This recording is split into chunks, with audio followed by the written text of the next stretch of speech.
Who the heck is Pep Talks? I'm not gay, but I fantasize about Marco Rubio. Pep talks. Pep talks.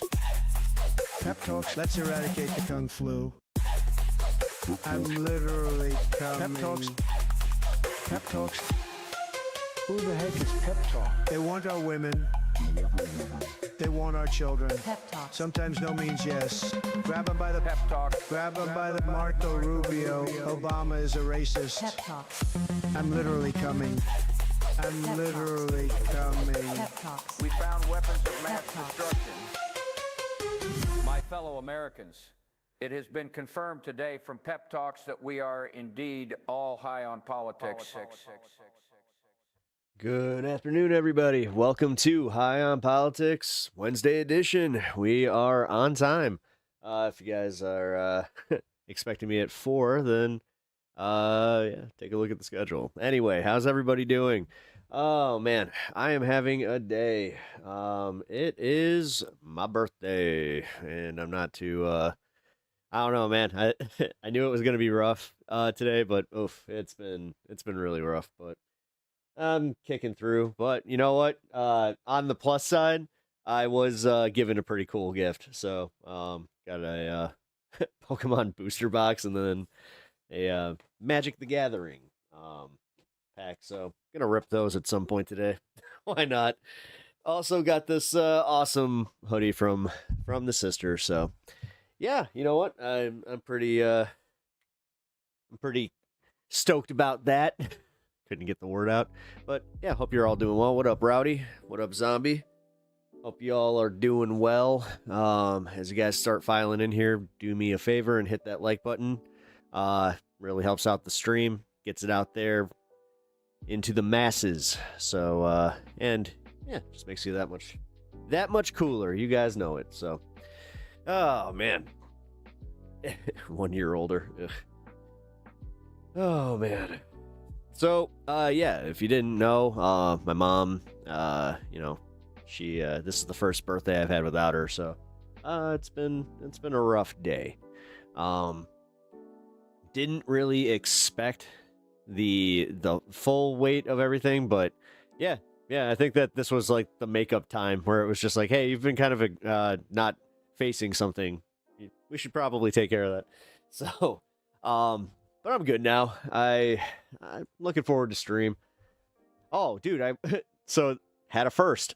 I did a title where I said MTG has no F's to give, right? And I blocked out the FUC or the UCK. That's a banned title. I don't know when they started doing that, but I thought that we could, I don't know, do implied swearing. News to me, so yeah. Can't have any fun on YouTube anymore. God, I mean, yes, YouTube's great. Keep it up, YouTube. You're awesome.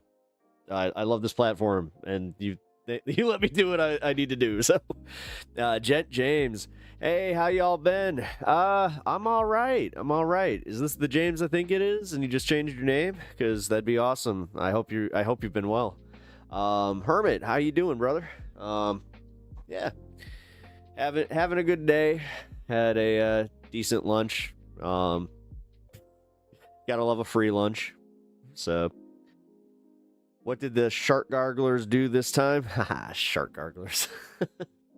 Hey, that's what I need. I need all the humor right off the bat. Let's go. Shark garglers. Yeah, I didn't know that term before. So whoever coined that. That's like douche canoe. When I heard douche canoe, I'm like, ooh, that one's going right into the what is it, curse bank? No, it's not even a curse, is it? Douche canoe? I guess it would be, because you're calling somebody a douche canoe, so I guess that goes into the curse bank. But yeah, check it out, guys. All right, so I'm gonna model it. I have to, because this is like the coolest thing. Number one, same company as my CM Punk hoodie that you guys love so much. But come on, yeah. But hold on, best part. Wait, check it out. Yeah.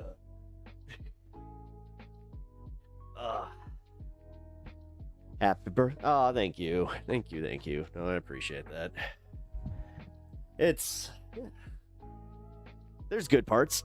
Like there's the good parts of the day happening. Like I said, got some friends and support, and again had some surprises. Like this was a genuine surprise where somebody, one of my friends, just like packed these up and sent these to me. I was like, oh, you know me so well. So that was very, very pleasant. Hey, old man, I'm not old yet. I got one more year. I got the 3 in my my age for one more year, and then I'm old. God, that's gonna suck. Oh man, sweet. I'm applying to North Seattle to go to school and to get to the Rolex school in Dallas. What's the Rolex school? What's that? I don't know what that is. But that's awesome that you're applying to schools, and I hope you.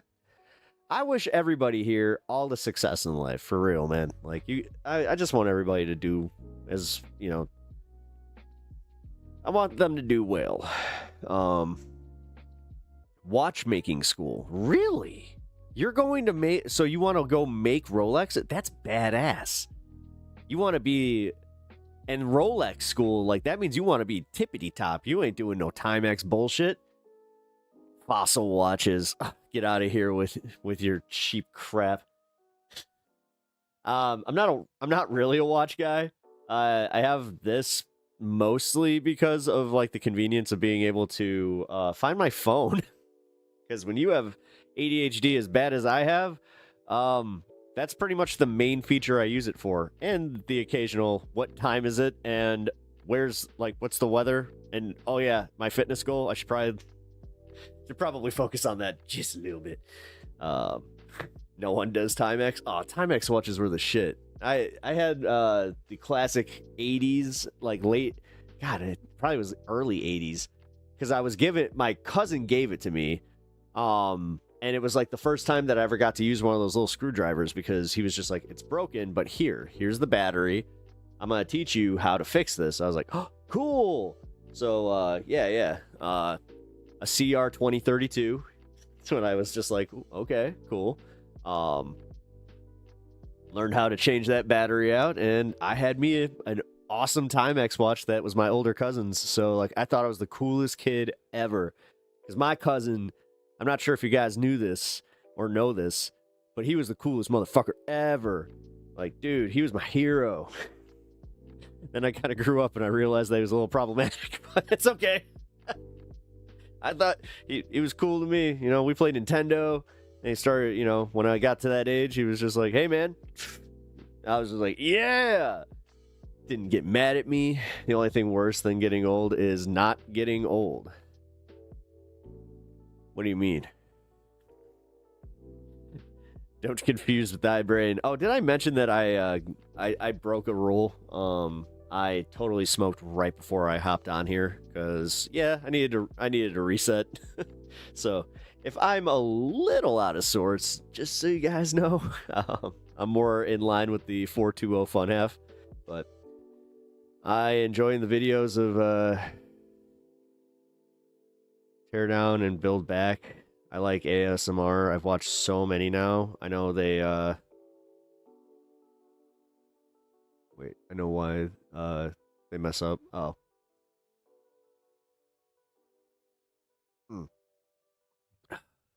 Okay, so you're a watch guy. If I had to get one watch, just one, and it needs to be affordable, but it's like, it needs to be fashionable too. I don't know. You got any recommendations? I'm very much in the vein of own 2 suits. You know, you can have multiple shirts to wear with said suit. Ties all day. I don't care how many ties you have. Oh, dying is worse than getting old. Oh, yeah. Yeah. Yeah, it is. Oh, man. Yeah, I don't want to break anyone's heart, but today was the first day that I held my mom's urn and just bawled. So it was rough. It was rough. But I had a really big breakthrough though, where I was able to listen to her voicemails. I haven't been I've listened to like 1 or 2, and I kind of put that off. So, yeah, major breakthroughs.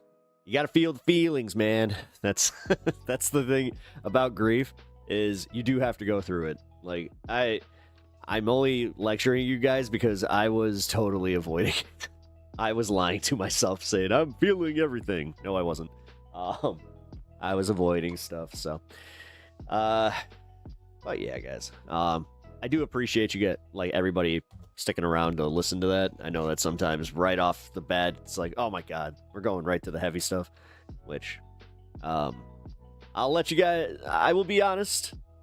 The following months will be more hearted content. March might be a little rough, but overall, yeah, the holidays are killer, man.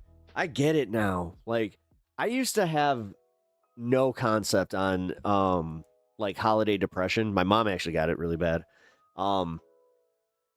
And just kind of like how it plays into when you lose somebody, because like after she lost her dad, she got really like every Christmas would just go pretty hard into a depression.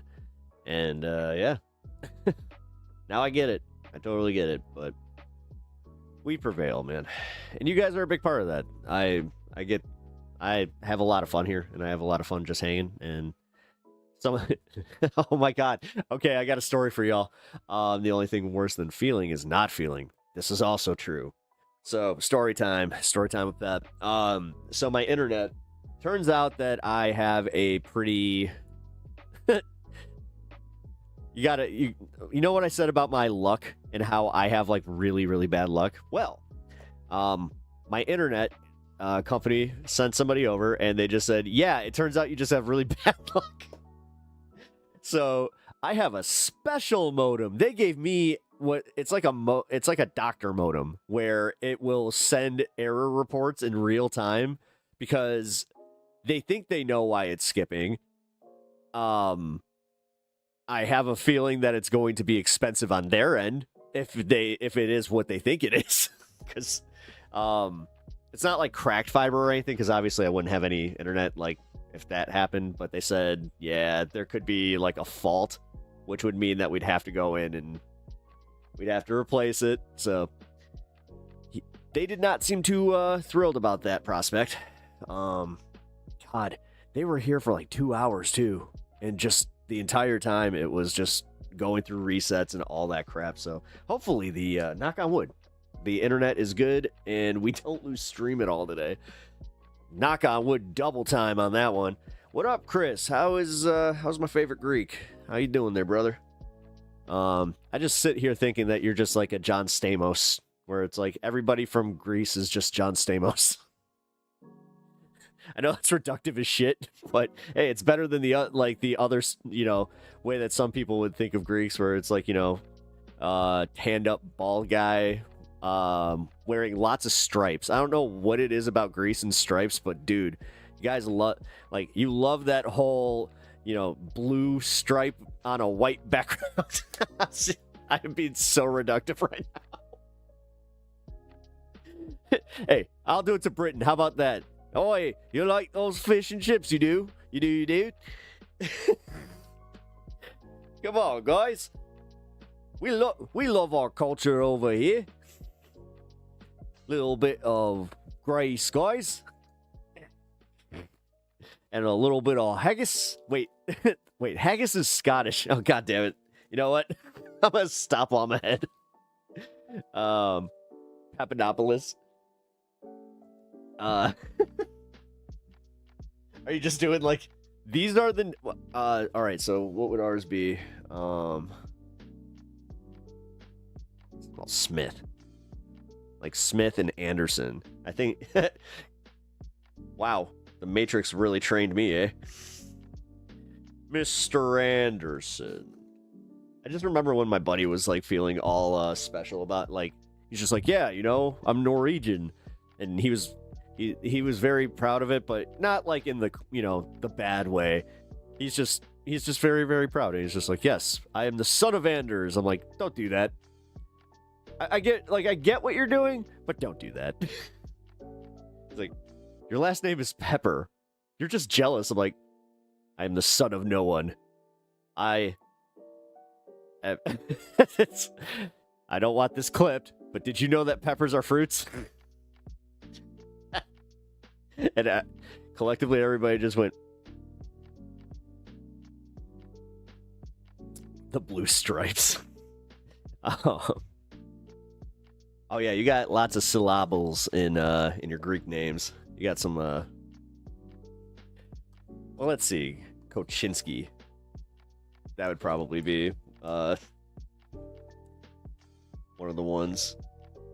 All right, sorry, I'm also distracted because I'm like, you know what? I was trying to open the Pokemon pack. It was not opening.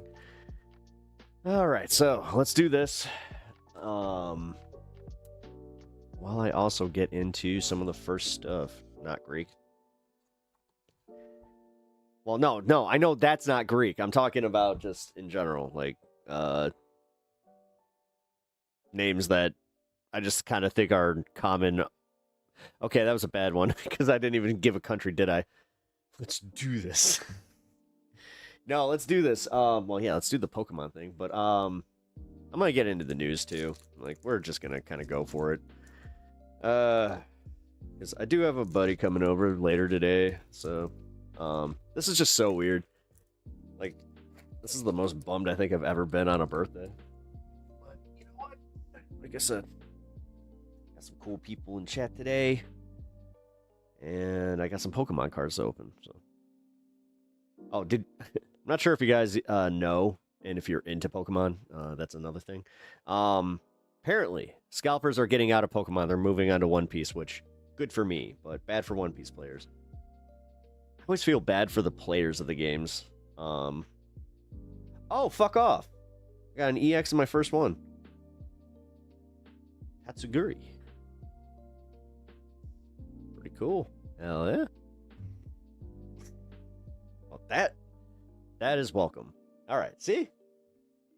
The vibe is already there. Let me see. Cool. Whoa, shit. The hell was that? Oh, no way. Did my wheel spray? Oh, fuck, dude. My chair might have just broken. Crap. I have to fix that later. Yeah.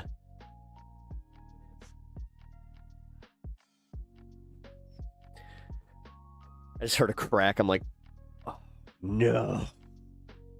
And yeah, it looks like it's the wheel. Shit. Just fix this. There we go. All right. Well, I hope I don't rock too much during stream. Otherwise, I'm going to have to pull that chair up. That thing is only comfortable for when you're doing art. Big difference. All right, I'm complaining a little too much. All right, guys. So we got some news updates real quick that I wanted to go through. Oh, yeah. And here we go. My screen is not capturing. What the fuck? Dude, OBS is also just... I'm starting to wonder how much of my, like, how many of my problems are Windows 11 related, because holy crap. If politics is the topic, I want to know your opinion on India. What about it? I'm not that up to date on anything. I covered the India-Pakistan conflict. I haven't looked too deep into the conflicts or politics of India. I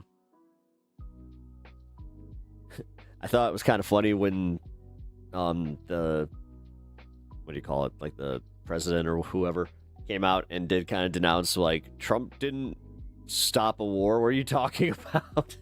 But also, I just want to say welcome to the stream, Orion. Hope you're doing well. And yeah, if you're curious about any of the American politics, I'm very up to date on that. Can you tell us the average age of my channel? my channel, I started last August. So, yeah, you do that, man. Oh, that was when we got angry with Mr. Trump. Yeah. Oh, yeah. It seemed like he was not doing much, except for just taking credit, where he's just like, I told him to quit bombing. I just told him to quit bombing in Pakistan. They cut it out. We were watching live, though.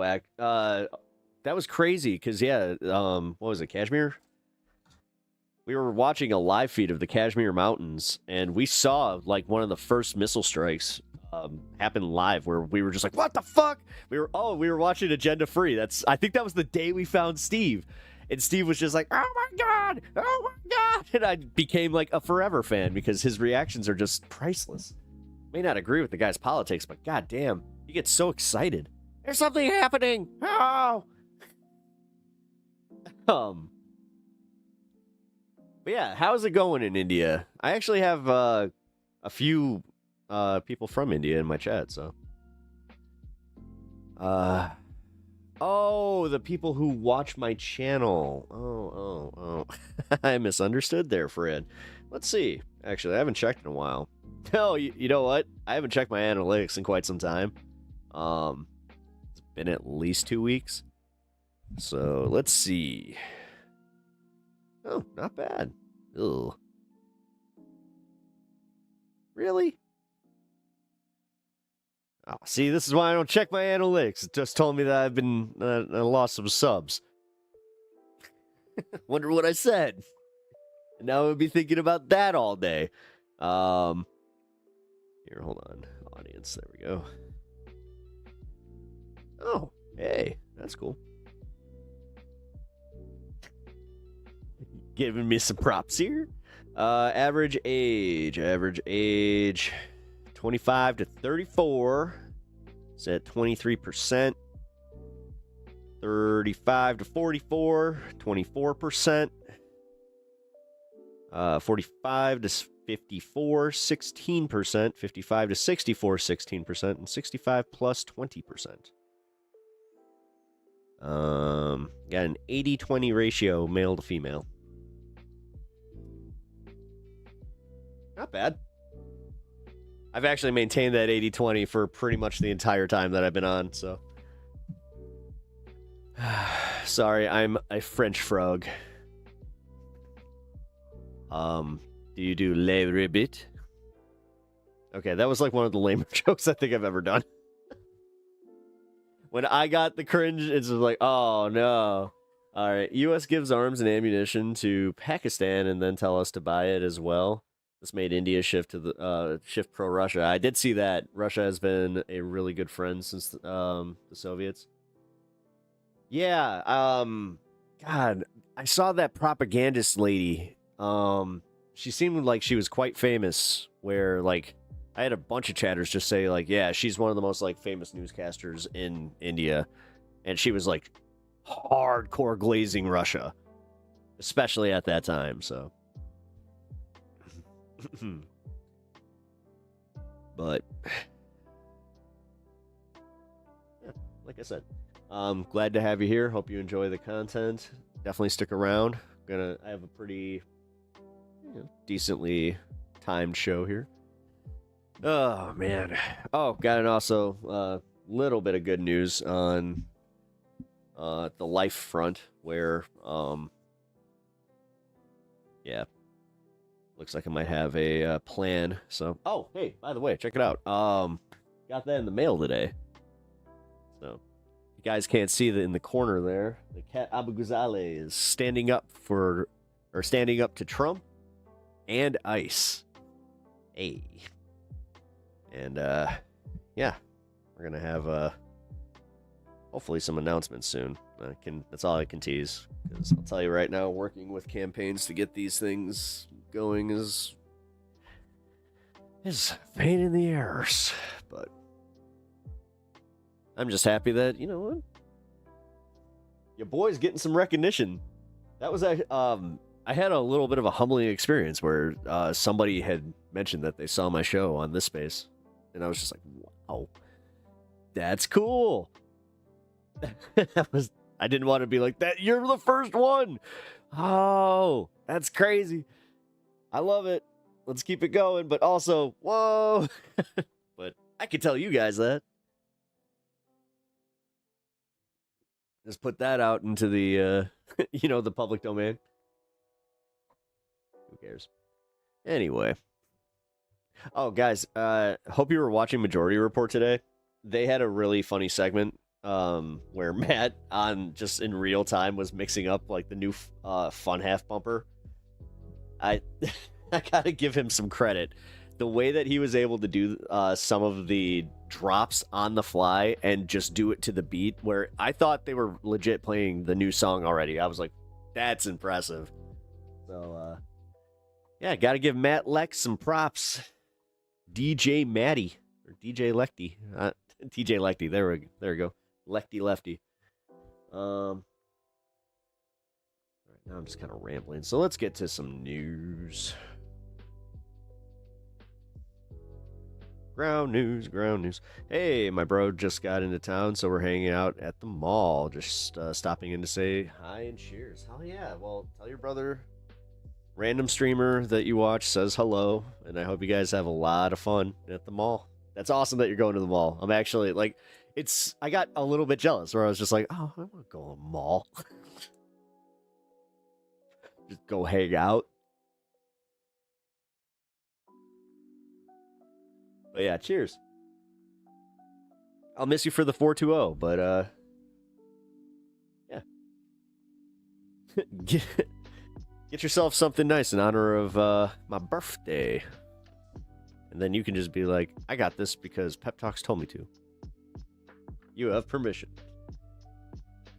I hate to say this, but I think if like a streamer that I watched a lot said to do that, I would just be like, yeah, you know what? I do deserve that. Yeah, I deserve a treat. You know what? Thank you, Pep Talks. Matt is a super smart dude. He has multiple degrees. Oh, yeah. No, I appreciate Lek. He is definitely in, like, my... I want him in the leftist blunt rotation, which I know he would gladly accept, which that's also why I think he's pretty awesome. I just think there's, like, parts of our personalities where he would just find me fundamentally unserious. And I think he would tell me that to my face. But... That's okay. I understand. Or he might respect the fact that I'm more like the Michael Brooks type, where I tried not to take everything too seriously. I try to be zen, without really doing a lot of the Buddhist stuff. But I do meditate, which I've gotten better at. I think that's why I had my breakdown today, is because it was in the middle of a meditation where I lost it. Which, not a great time to have that emotional breakthrough, because you are also trying to, like, breathe and practice mindfulness. So you're just like, take a breath in. The mall is the American Dream Mall. Is anyone if anyone's curious, took forever to build and apparently losing money. Not a bad mall though. Later, Gators. Hell yeah, have a lot of fun. I think we still got a mall. Like, we got a few malls. Like in Chicago. Well, not in Chicago. Like, I know there's one in the suburbs that has a comedy club. I know that there's an outlet mall.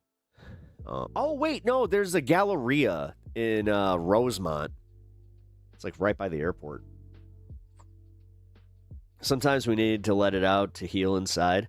Yeah, I'll admit it. I needed that. Like, I really did.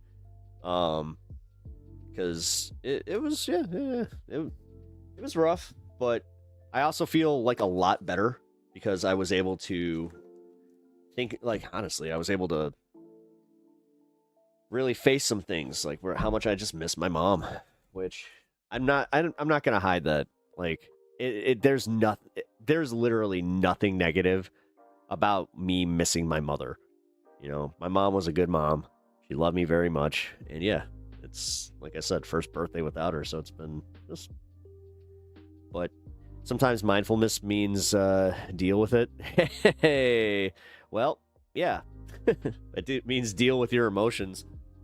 Because the problem is the deal with it thing. I've been dealing with it since March. Like, I've literally been in like full adrenaline rush mode since March. Like, my brain has not shut down from fight or flight, and I haven't had the ability to, and I don't think I will have the ability to until my wife's cancer. Like, we get that, you know, the bell ring. Let's put it that way. When she rings that bell, my brain, I have a feeling, is going to do like, it's going to slow down, but it's going to feel like I might have to just lay in bed for a day, and it's not even out of depression. It's just out of, like, pure mental exhaustion. My point. Yeah. Yeah, Pendulous. You got a really healthy way of looking at it. But also, like, I'm not against the deal with it, because there are times where it's just like, no, I have to move, like, past certain parts.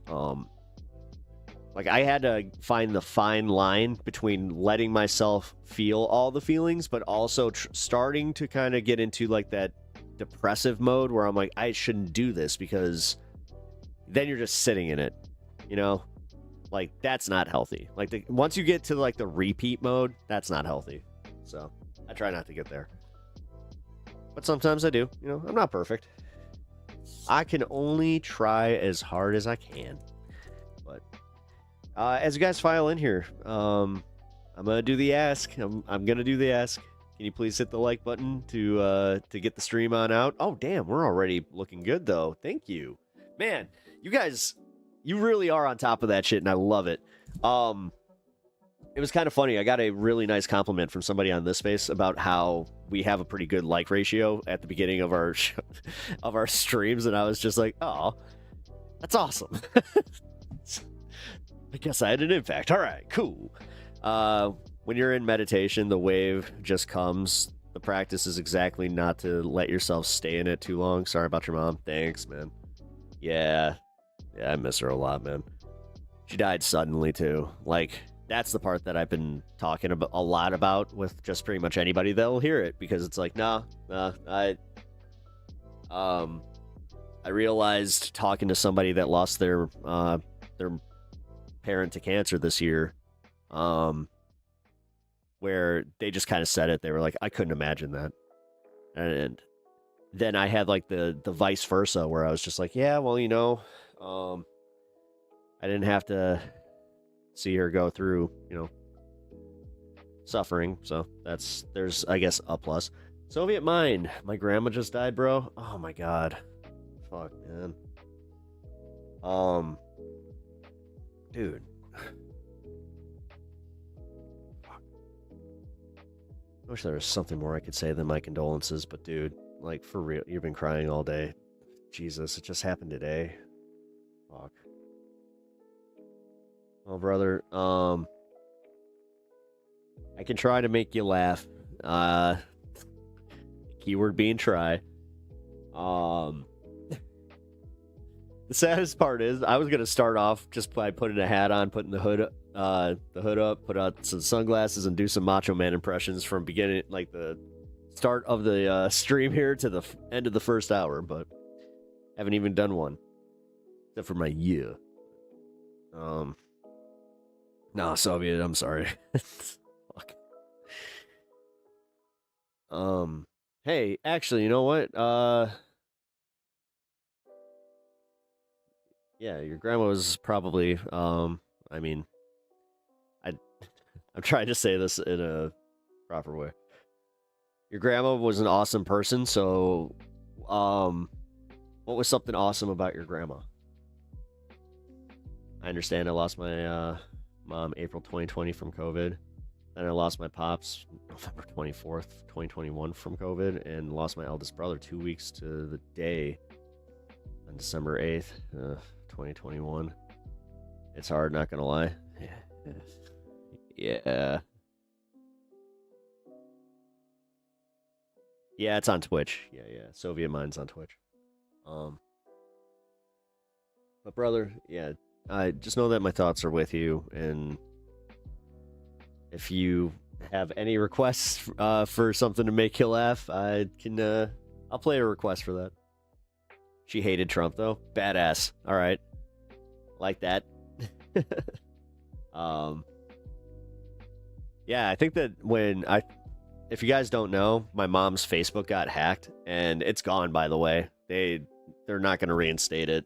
Doesn't look like the Wayback Machine caught any of it either. So that's heartbreaking, but I'm not going to relive that entirely. But the part that really got me was the fact that they were using her account to push a bunch of pro-Trump bullshit. And I was just like, no. My mom was she was an avid Trump hater. She hated that guy so fucking much.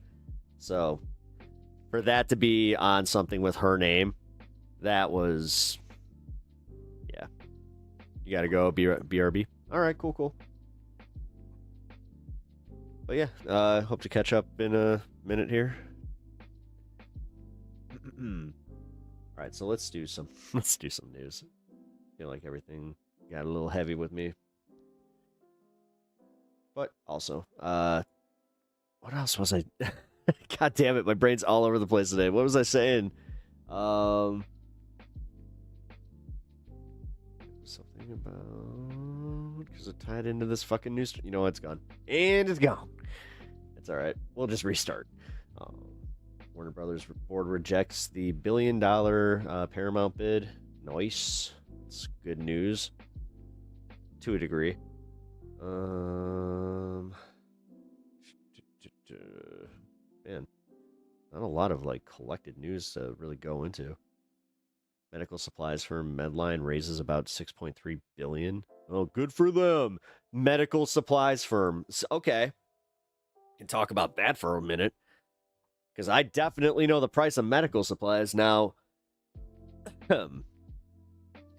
how insane is it that they charge as much as they do for just a simple bandage? They itemize each and every piece of, or like drug that goes into your body or any of this shit. Like, yeah, when you get an itemized list from a hospital, you start looking at it. You're like, you charged me for what?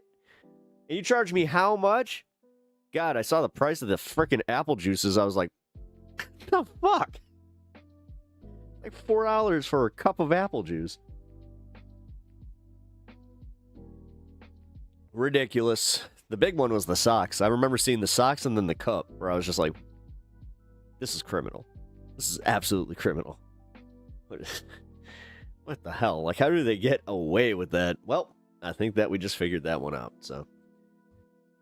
Okay, did I put this in the title? No, I didn't, because it erased my original title. So I'm gonna just do this one now. This just recently happened. Right by me, too. Like, here. Now let's check in with Mike Lorber in Sky 5. Apparently there is some police activity you want to tell us about, Mike? What's happening? Marion, we have a high-speed, extremely dangerous pursuit here in the south side of Chicago that has been going on for the better part of a half hour. We are westbound in 63rd Street, about to approach Damon and Western Avenue. Have gone this. This pursuit started on the west side of Chicago. This is a Honda sedan that is wanted for armed robbery. They have put the alert out that the people inside are considered to be armed and dangerous. Pursuit started on the west side of Chicago, went all the way in. Dude. Towns of the south side of the city. This vehicle has struck. Yeah, this was only an hour ago. Another vehicle at 47th and Lake Park. It is driven in the wrong direction on Lakeshore Drive and other streets. It drove on the sidewalk in Bridgeport at 39th by the Dan Ryan, almost striking the Chicago police officer. This is a very pedestrian. Look out for pedestrians. Situation. Oh my God! What you're seeing right now from this vehicle driving in the wrong side of traffic, it's been doing this over and over again. So Southbound. 3rd Street. We are coming up, I want to say, on Western or California Avenue here. Let's say Kedzie, 63rd and Kedzie, heading southbound. Again, this pursuit's been going on about 40 or 50 minutes. It's been followed by the Chicago Police Department, and local Chicago police officers. The ISPERN alert was put out also. That's the Illinois State Police Emergency Response Network. Now heading towards the middle of Marquette Park here. We are southbound on Kedzie, about to approach 67th Street. And again, we see this over and over again. This vehicle has already caused one crash as it goes south right in the middle of Marquette Park at 67th and Kedzie. Vehicle's been driving at a high rate of speed. Initially, snow still? As I'm listening to the scanner. So initially this was just being pursued or followed by an aircraft, but once this vehicle drove so erratically, struck another vehicle, went up on the sidewalk and almost hit, we'll go west on 71st and Kedzie, almost hit another vehicle. That's when Chicago police had decided to pursue themselves. And again, you've seen us do these pursuits before. Jack, our photographer, is following the vehicle, but behind that vehicle are Chicago police officers on a high rate of speed. Damn, dude. So behind the school here, 71st, I want to say about home and westbound 71st and home. My dude desperately trying to find the spray paint shop. South side again. This started on the west side of Chicago near Holman, all the way up by Division Street. 3 stars. Went into the city, in on the Eisenhower, south on Lakeshore Drive. I'm loving it. The vehicle actually drove. I mean, dude, he really. Lakeshore this Drive, is because especially like with the angle too. Eventually made its way to Bridgeport. You'll see a video of all of this where it was on the sidewalk and almost struck a Chicago police officer coming in the other direction. The vehicle's exceeded 100 miles an hour. That was fucking funny. Continues to drive erratically at high rates of speed. Now, let's pinpoint our location here. Okay, go ahead, Marion. Now, I was just going to ask you to remind everyone the police pursuit protocols that the Chicago wait a minute. Police Department Dude, you might have fucked up. We do see this every now and then. Where's he going? Like through the gate. Damn! This is a dead end. This is a gate here. So it's a fucking dead end. Where's he going? Now we're going. He found the spray paint shop. We found the spray paint shop. To an industrial area here. Oh my God, Sylvie! We're at about 71st Street. Shut the fuck up! That did not just happen. Hold on, I'm getting information. So 71st Street, we're just on the other side of Central Park. Is he going behind the building? Industrial building there. A lot of police will be moving in. So again, I want to caution everybody in a large way who's watching here. But again, we've been told. There they go. There they go. There they go. There they go. There they go. There they go. Yeah, they're on foot. They're on foot. They're on foot. Residential area. Now we've got people running. We got them running over the fence. And they're yep, now they gone. They gone. Fence here. I only saw one person, Mike. If you saw more there were than two. one. There were two, and then there was that one. Three people. No, it's three guys, yeah. Yeah, we've got 3 people in the vehicle. We're off of Pulaski here. So we've got off of Pulaski. We're about a block east of Pulaski. We are it's not my fucking city. At north of the bridge. You just add a little Pulaski. So that brings us at about 71st Street. This pursuit's still going, though.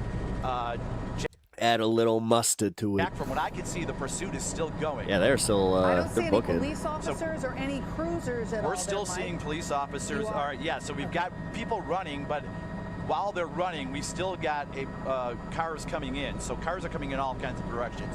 So let's pinpoint where we're. Well, they cooked. I don't. I mean, the cops here. might be cooked on this one because I don't. Near 71st. 69th place, 69th place in the yard here. We're just west of Pulaski. Into the yards and 69th. I know that there's one like around here. Okay, I can see that they're right like here. The police officers may be circling that area. I think there's still one or two back here still, and one of those guys definitely. Yep, there he is. There he is. You've talked about. But I've only seen one. Oh, nope, that's cop. Okay, so there's 3 people running there by 69th that was and a cop. Behind this, Marion, those are cops. There are. Man, I'm better at this than them. Behind this, and again, we always have to stay with the people being pursued. I'm not exaggerating here. They're searching. They're searching. Chicago squads flying into the scene right now. So we're in the back of the yard here. That person just we are about 69th in Kedvale. 69th in Kedvale. Yeah, that wasn't a cop that crossed over here. This is a dangerous situation where there could be shots fired. A lot going on. A lot of squads going in. We've got the people who are being pursued. They are being run after. 3 people they're after. Ooh, they might be cooked. I mean, they're at. I think they got that full 4-star. Run northbound behind a van, and a 3rd person run eastbound. So the people that we are seeing running are not police officers. These are the suspects who are fleeing. Right? They're running. That's who we're looking at. It's amazing to me that with cameras everywhere, people still get away with stuff. Sometimes, yeah. I believe so. Okay. What they do? They stole it was armed robbery. Right. And then they went on a police chase for over an hour, and then they ended up at a dead end in an industrial park here. Point because it looks like dark clothing that could easily be an officer's uniform. So right now, let's also recap where you are real quick, because we're in a neighborhood. There are people that could be home. There could be kids home. Oh, yeah. They're home sick from school. Tell us exactly where the fucking sun! you are, Mike. You know that they're saying Around that shit. 69th and Kedvale here. So this is a neighborhood on the south side, just west of this. And we saw this when the vehicle was going west, went right into those large train tracks. If you've ever driven over Pulaski or Cicero, you've got those large tracks. That's where it drove, went into an industrial area. Now you can see the police officers that I talked about. They're flying into the area. Below us here, by the way, at about 200 to go get tacos last night after stream. Helicopter. They're looking for like the first time ever. This is a very I went there and they're fucking closed. On the southwest side of Chicago. Get fucking Taco Bell is gross. Together. So Three people bailed from the vehicle. That's what we saw from Sky 5. That's what we've heard from the dispatch here, running in different directions. So now we've got basically a search situation here, and a dangerous situation for residents in this area. Right, around 69th and Kedvale. Okay, 69th and Kedvale. Let's recap where this started. There was a robbery. Can you goddamn GTA 6 marketers are doing too much. Tell us where this robbery happened and why the police are so concerned that these people are particularly dangerous? Yes, are on point today. Thank you. Right. One person is in custody. I've just been told by the Chicago police helicopter. They got one person is in custody. Yeah, they are looking for 2 other people. Yep. Jack, if you can, and I know you need to stay widen out for just a little bit. What the hell's going on out there? 2 more exactly. So you can see the layout of this neighborhood. Well, once you hear the thing is, when you hear like multiple helicopters just kind of cycling around you, you kind of know just to chill. Street here, where it kind of comes around in a little semicircle here by 69th and Kedvale, a couple blocks west of Pulaski. A lot of places to hide here, a lot of close-knit homes here, garages, so this is a difficult search for the Chicago Police Department. But we saw, after they bailed out of the vehicle, a few dozen officers. They keep, all right, so we've got an address here. I'm gonna listen for 1 second. So they're looking at 7024 Kedvale, northwest corner of the building now is where they're searching. Okay. One person is in custody. They're searching for 2 more. Okay. Let's backtrack all of this really quickly. The pursuit started on the west side of Chicago here. We picked it up about Ferdinand and Kedzie. Vehicle went south on Sacramento, in on the Eisenhower, south on the Dan Ryan, south on Lakeshore Drive. At that point, the vehicle, a Honda sedan that was wanted for armed robbery with 3 people like that driveway inside, was only being followed by when did it police snow? Helicopter. It got off at 47th Street on the south side, struck a vehicle at 47th. Actually, it's pretty warm today, so snow has been melting. Lake Park, did a U-turn, went on Lakeshore Drive, drove on the wrong direction. Asking the real question here. Drive. At that when point, did it snow? I think the police consider this a dangerous situation. They started pursuing from the ground as well. Went to 39th Street and 31st. There was a situation, you'll see a video that we got of this later. Damn, they got poor insulation. 39th and near Wallace, where the vehicle went the wrong I could direction, recognize that. drove on the sidewalk to evade Chicago police officers, almost struck another vehicle. That landed it out in the Dan Ryan, where it eventually exited here, went westbound into the neighborhoods, and bailed here after it went through. So they got one. Are they? They aren't leaving, are they? Dead end west of Pulaski. 3 people got out. They were run around the neighborhood between 69th and 70th in Kedvale. 1 person in custody. Dude, they're have to go 2 literally are door to still being door. looked for at a very close look neighborhood. So. Oh no! No, they ended the coverage there. Oh my God, no! Wait. Now let's check in with Mike Hold on. Lorber in Sky 5. Time to go looking out your window, Adam. No, okay. Pulaski. It's a little kind of a semicircle area. As you can see, that's an above-ground pool there. Any action together here, how many garages there are, and now they're in a situation where to keep people safe. This is dangerous. Oh no, this was the second part of coverage. Okay. Some police activity. I was like, no. Marion, we have a high-speed, extremely dangerous pursuit here on the south side of Chicago that has been going on for the better part of a half hour. Wait, why is this one so much? That's what the police helicopter told us. Way longer. 3 people in the vehicle, and that's what we saw from Sky 5. Okay. You can see now that the squads and the officers, and again, when we're showing pursuits, we're showing the vehicle, and the vehicle's got a high rate of speed. That would have been. I mean, I was just like, wait, they ended the coverage there. Apparently, that was once this went into that residential area, crashed older through the gate video. at 71st and Pulaski. Yeah, this one is a little bit more up to. I would say at least in this, let's call this square area, 71st in the south, 67th Marquette in the north. I was watching this live, so that's why I'm confused. And then to Pulaski, there have to be. Oh! I see what they. No, it's what happens with Majority Report too. If you try to go back to the live video, sometimes it'll 30 Chicago I'll just take you to the unlisted. It'll say unlisted, and then you have to go back and. With this, so yes, it's a dangerous situation for residents, but there is a massive police. You usually have to like put it up as its own thing. Here, but a real difficult situation as far as getting somebody in custody. I just joined White Bronco moment We a are little told bit. that one person is in We have a we had 3 suspects. High speed chase from a custody at this time. Armed robbery. But as far as the 2 other people, you'll just hear reports. I just heard considered armed and dangerous. report on the scanner. Hey, we've got a door Down off Pulaski. open at Suspects considered armed and dangerous. such address, and they'll investigate that. They can hide under Niner 1. We need more officers down on Pulaski. porches. 69th and Kedvale. Weather's a little warmer today, so people can survive outside a little longer than they may have been able to do a week ago. Yeah. There's a lot Yeah, dude, if it was still like nipping cold as it was last week, these guys would have already given up. going on in this neighborhood. I'm just looking. There's a mail truck doing deliveries. There are businesses just south of there, and then you've got residences all throughout here. This about a half a mile square area. Again, all of this kind of is bordered by the tracks. All right, so I'm going to get more information here and give you a pause. Okay, I'll pick it up for just a second, Mike. Jump in anytime you'd like. One of the things, we have other video that we'd like to take a look at. We'll keep an eye on the live picture there. You can see there was a police dog. They got a dog out there. Yeah, there's got a dog out there as well. And here is another look at the pursuit on the right side of your screen. Jesus. And you can start to see just how dangerous this situation is. That's, I believe, the wrong, yes, it's the wrong side of the. You see how he just pulled into traffic? Nobody in Chicago's pulling over going, ah, ah, ah. It's literally just like, Jesus. Right? The street, wherever they just are, fucking readjust. In this moment, they're on the wrong side of the street. Always a very, very dangerous situation. We saw them crash right there, so this must be the crash. They mentioned that he hit someone in Lake Park that Mike was talking about earlier. They did that U-turn. Jesus, dude.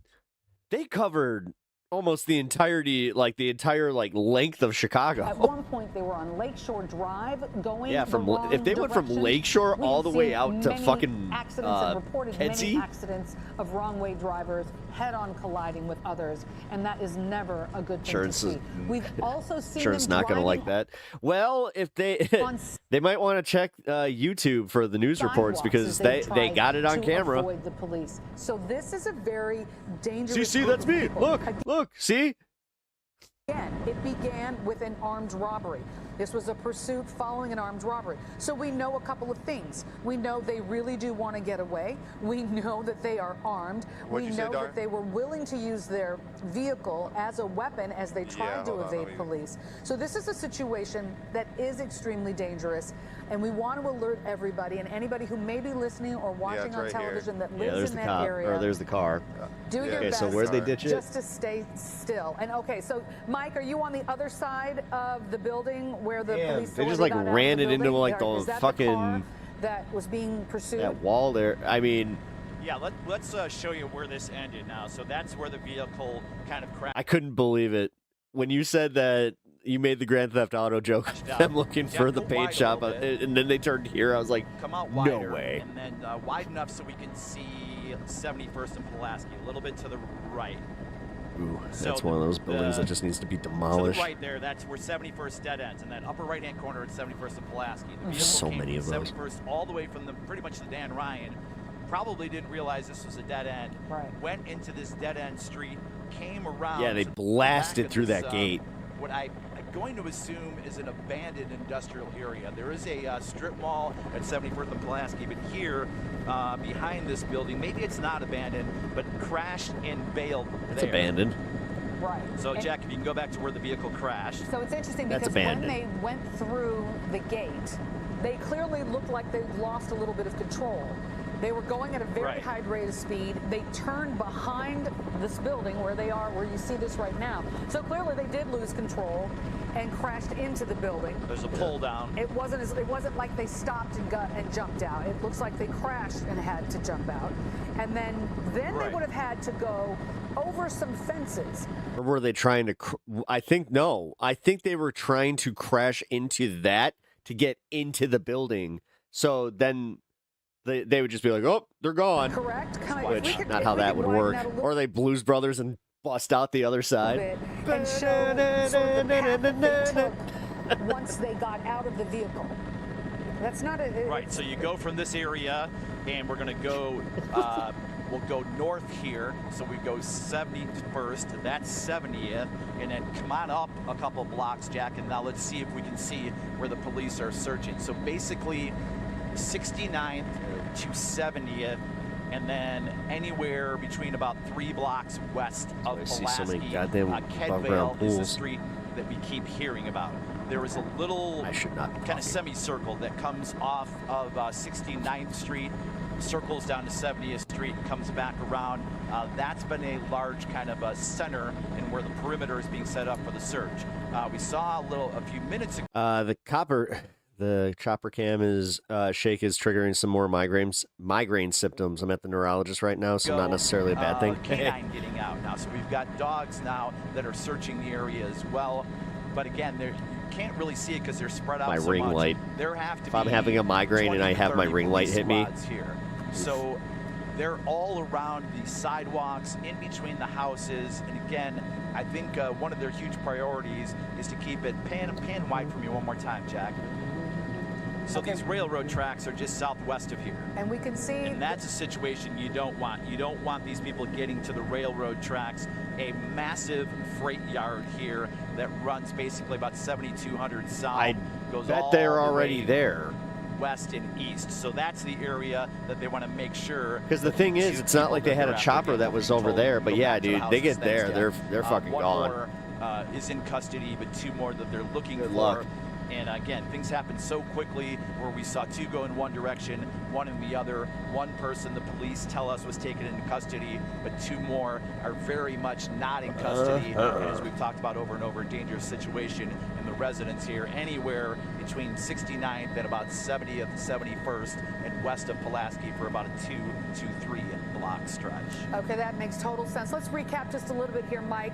I'm going to recap sort of some of the highlights, and then you can take us through some final thoughts here, because we want to definitely get back to this, but I know you want to do some gathering, and we'll get back to it as we get some more updated information. But let me I tried to bust that door. Talk about whiplash.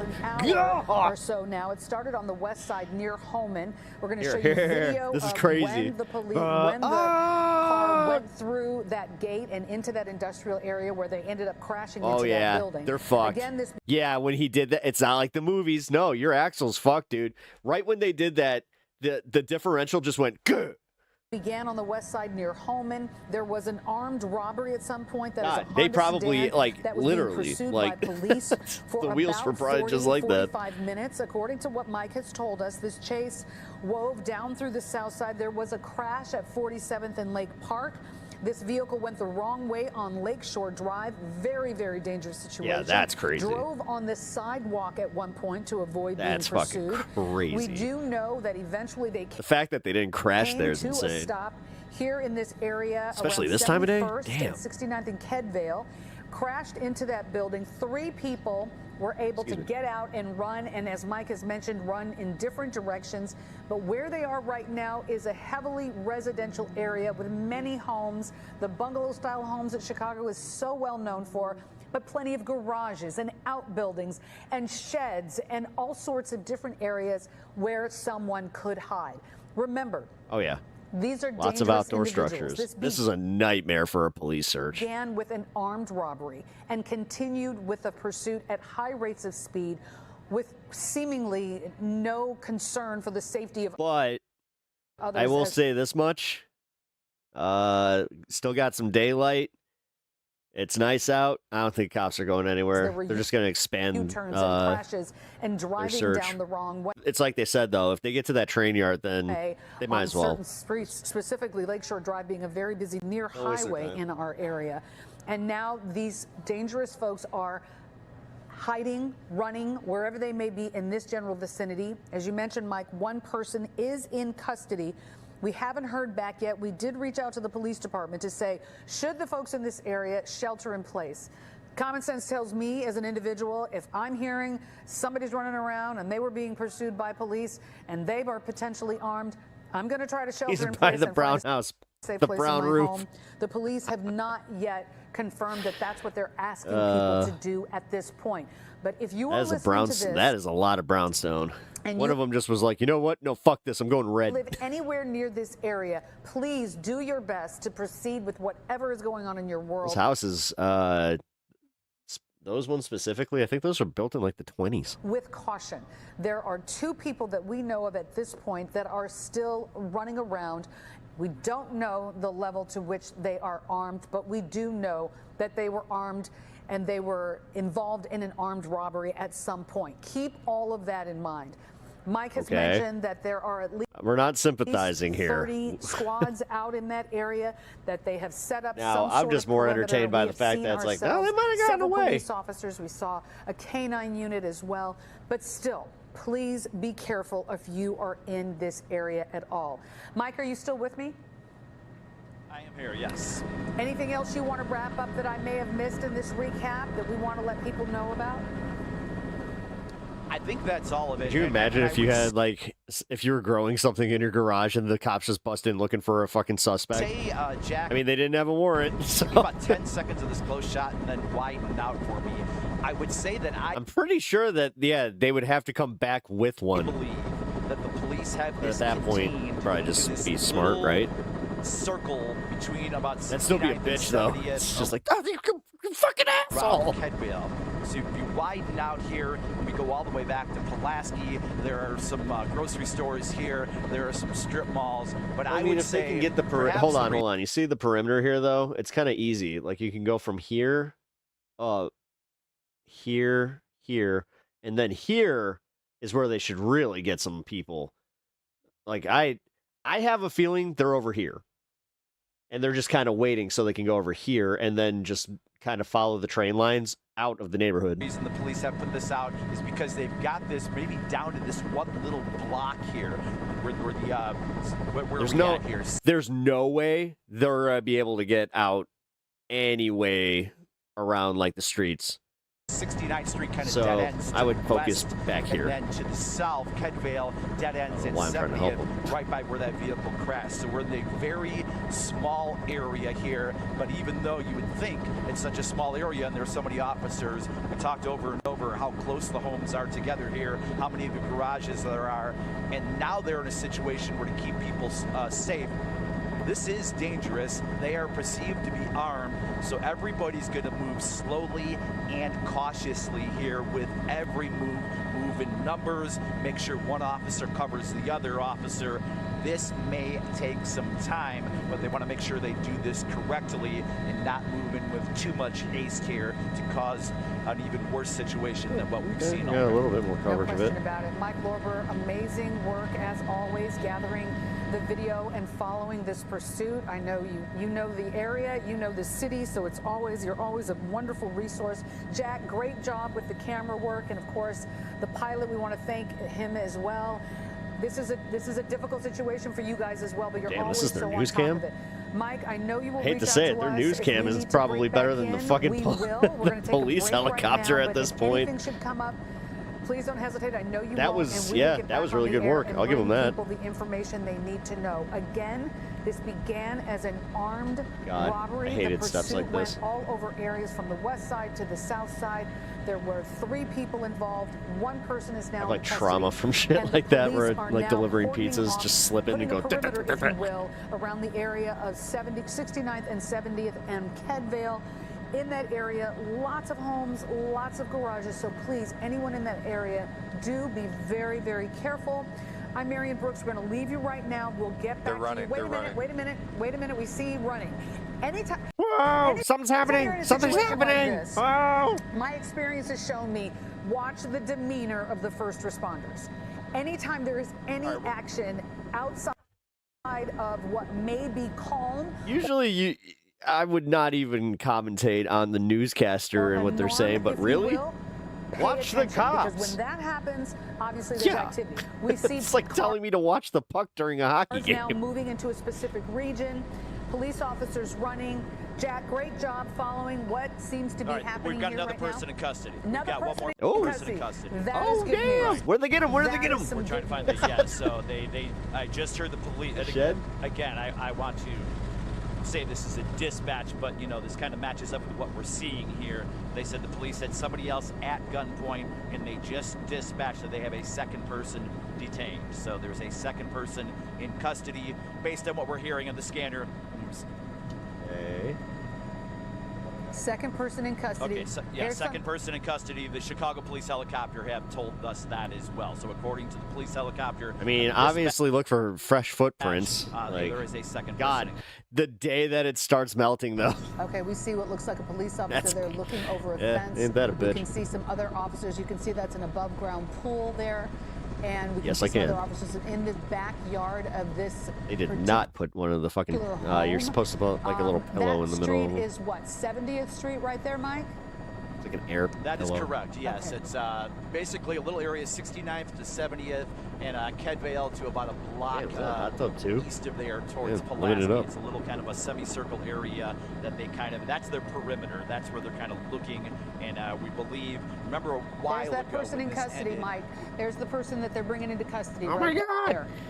Something happened. I we see saw him. 2 people run one way and one person run a different direction. That one person that they were after ran a different direction. That person was taken into custody. I believe this would be one of the 2 people that ran in the opposite direction, so they're still looking for one. Okay, they're still looking for one more person, but that is good news because that's one less person to have to think about. I can see that person looks like they have on ski masks or no, it looks like a hoodie.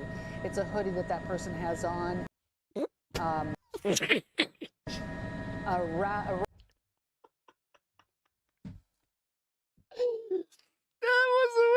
Relatively light Oh. jacket. Of course, we're going to stay on top of this. Again, if you live in the area between 69th and 70th and Oh my God! It looks like he's ready to ski. Oh. Kedvale, please be cautious. I gotta watch that again. Oh my God! The way that she just did a quick correct. That was so funny. That is good news because that's one less person to have to think about. I can see that person looks like they have on ski masks or no, it looks like a hoodie. Whoa, It's no. Whoa. a hoodie that person has Oh, no. on. No. It's a hoodie.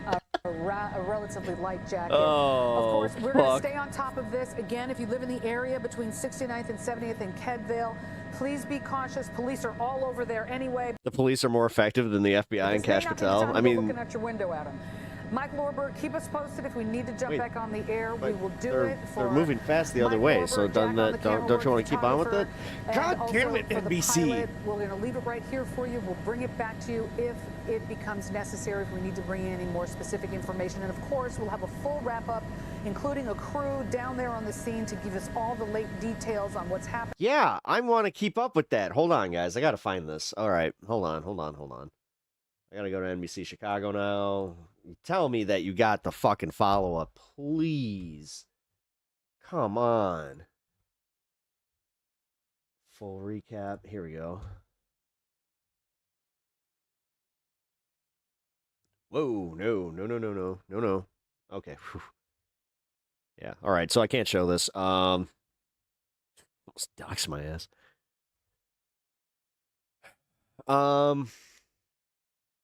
high-speed chase that started on West Side, blah, blah, blah, blah, blah. Do we have details on the arrests?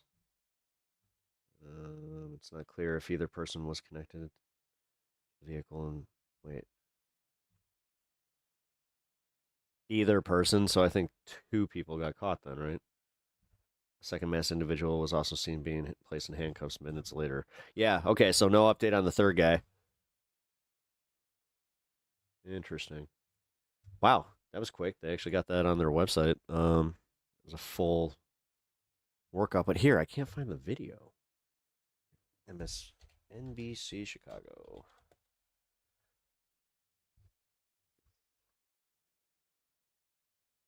What? There's a plane crash too? What?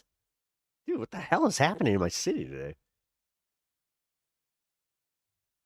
Thank you for joining us here on NBC News Daily. I'm Marion Brooks. We are following some breaking news right now. We brought it to you in the 11 o'clock newscast. A police chase caught on camera by Sky 5, and you can see the car stop and go the wrong way. This is driving on a sidewalk while police were trying to stop them. Sorry, the cop was and we're in pursuit, but you can see police officers there trying to race over to the car. According to police reports, the suspects in the car were wanted for armed robbery. Now, we have seen this car weave through traffic for several minutes. Oh my God! Like that makes me nervous seeing that rate of speed, because you see all these crosswalks at any time. There's people there. Dan Ryan went the wrong way on Lakeshore Drive. Our Sky 5 camera also saw the car hit a vehicle before it zoomed off. That was at 47th and Lake Park. Police are now searching for one more suspect. 2 suspects have been taken into custody after that car crashed and the suspects ran on foot. 1 suspect is still on the loose. 2 people in custody in the area of 69th and 70th and Kedvale is where they're looking for the 1 remaining suspect that is still on the loose.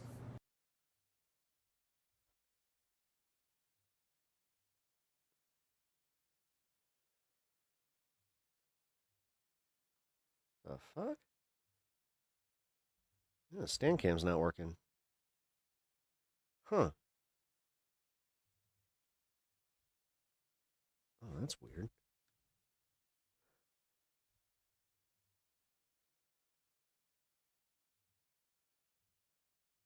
Huh.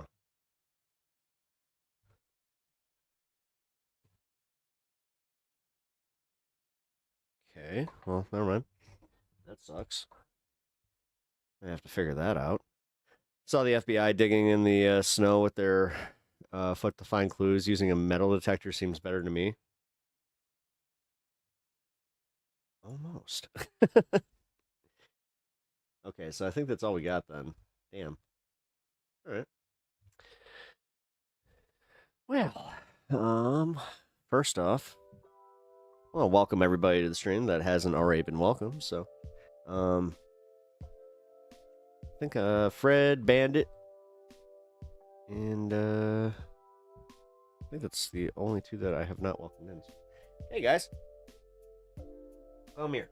Come see your friends. Hey.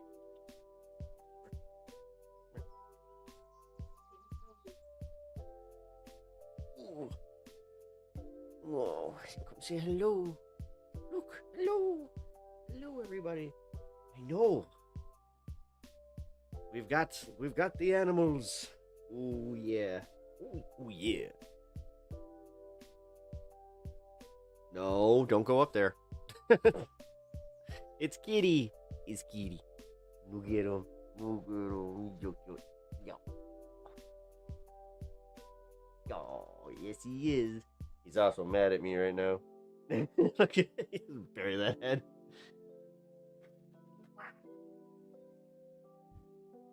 All right. Here, I don't know what the hell is going on with my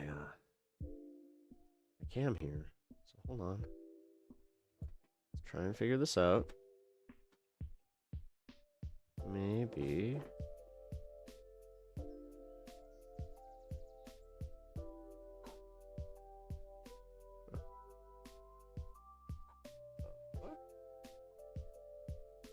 All right, sorry guys, no stand cam today. I don't know what the hell is going on with it. I hope I don't have to buy a new one.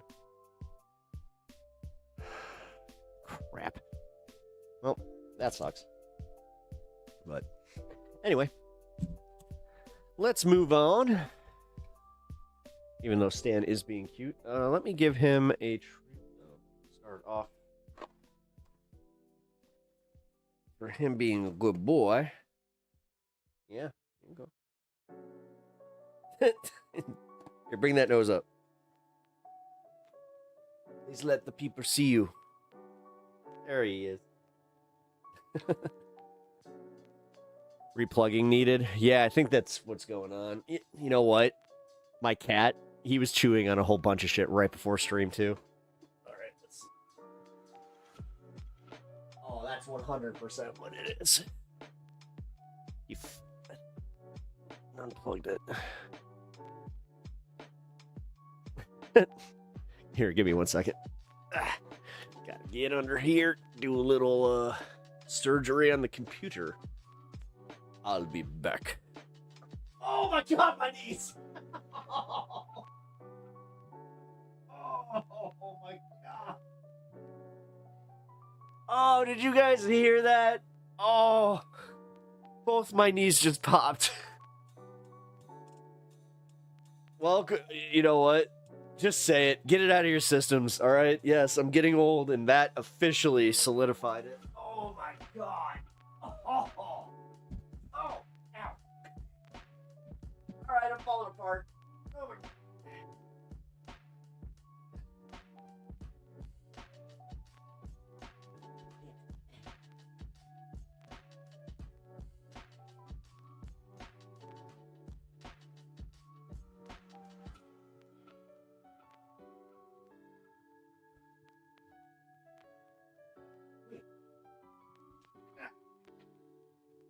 Okay. No, don't switch. What? Oh, I may have just made this worse. Let's see. Nope. Gotta oil those joints? Dude. Oh. I mean, they feel great now, but dude. And I'm back. Yeah, I'm back for a second here, because I can't see with this fucking ring light.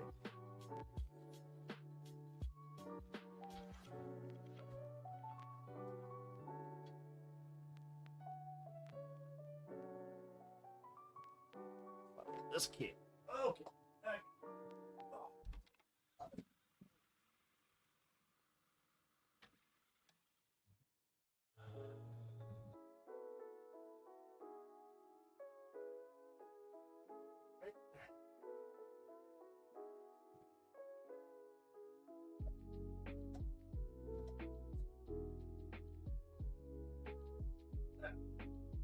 Maybe that did it.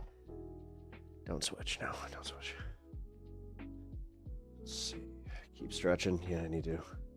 Damn it. No, it didn't work. Oh. Yeah, power's out on it. Shit. Oh, no. Did he break the camera? Oh, fuck, dude. I think that he actually chewed through the cord. Okay, I think Kitty might have limited privileges again, because if he did that, that's not good.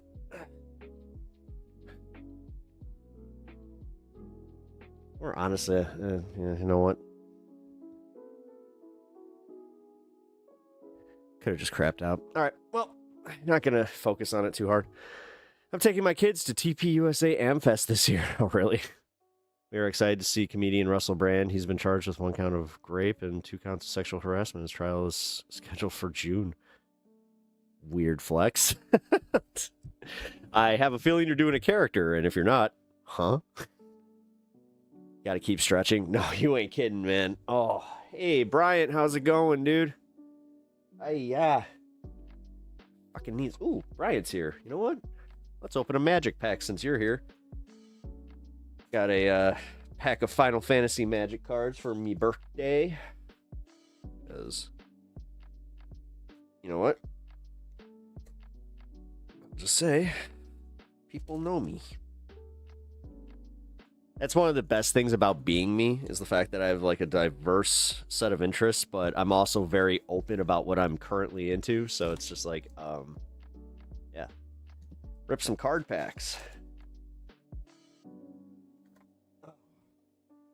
You know what? It was also like a small birthday present to just find out where it's like, hey, you can actually find cards now. It seems like scalpers are kind of calming down on the card games, but if you're into One Piece, like I said, for some reason they're going after that now. I'm guessing because they did rare cards and they're not doing reprints yet, so that's usually what it is. All right, let's see. Anything good?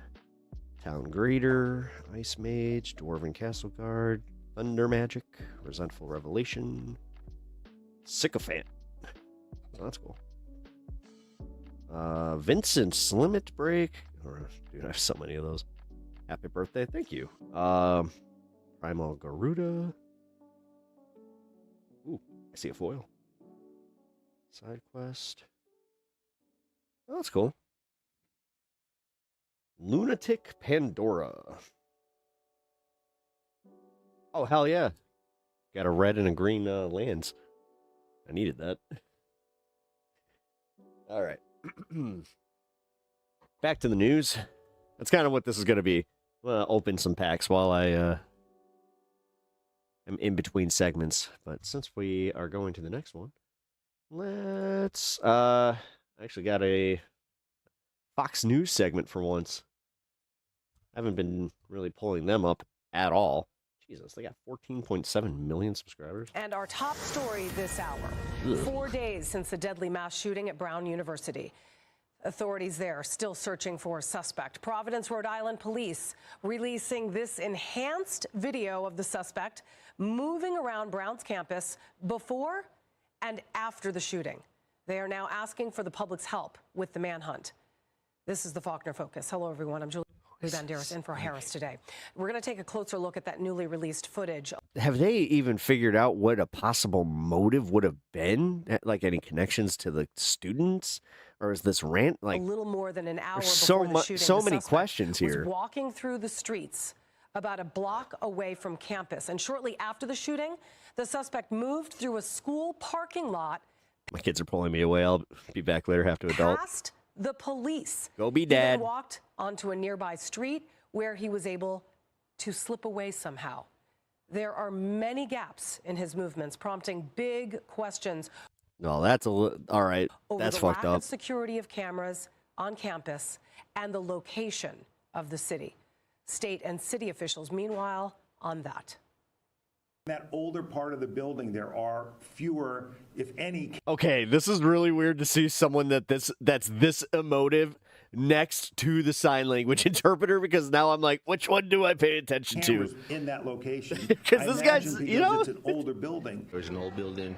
And just learn it. System that they have in that building is not American Sign Language, man. Like some other areas. So I think what would have been helpful more is if obviously there was a newer system in place that would have helped us a lot more. Take a look at this map. It shows all the surveillance cameras on campus. That big blind spot you see there, circled in red, represents the area of the shooting scene. Former FBI Special Agent Nicole Parker and retired NYPD Inspector Paul Mauro are coming up. But first, national correspondent Brian. Guys, I don't know. I saw something on Reddit talking about how these are starting to get to the point of like damn near being obvious. I don't want to say the word because I could actually get in trouble for it, but with the very latest on the investigation and manhunt. You know what happens to when you buy a knockoff flag, right? Hi, Brian.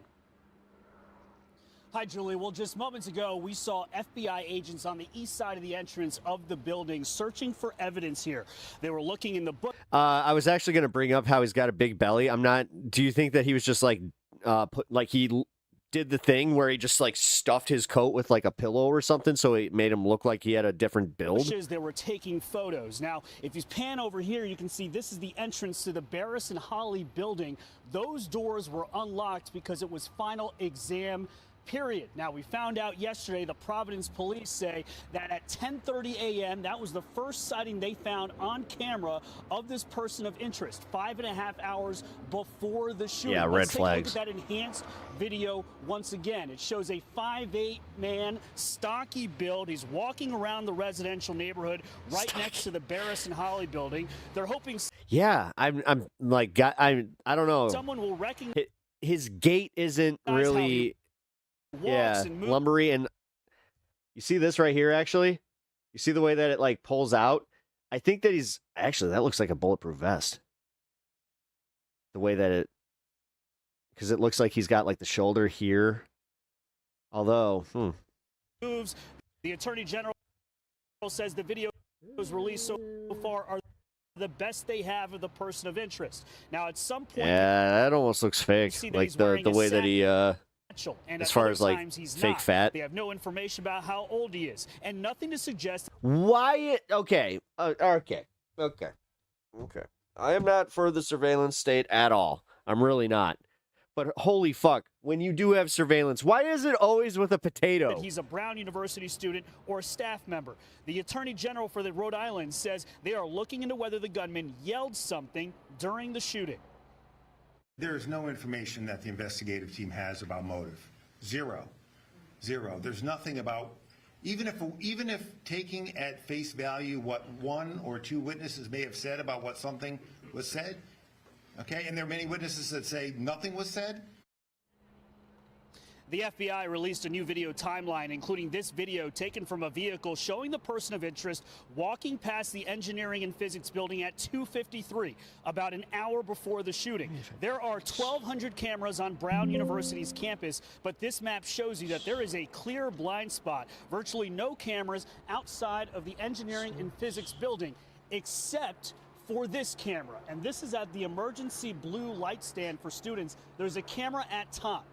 That camera was managed to capture the person of interest escaping from the physics and engineering building, or at least running away from it, crossing Hope Street. I might have to get a new stand cam. Onto Waterman. You can see the police lights are turned on at the time that he crosses. So now we've got a big question here about what happens next, because at 4:06 he goes down that street, and that's the last time we see him. And now we're seeing makeshift memorials here all over campus. You have people leaving flowers and letters, a sign here, Julie, that says, "When is enough enough?" As this community is reeling and they are searching for answers, Julie. Brian Yanis, live in Providence, Rhode Island. Thank you so much. Paul Morrow, retired NYPD inspector, attorney, and Fox News contributor, is on the ground in Providence and joins us. Also, Nicole Parker, Looks like she's sucking on her bottom teeth. former FBI special agent, also a Fox News contributor. Her new book titled The Two FBIs is available now, by the way. Paul, I'll start with you. You and I were together when this story broke, and you, in fact, had the very first digital image of surveillance video that you showed me off the air that we weren't even allowed to show at the time of the suspect. And I cannot believe days later we don't know much more. Dude, Fox News is even pissed. Yeah. Surprise. I think that's really an important point. Man, I think Kash Patel's gone, guys. I don't think if he lasts to the end of the year, I will be surprised. Because you have to say to yourself, where was the security? I know that's crazy. That's investigation and I we're gotta focusing say, on that. man. And right now, that is the most important thing. You want to get. It's almost like he's trying to get fired. Make sure that the threat is mitigated. But we do have to, since you're talking about the initial aftermath, we do have to recognize that this building, which is apparently one of the most heavily traveled buildings in the university, didn't have ingress and egress video, did not have key card access that day, did not have a security guard. There were other things going on in the building. And as I said, it's right here on the edge of a residential neighborhood. It's kind of the first thing you hit as you enter the Brown area. And so you have to say to yourself, how is that security so lax? And is that one of the things that played into this building being a target? As we reported, the FBI pieced together surveillance video, Nicole, to create a timeline of the suspect's movements before and after the shooting. And you isolated some significant points for us. This one shows him apparently casing the area. What does this video say to you, and how shocked are you, first of all, that this video has produced nothing? I mean, nobody's come in as of this video being released for questioning. And that was okay. This is so weird to say because we were watching the coverage from MSNBC, or MS Now. They were kind of doing the thing just like, oh, does this mean that, oh, no, it wasn't MS Now. You know what? I don't want to misappropriate it. It was the national news or something like that. It was definitely like a new network. But they were doing this thing where it's just like, well, do you think that perhaps we'll be able to find out who this person was through more like Ring cameras and kind of coordinating with that? And even the head of the investigation, like from the police, was just like, no, like I'm telling you right now, we have all that. We have no idea who we're looking for. I'm actually not shocked at all because I know that Brown like they're so used to like the way that this goes, where it's just like we wait for a few days, then somebody gives them up, and then we have our suspect. University is now trying to defend their posture on their security statements that they have made, but it's been an epic fail. The fact that there is no security footage from the campus and that the justification was it was an older building. Both the Attorney General and the police chief of Providence Police Department have said we have no video surveillance. That is inexcusable. I believe that Brown University's prioritization was not on the safety and security of their students. They were more focused on things like DEI efforts, and that has been catastrophic and led to the death of 2 students. I think what's important about this video surveillance that you're seeing here, you really made this about fucking DEI? From a Ring doorbell camera, likely from a neighborhood individual who has been kind enough to cooperate with law enforcement. She seems like a real fucking joy. And give all of this information, is that if you see, he has a very unique gait. Okay, it almost appears to me like he's waddling around. Additionally, you can see his body composition. That is going to be very difficult to hide. He can try to escape, but the way that he appears physically is very notable. And someone within the sound of the voice of those in the media, they know who this person is, and this case will be solved by someone seeing these video surveillance footages and turning it in. But I have to give credit to the FBI. Yeah. They are not the lead investigative agency on this. This is Obama signed the Investigative Assistance for Violent Crime Act in 2013, which allows the FBI and DOJ to assist in the aftermath of an active shooter. So this isn't their... So now you're just saying it's not their fault. Jesus Christ. But this is not their jurisdiction to take primary and to take over. What? Yeah, this is always interesting to see what Fox News has to say, because for real, most of us with brains go, huh? But then you have so many people that have like room temperature IQs where they're just like, she's right. She's an authority. She was part of the FBI. Over this case, but they are doing a tremendous amount of heavy lifting. I would say that they're doing the majority of the heavy lifting. Putting together all of this video footage has been phenomenal. They're doing the... I like how the newscaster's like, you're kind of full of shit. Best that they can with what they have to work with. I want to talk more about the timeline with you, Paul, and show you the video of the suspect who does... Back to sucking on her tooth. ...tend to jog a bit. If you take a look here.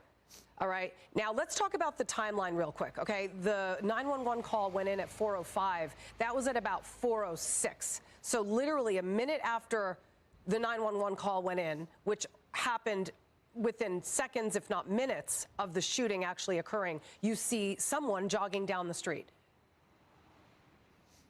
Yeah, and that's certainly going to be one. Notice how they're not focusing on the guy that got wrongfully arrested. One of the pieces that they're leaning on to say that this is the person of interest. They've also done a lot of interviews, and I think that they're fairly certain that the person that we're seeing as the person of interest in all of these videos is the perpetrator. And remember something else. If you are not the perpetrator and that's you in those videos, well, you would come forward and you'd say, hey, I'm not the shooter. That's me that you're showing everywhere. But I do want to focus on the fact that the videos that we're seeing, the reason that they are from residential videos is residential residency, excuse me, is that, and not the campus, is because he fled into a residential area. This piece of Brown is right on the edge of a very wealthy neighborhood. And here's the rub, Julie. A lot of these houses, they're surrounded by gates and walls. They're very well set back from the street. A lot of them, I don't think, are going to have usable Ring videos. Furthermore, during the weekend, in the immediate aftermath of the shooting, a lot of the houses were not even occupied. Man, these guys are all right. So this is the excuse that they're setting up. Right? FBI's doing what they can. Don't get mad at them. And he just went to too wealthy of an area because they had too many walls. My understanding from sourcing here is that the police were having a hard time getting usable video because there was nobody home. Now that people began to come back, or they reached out to people who were maybe away in Florida for the season or something, they've been able to get more. I'm hopeful that as time goes on, we may get video that shows either his face or maybe even shows him doing something with that backpack that appears in some of the videos and is not in others. Did he put it in a car? Well, if you get a car, you could get a plate, something like that. Those are the kinds of things I think that they're hoping for now. But one of the things that's going to almost certainly occur here as we get further out from the event is you're going to get digital stuff. I would be remiss. In Kohlberger, we're going to start to do that. I would be remiss not to point out once again the fact that there is a dead zone on campus where there are no cameras, and the Brown University has come out and said that they have some 1,500 cameras on campus, and that they sent out a text message to 20,000 students. Many of those students, including the student body president, didn't know about the shooting until their own mother actually called them to say that there was a shelter in place. And there is possibly no coincidence that the shooter picked a building knowing there were no security cameras. Am I onto something? Yeah, I mean, it feels that way to me. Absolutely onto something. Paul, okay, both of you real quick, and then I have to go. I'm sorry, Paul? Yeah, I think that almost certainly he's walking around beforehand. He looks like he's looking around for cameras, and as I said, he fled into a residential area. Does look like he did some casing here, but he did have to know that the building was occupied on a Saturday. It does argue some prep. Nicole. And again, I go back to the face mask theory that I've had since working violent crime in the FBI. Those face masks that became highly regulated during COVID are a law enforcement officer's nightmare because we do not have any clear view of his face. It's only a small smidgen of his eyes. But again, we are supportive of law enforcement. They are doing the best that we can. And again, it is going to be up to the public. If you see something and you recognize this person, please call it in. There's a $50,000 cash reward by the FBI right now. Let's solve this. All right, and they will. Nicole Parker and Paul Morrow, thank you both for talking to us. We'll come back to you if the most news important warrants. issue of our time is we don't get enough catnip treats. Hey everyone, I'm Emily Campagno. Catch me and my co-hosts Harris Faulkner and Kaylee Meckin. No. God, I hope I don't get this fed into my algorithm. Oof.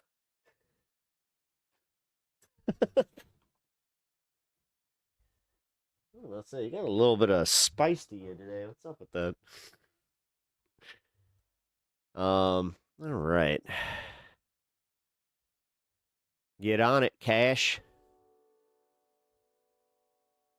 Yeah, I do have to say that it is kind of odd that like they are trying so hard to make this anybody's fault but the FBI and I mean, dude, state regime media really is a thing. And this is why I was getting mad at the Midas Touch the other day, where I was just like, they do this thing where they repeat that, where it's just like, state regime media, Fox News is saying blah, blah, blah about Trump and spinning it here and grading him on a curve and blah, blah, blah. But first hit like and subscribe, get us to 6 million subscribers, and then it's like... Which I really shouldn't have a problem with that. But goddamn, like I said, they front load everything with it. And then they just kind of blah, blah, blah. Like they're not giving you enough of the clips, but whatever. That's enough, dude. Can we not do the comics today? Like, can you not? Oh, you're in a mood. He's trying to grab my hand right now. He's just like, okay, dude. Okay. Don't bite. No kitty bite bites. No kitty bite bites. Oh, fucker. Already broke the camera, dude. Yeah, now Stan can't be on the cam. Can't do Stan cam. Sucks. Alright, he's gone. Alright, so let's do my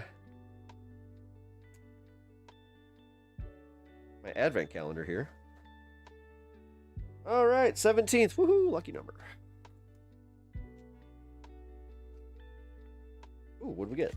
We got a card. Ooh, Eevee.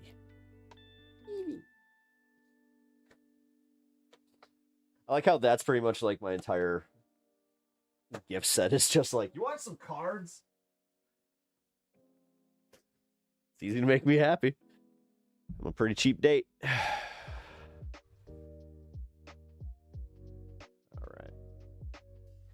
So, Trump admin wants to treat Congress like the Duma. Here, this is an important story.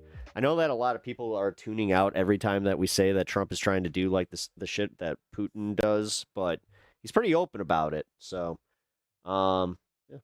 We're back with growing Yeah, it's questions Anna Cabrera, on of all Capitol Hill people, this morning after Defense Secretary Pete Hegseth confirmed the Pentagon will not publicly release the unedited video of the so-called double-tap boat strike in the Caribbean that killed two survivors. The decision comes as lawmakers press for answers about the legality of these strikes, civilian deaths, and a broader U.S. military buildup near Venezuela, all without congressional authorization. And joining us now is the ranking member of the Foreign Affairs Committee, New York Congressman Gregory Meeks, who led the briefing with Secretaries Rubio and Hegseth yesterday. Congressman, good to have you here. How much clarity were you able to get from yesterday's briefing, and did it change at all how you're viewing these boat strikes and the escalating situation with Venezuela? Absolutely nothing. I mean, it was supposed to have been a classified meeting, but to be truthful, there was nothing in there. Hey, guys. Very little. That was I can tell you right now, with the internet reports, I think it was Congress the problem that we tackled today. It is clear that they want to circumvent Fingers Congress. crossed. They want to treat Congress as the Duma in Russia, like Putin treats them. So there was no justification really given at all. You know, when we listen to the words of the president's chief of staff, they tried to. I just realized she looks a lot like the that one anchor that's really big on the BBC. She said that this will not stop until Maduro is gone. They said and tried to talk about that this is all about drugs. Let's remember that she was kind of fighting she was like pro-Israeli. Really, it's not all about drugs. The president's statement yesterday saying that he's going. It's so effing frustrating to have something medically wrong with you, but have no answers ever, and I'm being told not to drive or lift anything. Also, not being disabled enough to qualify for disability. Yeah. Like, what the fuck am I supposed to do here? Frustrating. Yep. Surround the. God, I can't imagine, because, yeah, at least in my wife's case, you know, before she got her cancer diagnosis, that was essentially the same thing, where she had we thought she had diverticulitis and just couldn't, you know, do the basic things, but then obviously it turned out to be that. But you know what? Putting it out there, no. And take back our oil, meaning saying it's the United States oil. Take back the United States land. I mean, that's irrational to me, what he said in that regard. But it also shows really what this is about. It's not about drug interdiction. It's about him invading or wanting to invade Venezuela. So I have a war powers bill that we hopefully to vote on. Although, this is kind of weird to say. Like, they are definitely doing it, but oh man, the timetable has been spread out. Today, to stop. Because it's been happening like, you know, it's going to happen this weekend for a long time. Oh, by the way, I got to look into see what Trump's whole thing in the Caribbean as well as Pacific. What's the speculation on what his whole doing that he has to come to the United States Congress to get approval. And the same thing with reference to Venezuela, that he cannot just go into Venezuela. He has to come to Congress if he wants to go to war with Venezuela. It seems at least some of your Republican colleagues, particularly on the Senate side, came out of the briefing yesterday with a very different perspective. Sounds like it's economy-tariff related. The speculation is that he's going to be backing off of some of the tariffs to move the stock market. Interesting. Take a listen.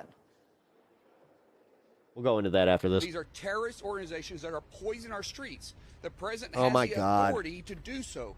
Back to the 80s. The argument is it's too close to our shores. Does anybody doubt that these are terrorist organizations? Yeah, actually. Yes, that's exactly what we are saying, is they are not. Americans do not. You guys just blanketly labeled anybody that is allegedly, trying to get drugs into America as terrorists. Want drugs coming to the country. We absolutely talked about Venezuela, because Venezuela is not just a drug cartel government. It's a transnational sponsor of crime. It's a transnational cooperator with Iran. That guy's got skeletons in his closet. Russia, with China, and uses its ability to go out on a limb. Drugs to weaken our Wouldn't be surprised if we learn his name. So this is a legal process. From some kind of scandal. Congressman, explain why you think they're wrong, and do you have Republican support for this war powers resolution? Well, clearly they're wrong, and Republicans are now talking about signing on to the war powers resolution.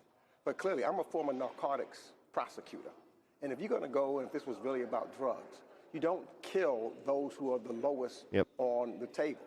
You use them. You go, you interdict those drugs, you then bring them in, you question them, you get information from. But notice how they're a lot like more enforced, like they force their message just with chest out. Do you not agree that these people are terrorists? Come on, huh? Them, so that you can go after those who are really the kingpins, those that are sending them there. And you don't, decide that you're going to double shoot individuals hanging on to a boat. That's a violation of law, both our law and international law. Those are things you simply don't Kind of wish I didn't look at my know, analytics and today. I don't hear those individuals, those That was a mistake. senators at all questioning the individuals who have been convicted of selling drugs in the United States. Like the Oh shit, we're gonna be to the 420 soon. They were convicted. We're celebrating that at the actual Who local gets time for me. pardoned? This major drug deal, as well as one of the biggest dealers on the internet who was convicted of utilizing and selling drugs that kills Americans. And what happens with him? He is pardoned, and there's no answers to that. So this clearly, by the president's words, by who he's pardoning, Don't go making this is not sense about now. drugs. Come on, This man. is about the president wanting to get to Venezuelan oil. And we all know Maduro is not a good guy. He's not a person that he lost the election, not a person that I support there. But we are a government and a country of rules and laws that we must abide. Notice how they're doing that goalpost thing where they're just like, oh, so you think that we should just allow the drugs into the country? It's like, no, but they're not coming to our country. Oh, well, so you don't think these people are terrorists? It's like, no, I don't. I think that we should definitely have some due process. And work with the Venezuelan people to make sure that they have a better future also, not doing what this president is doing, and all the information that we're receiving is just sorely missing. I know it's a busy... Pinkerbell, if you're not comfortable discussing a lot of it on stream, you can definitely hit me up in Discord with it, but I am curious, like, if you... or what is going on a little bit. Day there on the Hill for you, and in just the last I might not even hour, have any advice. Republicans signed on to just want to kind of Leader rant. Jeffries' discharge petition to force a vote on extending Obamacare subsidies for 3 years. Of course, that deadline is narrowing as we speak. Also, disability. With the end of the year now. I'm going on a long sight, rant about that, but I need to be those careful. Skyrocketing premiums set to hit Made my wife in a promise. January. There are only 2 working days left in session. Where do you see this going? But look, and Leader Jeffries and the audience should know, he knew that the only way that we could get a vote on this bill dealing with the health care tax credits is to get a motion to discharge. In fact, nothing gets on the floor, it seems these days, without motions of discharge, as we saw with the Epstein report. So we now have 218 people who have signed on. The majority of Democrats and some Republicans, the majority of Congress has signed on to this discharge petition. All right, that's a good sign. So therefore, there should be an immediate vote on the floor. I'm telling you right now, if they do get back, if they get Congress back, there's going to be a lot of answering from the Trump administration. Not leave here. We should not leave. Oh, did you guys see that Chrissy Nolan was held in contempt because of her trying to leave her federal hearings for the Christmas break? Until such time that there is a vote on the floor as mandated by the 218 people that have signed a motion to discharge, which means the bill should go to the floor for a vote. We got to stand up. So that's what I think should happen. Listen, what's unfortunate is Mr. Johnson is the deputy speaker, because that was actually to save Stanley. Seems to be Donald. He's in a mood, dude. He just like showed claws. I was just like, get up there. Trump. He just tells Johnson what to put on the floor, what boy, not Stan. to allow on the floor, and that's what happens.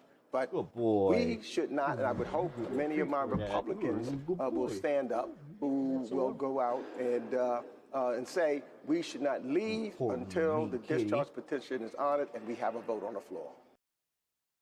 Yeah. Mean bully kitty brother of yours. Be thinking that was, dude. That just scared the shit out of me. My heart is freaking.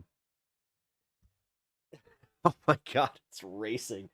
So yeah, Cat was on. He had the high ground, and he was just sitting there like this, and then I just saw him go, his ears go back. I'm like, no! Oh my God, he's doing it again.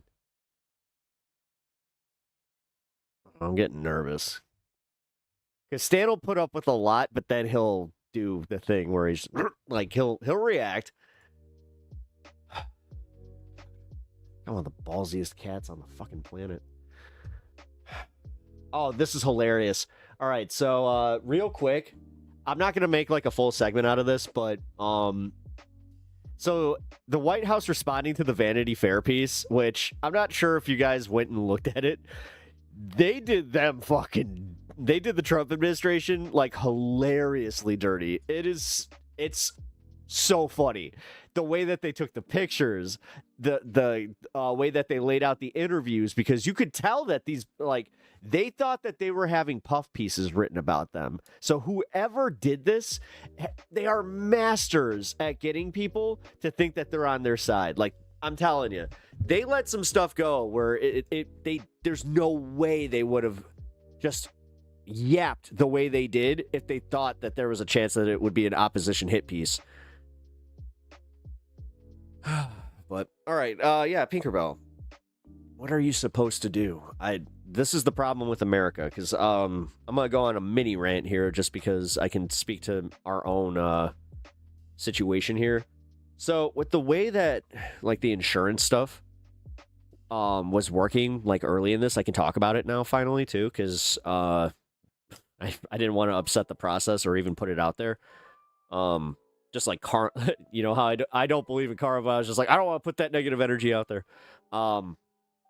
They started just going like it was like a ping pong game between the insurance companies and then the hospital, and then once we had specialists involved, oh my God, then you were just going back and forth with them. The worst though was when they were giving approvals for things, and then they just decided, no, you know what? That was a mistake on our end. You actually owe this much from that time. That was the biggest one that really pissed me off, where it was just like, wait, so you guys fucked up and we have to pay for it? Wait. But on the plus side, because we did see all that stuff happening, I'm so lucky to have somebody in my I guess I could just say it. I'm lucky to have somebody in my family that works in healthcare that kind of knew how to navigate this a lot better than us, because they've already done it. She had to go through it. She has oh my God, why can't I think of it? It's the forever. It's a blood cancer. Oh fuck. I'll think of the name of it, but yeah, she's been dealing with this for a long time. So yeah, she gave us like the ins and outs of what to do, who to call, and yeah, the biggest one now for me is just the hospitals, where I'm like, okay, I feel like I need to walk in there and just beg their billing department and just be like, please, can you just take some of these charges off, please? You think it will work? Actually, if you guys have any experience with that stuff, I want to pick your I want to pick your brain on that.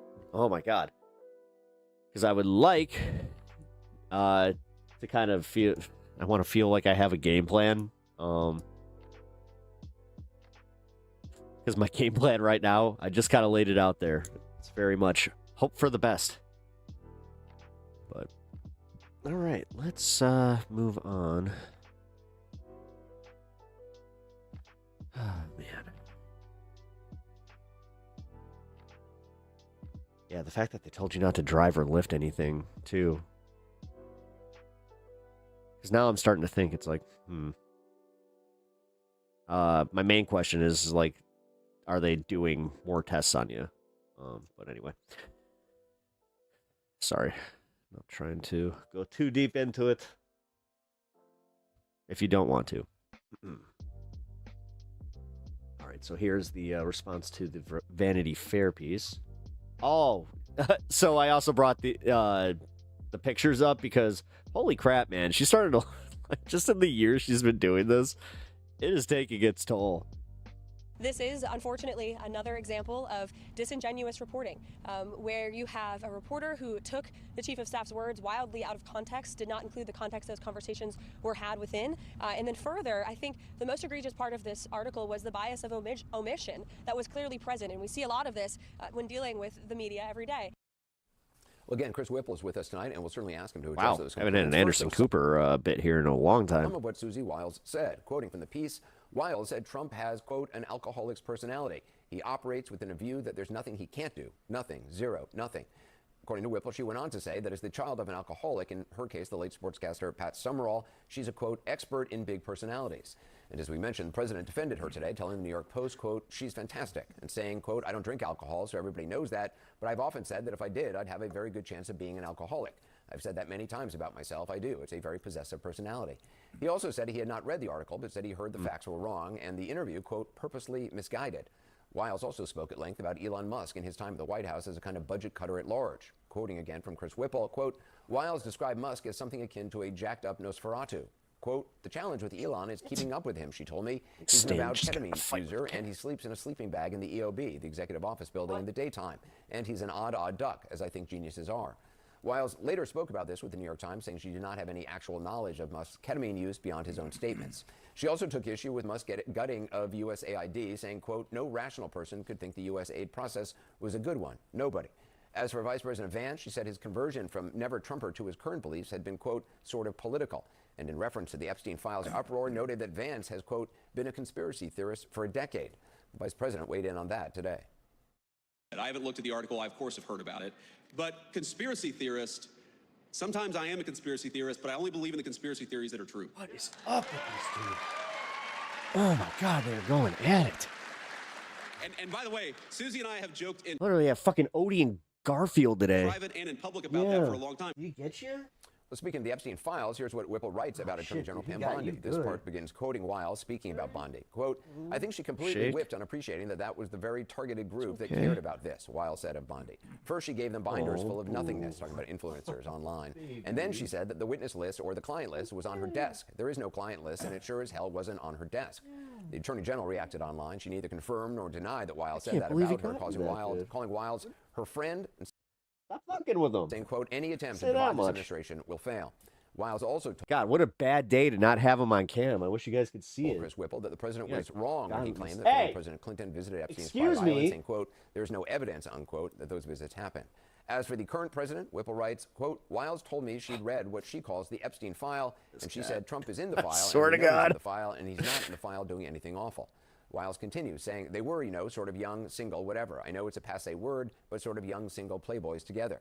Wiles also gives her take on the president's motivation for targeting Venezuelan small boats, 3 more in the last 24 hours. She says, quote, he wants to keep on blowing boats up until Maduro cries uncle, and people way smarter than me on that say that he will. Wiles also tells Whipple she thought she had what she called a loose agreement with the president to end his campaign of retribution against his enemies after 90 days. Oh, gross. Which did not stick. Oh, shit. Sorry, Pinkerbell. My job used to be fighting insurance companies to get specific medications like oncology and injectable drugs covered. It's complicated and frustrating on purpose, and nothing can convince me otherwise. I think so, because like we had to get a nurse's advocate to even get that sorted out. And she addressed her boss's recent which, from my knowledge, not a lot of people know that you can even do that. Of snapping at female reporters like this. Wait, this isn't Magic the Gathering? I mean, so I just opened this pack of Magic cards. So does that count? Pretty cool guy. I mean, I'm a pretty cool guy too. Likes some Magic the Gathering, but also talks about Marjorie Taylor Greene. Check it out. Quiet, Biggie. Susie Wiles' explanation, quote, got this legendary artifact increasingly from in our society, the punchers are women. Joining me now is Chris Whipple. Lunatic Pandora. Since his 2-part Vanity Fair piece landed. He's also the author of the New York Times bestseller, The Gatekeepers, How the White House Chiefs of Staff Define Every Presidency. Chris, thanks for being with us. Yeah, great to be here. All right. Nice. Got me there. I did.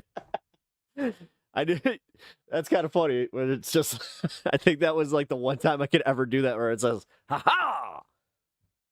Zing! Oh, man. Trying to build a master commander deck from Final Fantasy. We shall see, though. Missing the main cards that I need, like, the commander. Trying to get the Warrior of Light. I'm not going to spend as much as they're charging on the secondary market for it. Anyway.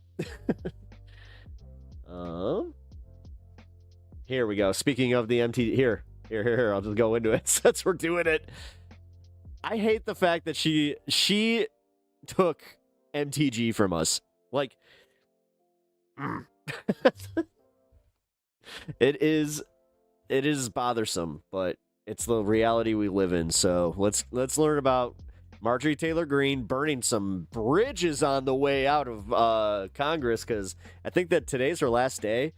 Oh man, she's also teased that like she's gonna go off. So Twitter is definitely gonna be something I'm paying attention to tomorrow. Congresswoman, thank you for being here. Obviously, it's been a big day here in Washington. And over at the White House, the people I've been talking to, it's a lot of the fallout from the Vanity Fair interview, the comments from Susie Wiles on the record that they've been defending against. Obviously, the president famously does not drink and never has. But when Susie God, you guys focusing on that a little bit too much. You're not focusing on the personality part. Wiles compares him and says that Because you can also take from it that he's technically abusive. he is the personality of an alcoholic. And the way she described Addictive. He's addicted to things, like he's dopamine, like he's random. that, Like, she yeah. meant that he basically has a view that there's nothing he can't do, nothing, zero, nothing. Do you agree with that assessment? I disagree with that, and we saw the major fallout happen yesterday with All right. his statements See what I on get. The tragic murder of Rob Reiner and his wife. MAGA faithful You made it back? reacted Nice. big time, and they called it out. It's all over social media. People, his supporters, including That's a way of another way of saying that he got brain damage without drinking. Oh, I didn't think about that. That's a good take, Bandit. myself, we didn't appreciate hearing the president, who himself was shot, and after Charlie Kirk's Was he though? Because like that's news to him apparently. horrific murder, we didn't appreciate even if you Really don't does make agree me with think that Rob it was Reiner just it politically, wasn't what they there kept was telling no us. reason for his statement No to be way. the statement that he made. Yeah, when he says, I mean, it was in the immediate aftermath of us finding out about Rob Reiner, and obviously now his son has been taken into custody. You've said that his murder was not about politics or political enemies. The president called him bad for our country and said he was a deranged person as far as Trump is concerned. I thought that statement was absolutely completely below the office of the president of the United States, classless, now. and it was just wrong. It's a tragic murder. It's a family ripped apart, and from my understanding, what I've seen on the news, it was drug abuse and mental illness. And many families across America deal with family members that are drug addicts or have mental health issues. And I think the president should have responded with compassion and talked about those issues. He didn't have to make it about politics. And I think that was it was really below what we expect our president to talk like. Meanwhile, you got the other side that's just like, it's Trump. Come on, man, it's Trump. Trumps. Like, It's come on. clearly also You gonna really be mad? tragic just for Like, the Reiner family. Oh, yes. I mean, you have no problem calling out what the president said, but why do you think other Republicans have struggled to do so? I can't comprehend it, but she needs to take herself out of the spotlight. The thing is, after Christmas and all that, I'm telling you right now, this is somebody internally said that AOC is likely to run for president, so they want to have AOC versus MTG, because nobody has any faith that JD Vance could actually carry the party. So this is the future right there that they're looking for. I'd like to Like if I was a political consultant, that's what I'd be preparing for. point something out. Just last week, and I think the dam is breaking.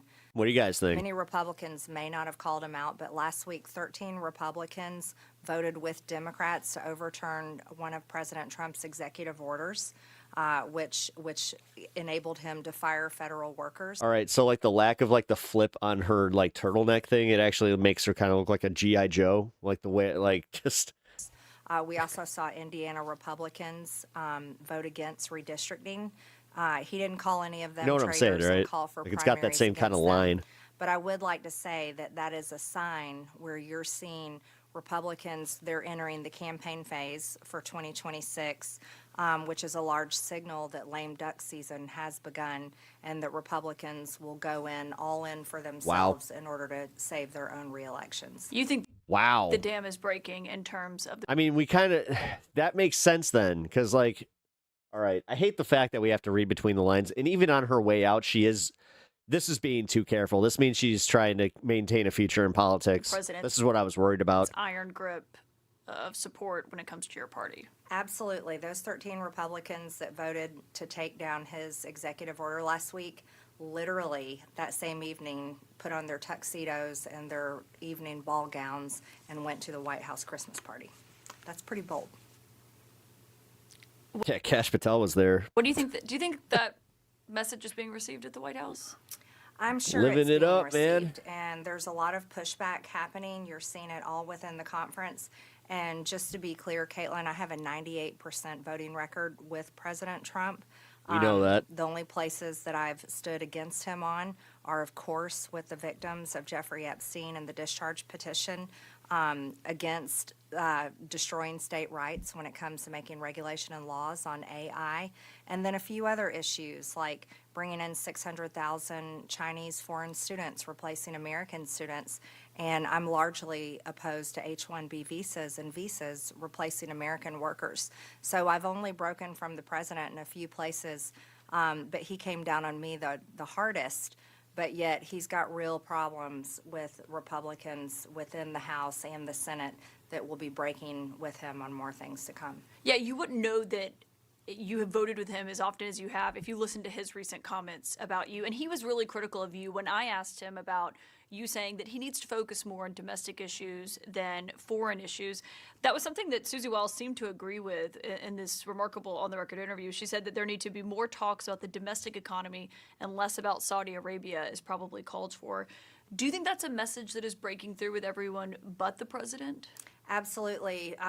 While CNN has been talking about affordability, all of a sudden, after Republicans got crushed in that election not too long ago, Fox News is all of a sudden willing to talk about affordability because it is a crisis. And health insurance is the coming crisis that we're trying to work on in the House right now, but they waited too late. Speaker Johnson kept the government shut down for 8 weeks. Not the government, I'm sorry, the House of Representatives kept us out of session for 8 weeks during the government shutdown, but yet we could have been in Washington working day in and day out preparing for this upcoming crisis.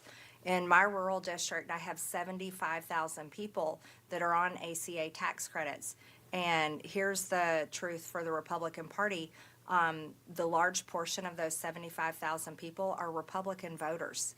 And so this is a real issue, but instead of working hard to come up with a solution, they 10-minute warning for my local 420. have waited to the last minute, and we're literally weeks away. 420 on a very special day. Do you think Republicans are going to rue the day that those Obamacare subsidies expire?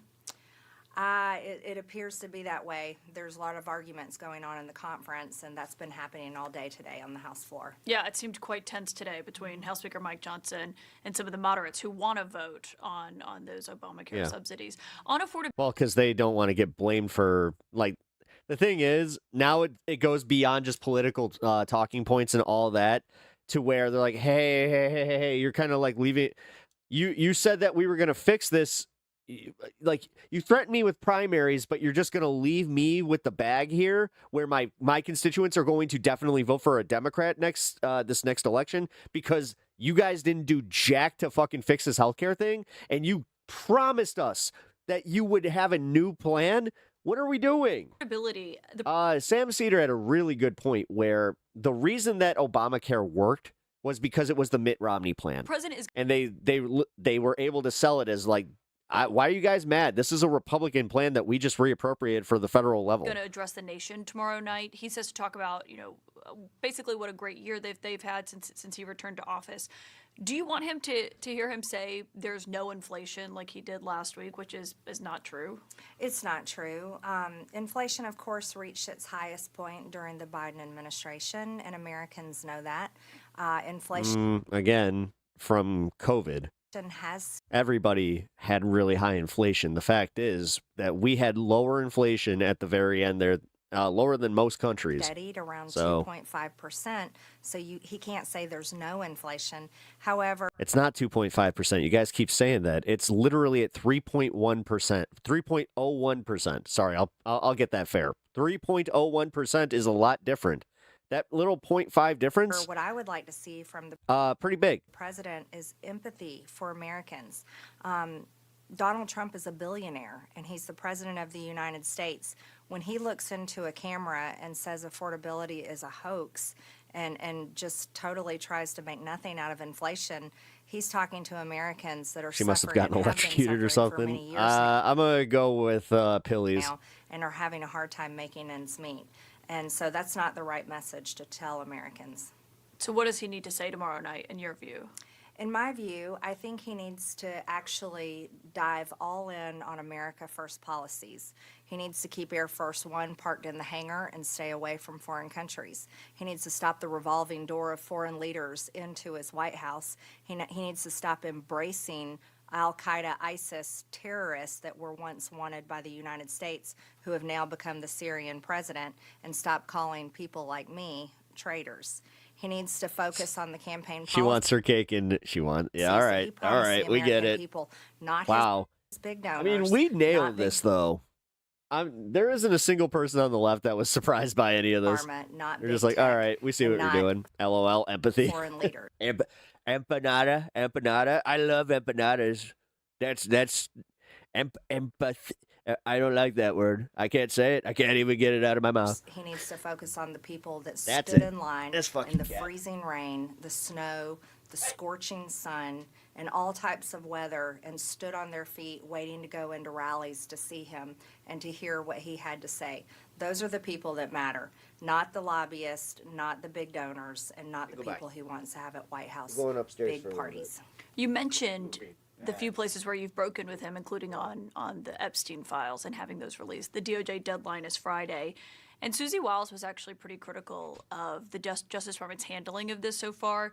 She said there is no client list, and it sure as hell wasn't on Pam Bondi's desk. Why do you think the Attorney General said that it was then? I'm not sure. I don't have specifics on that, but I've listened to the women themselves.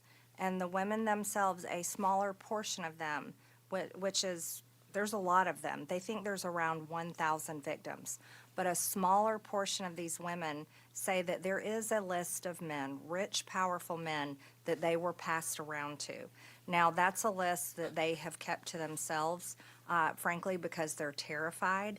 These women don't have money to pay attorneys if they get sued. Every expense Hey, look at her answering one of JS's questions. comes out of their own pockets.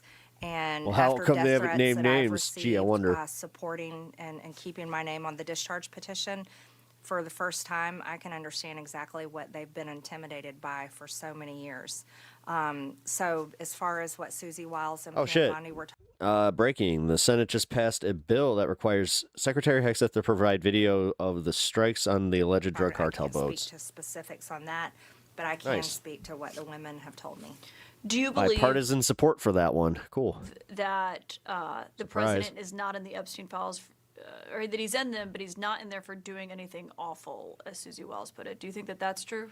The women have said that Donald Trump did nothing wrong, and their attorney told us in a closed-door meeting, and also told us elsewhere, that Donald Trump was the only one that helped them when they went to trial. So I'm believing the words that they spoke. When the talkers keep dropping dead, you can't blame them. I mean, everybody just, they accepted that Virginia Giuffre freaking just offed herself. Yeah, I still don't believe it. I'm trying to be respectful here, because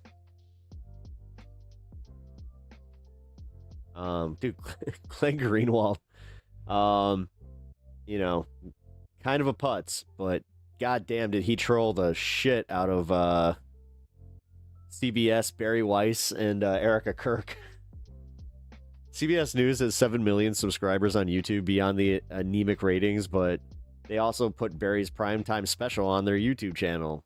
It has a grand total of 72,000 views after 2 days. In fairness to Barry, it's 10 times more than the Free Press videos get. Oh, man. Little bit catty there. I thought that was pretty funny.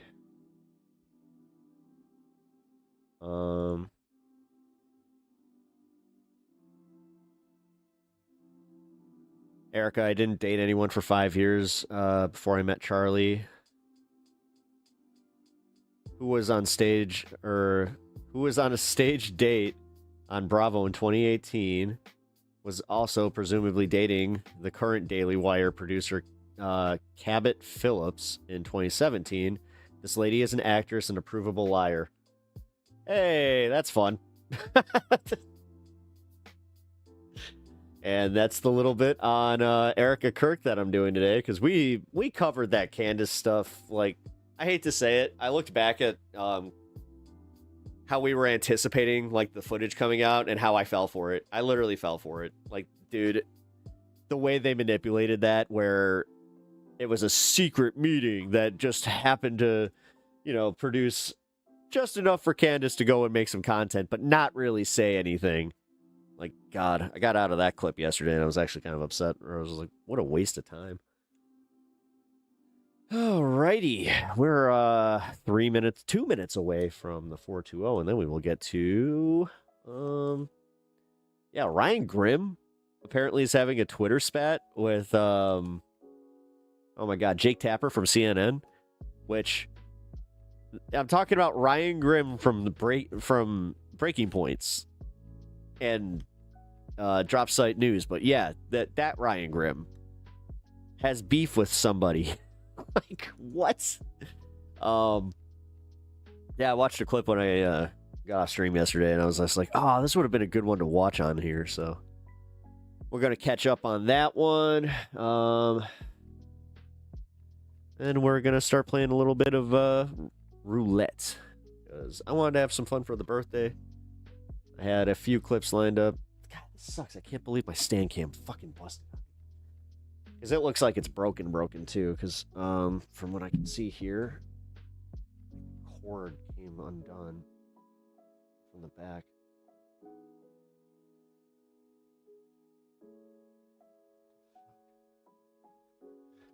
Damn it. That sucks, but either way, hope you guys are having fun. Apologies for the... Just like kind of like the flow stream today. Like, this is definitely not one of the better ones. I hate to say it, but kind of knew this was how it was gonna go when I hit go live, specifically because like I said, I got a little what's the word? A little lifted, you know. I took an early flight. Didn't Ryan smack someone at a journalist party for bullying his colleague? Did he? No way. I did not know that, and that's badass. Oh, man. I think... Oh, dude. So Ryan's just like... He's a certifiable, just really nice guy. Very mild-mannered, but he's one of those dudes that it's like, no, you don't fuck with him, because if you do push him to that level, you're gonna catch... You will catch fists. Okay. I can... All right. DEI efforts. Oh, Herman, I didn't even realize... Dude... I just realized that Twitch was not on my screen for the entire time that I've been on. Hold on. Oh, man. I'm telling you, it's Windows 11. It has to be. Windows 11 fucked up so many things for so many people. That's one of the little subcategories that I've been going through, is just people bitching about the update. I kind of enjoy it. All right, let's go. 421. Shit, I talk too much. Well, you know what? Correct.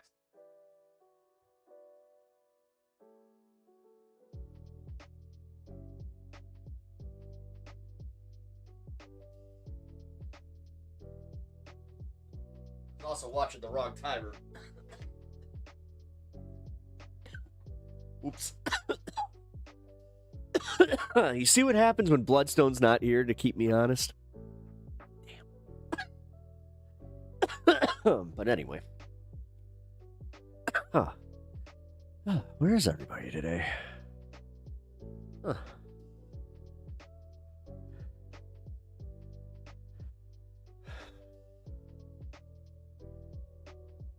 Let's see, who's live? Oh, okay. Oh, this space, duh. That's right. I forgot. This is the bitch about starting early. Is competing with your pals. I'm not really competing. Even though YouTube thinks I am. What up, Kat? Hello, Pep in chat. I'm listening while working. Good to see y'all. Hell yeah. Well, I'm glad that you checked in. Glad that you are able to listen while you work. I will make sure to make it a little more audio friendly. Make sure there's not as much dead air. Yeah, sorry about that whole thing. Okay, so for real, Stan, I feel so bad for him because he's got... Oh, I know. I said your name. It's okay, buddy. It's okay. Yeah, he got scratched really bad. So, when I heard him scream upstairs, I can only assume that the cat got him. I didn't find the claw. Usually I find... That's how I know when it's really bad, is when I can pull the claw out of his snoot. Love it. Appreciate the company. Oh, yeah. That's kind of the thing. Actually, funny enough, watching Opie yesterday. Yeah, when I got out of stream, I did check out his stream just to see like what he's been up to. Oh, my God, dude. I got to talk to that guy. Which would be awesome. He's one of my, like, I have to be honest, Opie from Opie and Anthony, Greg Opie Hughes is one of my heroes. Like, unironically, he's one of my heroes. Like, he and Anthony put together a great show for a long time. Even though when, you know, they hated each other, they were able to put on a really good show. So I have a lot of respect for what they were able to do. Just sucks that he is kind of a bonehead. You want to talk about self-sabotaging, he's definitely got that, which I've unfortunately I kind of see a little bit of myself in that, where I'm like, all right, don't, like, I kind of live by the motto, don't do what Opie does. But yeah, I should, you know what, I'll shoot my shot. Okay, I'll put it out there. I'll send him an email, see if he wants to get out here and kind of learn the biz. And I'll frame it like that, where it's just like, hey, man, so I spent years listening to you, and you kind of taught me, just even through listening, you know, tricks of the trade.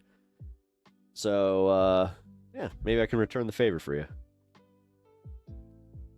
Because that was wild to see that I had more. Like, I'm gonna take that one and kind of ride it for a little bit, where it's like I had better numbers, better live numbers than Greg Opie Hughes.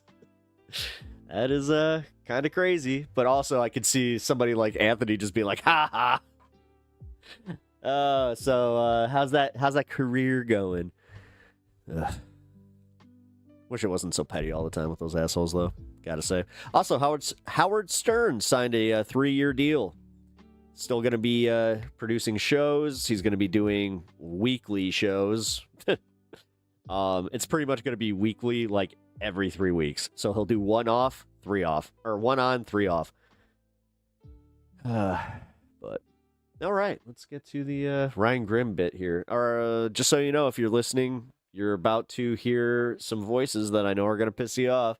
I always like to give the little trigger warning because this is a TYT segment, but this was pretty funny. Because Anna does know Ryan Grimm personally. I thought that her take on this was pretty kind of. I thought her take was kind of funny. Holy crap! Now, Drop Site News does a lot of reporting that Israel and Israel's supporters do not like, including looking at. Yeah, so that's what it was. Jake Tapper was essentially lumping him in with all, like, you know, the tranche of documents and emails that have been released by the House Oversight Committee to see what ties, if any, Epstein had with the government of Israel. And it turns out quite a lot of ties, quite a lot of ties. I'm sure they don't like that. So they're referring to Drop Site News as anti-American. Oh, of course. And meanwhile, Jeremy Scahill, one of the best reporters that we've ever had. A terrorist mouthpiece. Yeah, he's, okay. Okay. So you mean the people that are out there telling the truth are okay. They also recognize the humanity Jesus of power. Christ. That the Trump administration, tentacle definitely is wrapped around these people's necks. That is crazy. Palestinian civilians, and we all know that Israel's supporters. You know that, or Jake Tapper's just a dick. Absolutely loathe that. Now, the Doha Forum was a large conference that took place in Qatar that was hosted by a number of big names, including Tucker Carlson himself. That hosted a number of big names like Tucker Carlson. And Drop Site News mostly reports on the Middle East, specifically the genocide in Gaza. But the outlet also covers other topics as well, Jeffrey Epstein's emails and all of that. And for the Soros claim, Open Society Foundation, a philanthropic organization founded by Soros, did give Drop Site News $250,000 as a grant back in 2024. Well, who cares? You do realize that the only reason that Soros is a thing is because of people like Nick Fuentes, and we still, like people like Anna, are kind of like, yeah, so he funded it. It's like, who cares? Who the fuck cares? I don't love that. I'm just going to be honest. You literally are funded by Polymarket. Shut the fuck up. But as long as Drop Site News is doing the type of reporting they've been doing, I will allow it. Am I not? God, she has been around those shitheads at the fucking her take for a little bit too long. Her right-wing pivot is almost complete, guys. Not merciful. Am I not merciful? Jake Tapper. Jesus Christ, don't ever wonder why people don't watch you. Saw Eitan Fishberger's post on X and quote tweeted it with this image. Let's take a look. Basically indicating that he agrees with it. Ryan Grimm responded with, "You're sharing a post from a former IDF soldier calling us anti-American. What is anti-American about our reporting? If you want to call us anti-American, fine. You're American and I'll hear that from you.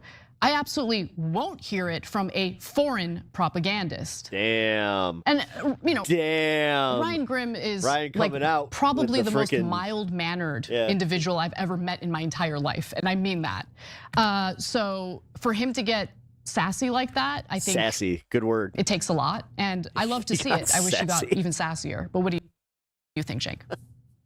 Yeah, so anti-American terrorist mouthpiece for an American reporter who's doing terrific reporting about Jeffrey Epstein, Israel, but many other countries, Russia, Mongolia, etc., and the connections that Epstein had for all these. So if Jake Tapper had reporting that showed that Drop Site News was wrong, that would be very interesting. And Is it true about the whole thing that he got that that scar on his head from doing something like a stupid game when he was a kid? Definitely read it. But or is that just like a meme that went around? Because I've seen it on multiple forums, like Hassan. They had it in his chat. Say anything about they also had it on Vosh's subreddit. The reporting, he basically just called them terrorists. God, I don't think I've seen his subreddit since like 2021. So that says to me, no, he's way more. That shit got me out of Reddit. More of a zealot than I realized. Thank you. That's the kind of thing Mark Levin would say, Laura Loomer would say. So that's unbelievable, right? And look, there's two guys in my experience over the last 20 years who drive traditional media reporters crazy, and that's Ryan Grimm and David Sirota, because their reporting is unassailable. They're terrific reporters. I can't disagree with that. Okay. And they keep reporting on the donor class and how they affect the politicians, Democrats and Republicans.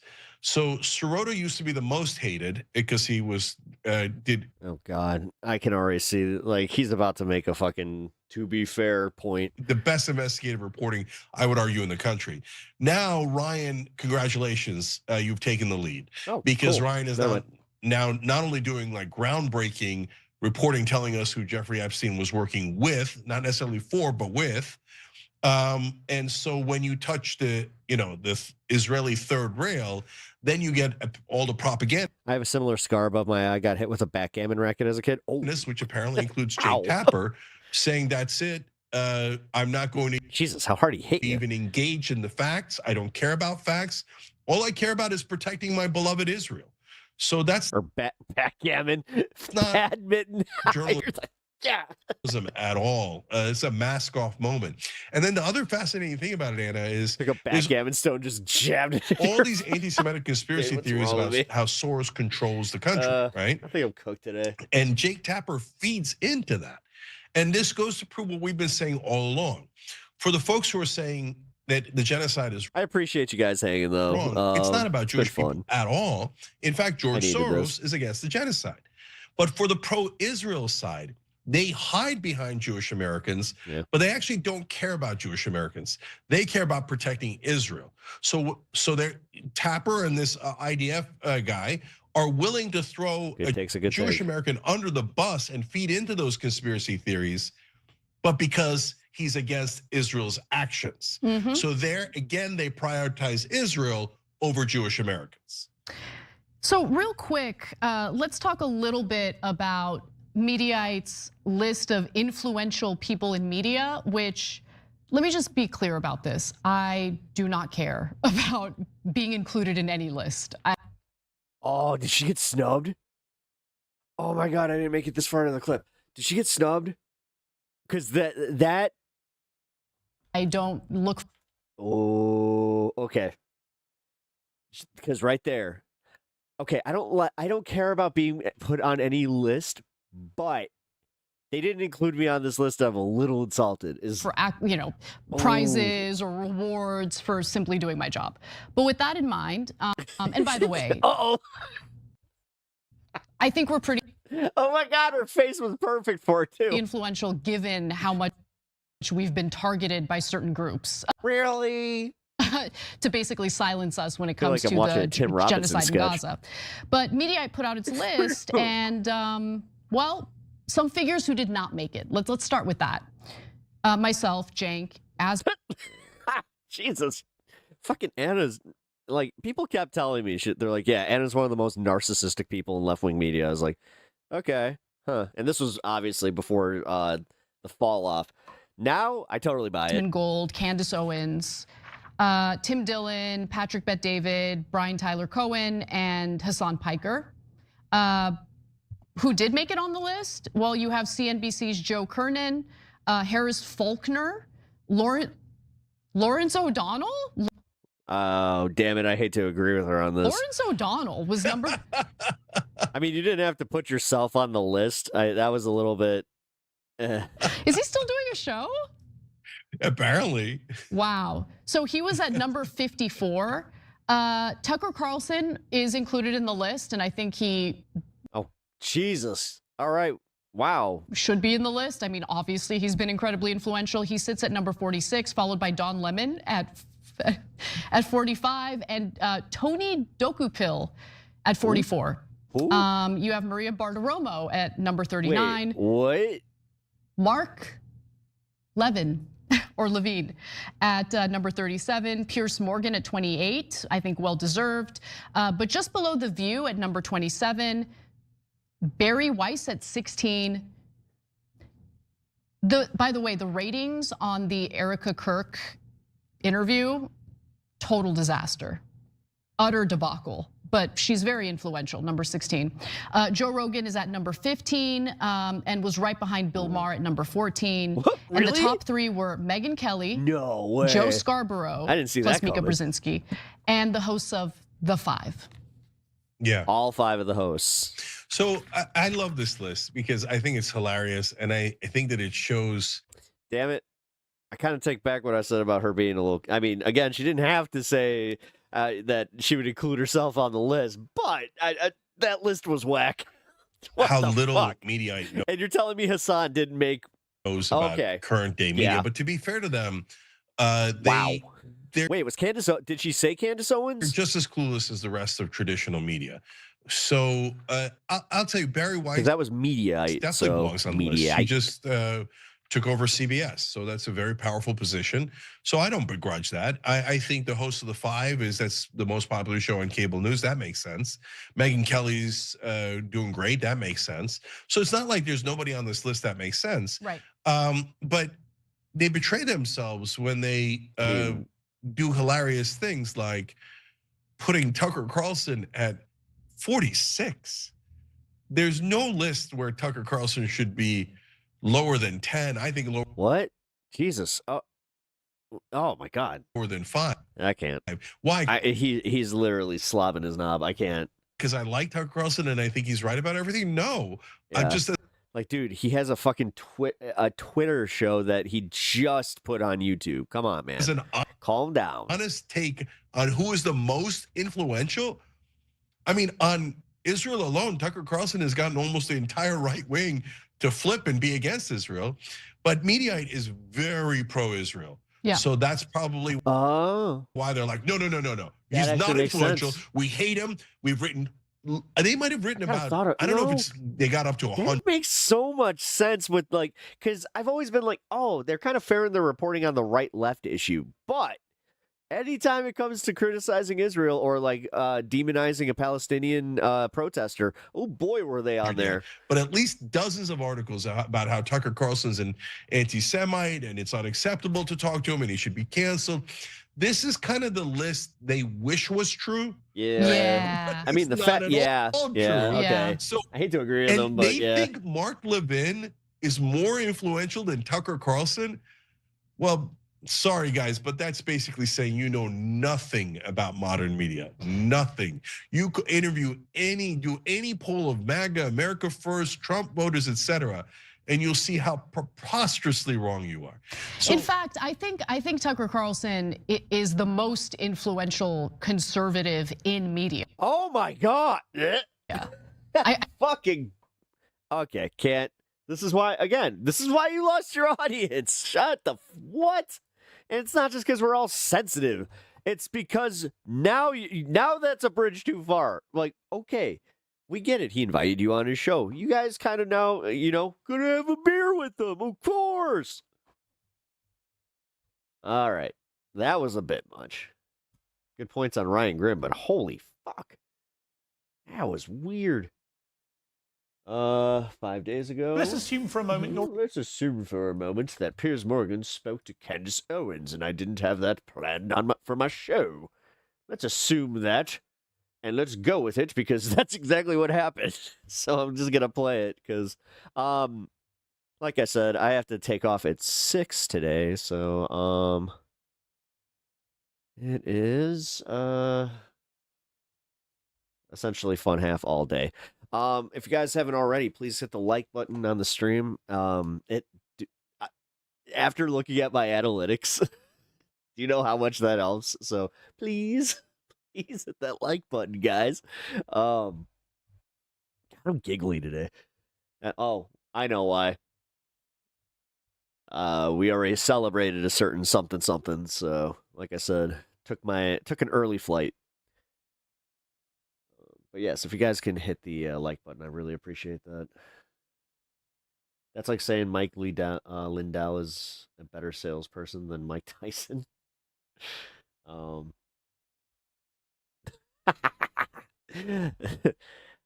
Listen, let me tell you something.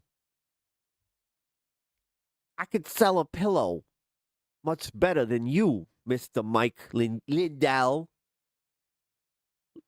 I'll put them on my fists, and I'll just say, they're so soft that when I punch you in the face, that you don't feel nothing. See, I got better pillows than you. Actually, that would be a pretty bitchin' sales pitch. Mike Tyson pillows, so soft you won't feel me punch you. Let's assume for a moment you're right. All right. Yeah, so this happened.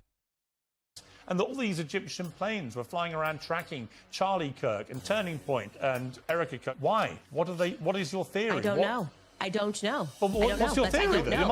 You must have an idea. My theory is that we should investigate everything strange that happened on that. Oh, he's pressing her on some of the stuff that she's been putting out there, and she's backing away from it. Day so we can figure out what happened. I'm just asking questions, guys. I'm just asking questions. Ooh. The difference between me and you is that I have the courage. Interesting. Here's the goat. Ugh. Let's not. No. No, I mean, if you mean the goat of sour milk, fine. Because to that I say nay. Wait a minute. That's a horse. God damn it. I just legitimately mixed up ba and nay. Oh my God. All right. I just need to end it.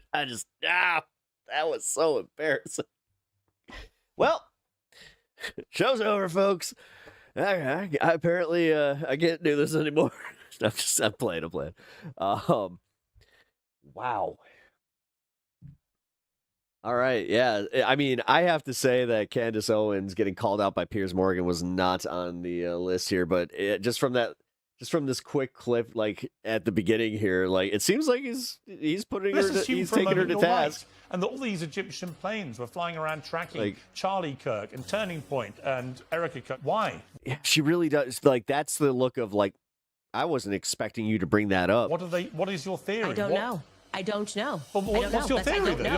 You must have an idea. My theory is that we should investigate everything strange that happened on that day so we can figure out what happened. The difference between me and you is that I have the courage to take the risks and ask the questions first.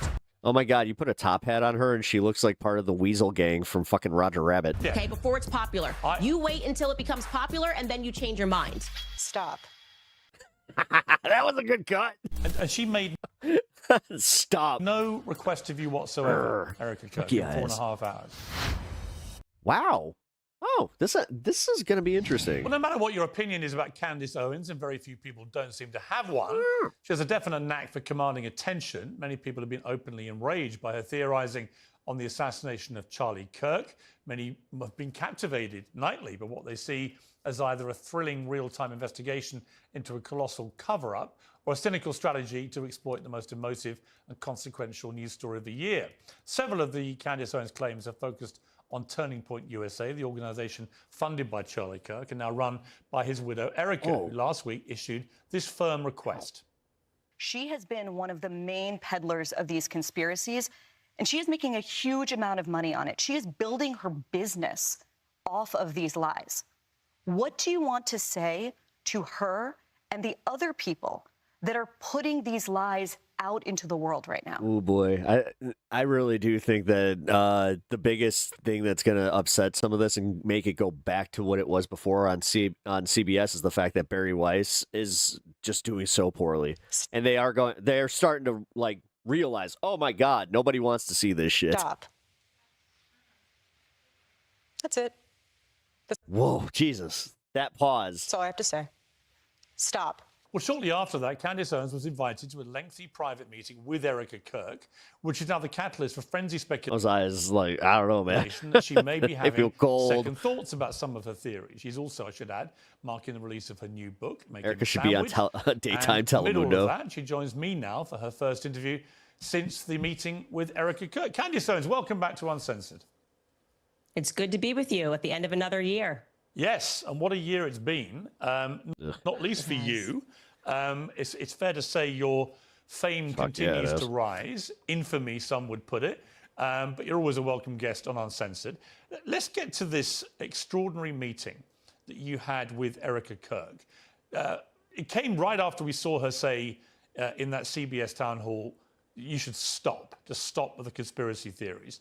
So who approached who about you guys actually getting together? Good question. I was approached by Turning Point after Blake Neff, who works on Charlie's show, sort of fumbled this invite. It was, I'd almost say it was a fake invite publicly. And then in the middle of the night said, oh, Candace is not able to be here tomorrow. And they never messaged me. And I think there was quite a bit of public backlash with how they went about it. It just was just not the way that we try to set meetings. And so what happened after was they reached out to me, said ERIKA would agree to do a live stream, just the two of us. And then after ERIKA's PR blitz, they reached out again and said that they felt that it was better for us to meet one-on-one. That means that the PR blitz is not going well. She's getting memed. As opposed to us sitting down having... And they lost confidence that she'd be able to actually sit down with Candace, and also that Candace might cross the line. And Kelly moderate, which was the idea originally. Right. And so where did you have your summit meeting? At a hotel here in Nashville. And a lot of your, as you know, a lot of your supporters, fans of your show, think that you may have been lured into a trap. Did anything while you were there make you think you were being lured into a trap? I don't know that a lot of my fans think that I was being lured into a trap. I think ahead of time they had some concerns, obviously, because I think in general, after you see a public assassination and you start tracking so many lies that are happening, there's going to be an understandable amount of angst that people feel. And I certainly felt the angst as well. I've obviously been very clear that I am suspicious of some of the characters that are at Turning Point USA. So I totally understand why the public is concerned. When you saw ERIKA, the way she's wearing her hair, she was obviously angry about you in that CBS town hall. What was her demeanor like when you met her? Well, I don't think that she thought she was angry in that. I think maybe that was the characterization from the public. I certainly thought she was angry as well. And she sort of clarified that she was a bit annoyed by the questioning, the way in which Barry had set up the question with the podcaster Candace Owens, which I think was definitely being driven more by Barry Weiss's feelings towards me, long-running feelings towards me, than it was perhaps for the benefit of CBS and trying to pretend to be an impartial journalist. What? So I think she was frustrated by the line of questioning, is what she explained to me. Wait, so how would you categorize the 4.5 She was mad because hours? she called you a If you were looking at podcaster? it in totality, what was the tone of the conversation? Is that what she? I don't want to rewind, guys. Is that what she said? Or am I just like having a moment here where it just got warped? Both got out of it. My wife's sitting on the other end, just like, which one? Oh, I wonder which one it is. Trying to understand why there were so many Turning Point lies, and why instead of people acknowledging that these are lies, I felt that there was this billion-dollar psychological operation to convince people that Candace is just crazy. These aren't lies. These are made up. And so I was very refreshed that they owned up to the lies. That Candace Owens destroyed by her own fans. Ooh, I know what we're watching after this. It's a great first step. And I think, okay, you know, what motivates that? No, I'm gonna even change maybe the title. because despite having what I would assume to be the best PR agents and crisis PR agents in the world, we're moving toward a different world where people don't really care, you know, if you are friends with the people at what is it WME and CAA and what they can do for you. That sort of power is ineffectual in this day and age. And so I think they recognize that, and that the public simply doesn't believe the story that they've been fed, and the psychological operation to convince us not to believe our own eyes or to trust our common sense instincts has failed. Okay, and I think on their end, they got more clarity on how I figured out certain things, more clarity on why I am convinced that there are people that are inside of Turning Point that are dirty. And I was able to share more with them off record. And I think that they got more clarity in exchange. Before we get into some of the sort of specifics, is there not a danger here? I've already seen it in some of the reaction from people that follow your show. Is there not a danger that in seeking to be the one that exposes the truth, and I don't know the truth about what happened to Charlie Kirk. I work on the assumption that this lone, twisted weirdo Tyler Robinson killed him for whatever reason, and I suspect personally that is how this will play out. However, I have an open mind in the sense that we still don't really know what happened with President Kennedy's assassination. I found the attempted assassination of Donald Trump very odd in the way that that's been handled by the authorities. Candace Owens is an attack dog. If the cameras were on, she would have chewed up ERIKA and spit her out. I do feel that. I'm not naive. As a journalist of 40 years, I'm not naive enough to say every single thing you've been saying is obviously baloney, because I don't know. And we'll get to some of the more specific details. But is there not a danger, Candace, that by having a 4.5-hour private meeting, rather than doing it in public, that all you're really going to do, collectively actually, you and ERIKA KIRK, is fuel the conspiracy theories about what you may or may not have discussed in that meeting, what part of the stuff that you've been broadcasting on your show she agrees with and doesn't agree with, and so on. Is there not a danger this is the least transparent way of going about trying to get solutions here? Damn. That was pretty Well, I'm a straightforward. very transparent person, so my preference was to do it publicly, but I took the offer, obviously, to have any conversation, because if I hadn't done that, then I think everything I'm in doing would have appeared disingenuous. Like, oh, Candace is pretending that she wants answers to her questions, but when she got this offer, she suddenly said she didn't want to go because it wasn't public. They would have felt like I was moving the goalpost. So I was willing to take anything. And Kind of believe her on that. from their viewpoint, they felt like after the CBS News and the Fox News hits that ERIKA did, it was, my understanding was that they felt that it was a good idea to bring the temperature down first by having us sit down and communicate. And that doesn't mean that they necessarily say, oh, well, that's it. Now we're not going to have any other public discussion. I'm hopeful they will. I think they should. I totally agree with you. More transparency, the better. Who else was in the meeting? ERIKA was there. Who else was there? Justin Strife, who is the COO of Turning Point USA, and my husband was only there for a portion of it, and my cousin. So there were no lawyers, for example? No lawyers. But they did phone their lawyer because I asked the question. I was like, look, I'm open to being wrong, obviously. If there is something, which I think the media was kind of hinting at, that they had more, but they couldn't share it with the public, I said, I'm happy to keep my mouth shut, and I want to feel good walking out of here that there is something there. There is some sort of a smoking gun, and I will tell viewers just to be patient. And so they did call one of the lawyers working on this case, and it was not convincing at all. He said, in effect, lawyers. All we have is what the public has seen, and we won't know more because we're investigating and looking for more. And so that just made me go, why is everybody being so over the top and ridiculous and using words like the evidence is overwhelming? It was Tyler Robinson, when they don't have anything that's overwhelming to show that it's, they don't have a video of him taking the shot, which I think was something that I assumed, like, okay, there's all these cameras, maybe they actually have that video and they're waiting for a moment to release that to the public. They don't have that. Or at least I can say ERIKA's side has not seen that. And the lawyer communicated to me that they would not have access to that until earliest would be May, that right now they're just investigating, just like we're doing back at home. Okay, you said that your motive for going to the meeting was that you would be able to come out and tell the world Tyler Robinson killed Charlie Kirk. So are you in a position to say that? Do you believe, as a consequence of your 4.5 hours with ERIKA, do you believe that it is now most likely that Tyler Robinson killed Charlie Kirk? She said Absolutely not. I haven't seen. Wait, but she said that yesterday in her response that she did believe it. She's already changed? Piece of compelling evidence that Tyler Robinson scaled the rooftops like Spider-Man on a college campus that he didn't go to, and fired one shot, a magic bullet shot, and killed Charlie Kirk. I have not seen one piece of compelling evidence. In fact, I've seen more compelling evidence to the contrary. All right, you know what? When I break this into a segment, I'm gonna definitely have to splice the response there and just make sure that I'm not wrong, because from my recollection, she said yesterday that she was starting to believe that Tyler Robinson was the one that did it.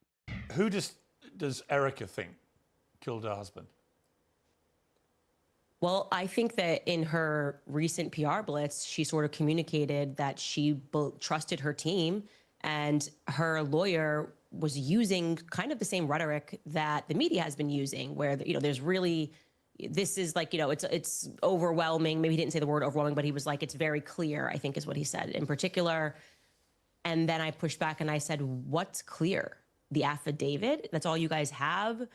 And I did tell him, if you would never be my lawyer, because it's just, a lawyer that's just kind of giving you adjectives, and I don't need a cheerleader. I need someone to be practical and to say, we don't have anything yet. I think the communication should be, we are hopeful that throughout this investigation, we are going to uncover more evidence that links Tyler Robinson to this crime. I do feel confident that he was involved in some capacity on that day. As I have said many times on my show, I was the one who broke the story that he was at the Dairy Queen throwing out clothes, a local Dairy Queen, throwing out clothes in a nearby cemetery.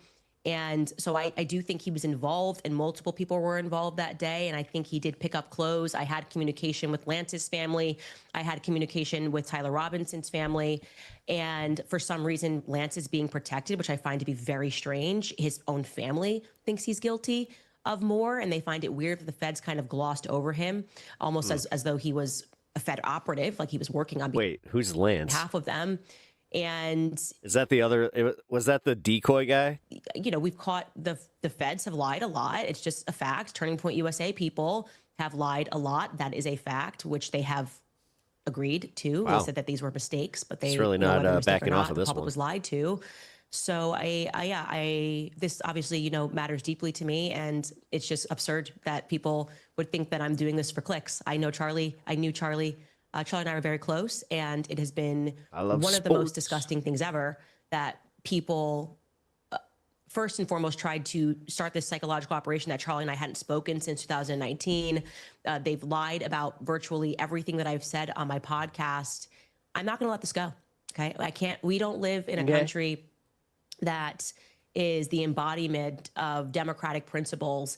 If Charlie Kirk gets publicly executed and the media apparatus is doing everything they can to cover the tracks, I would say to cover the tracks by demanding that there is no further inquiry into what happened on that day. All right, that is not a country that I can get behind. Let's get to some of the details, because it seems to me you've put up a lot of theories, but a lot of them don't seem to have a clear conclusion from you about what you actually think happened.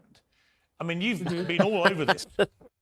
She's not used to people kind of calling her on her bullshit. Now, that's kind of funny. Did you just see her like kind of nod and go, "Oh, I wasn't expecting that." Killed.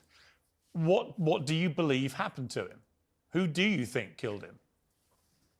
So I can't tell you definitively who pulled the trigger. I'm not going to lie to audiences and just put something out there that's not real. But what I can say is I feel convinced that the feds were involved. I can tell you that. I think the feds were involved in staging a cover-up. I think Kash Patel knows what happened and did not happen on that day. So you're literally calling out Kash Patel's feds then?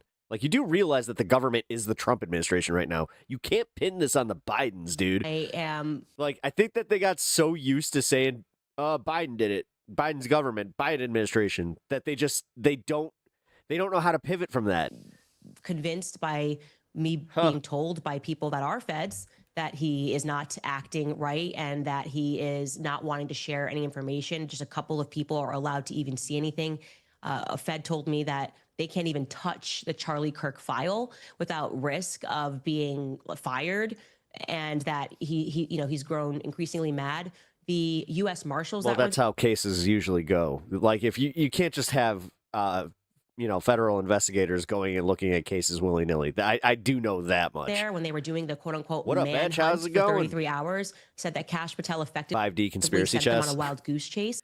Do you think that Alex Jones feels foolish where he's just like, God damn it, I should have seen this coming. I should have had some of it. She's taking my grift. Which is what was signaled to the public when he said, we got him, and it was actually the wrong person. And so it caused people to stop looking because they were convinced that they had the shooter.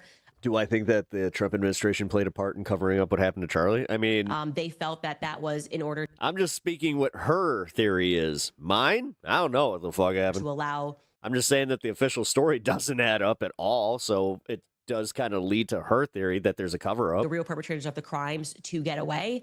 But that could just be PSYOP is not a synonym for rumor. The fog of the immediacy of these things. We've seen it at Brown University. Exactly the same thing. They thought they had the killer. They thought they had the killer. It turned out to be the wrong person. Ooh, it doesn't mean there's any great conspiracy by the feds to cover anything up. And again, even if what you're saying is true, oh my God, dude. I love how when you can just stop her for a second, because she's one of these people that, like, she can convince you that she's smart just by trying, like, sounding smart, just like by literally just faking it till she makes it. But then she gets just any pushback, any follow-up question. She's just like, have no way. Maybe you're right.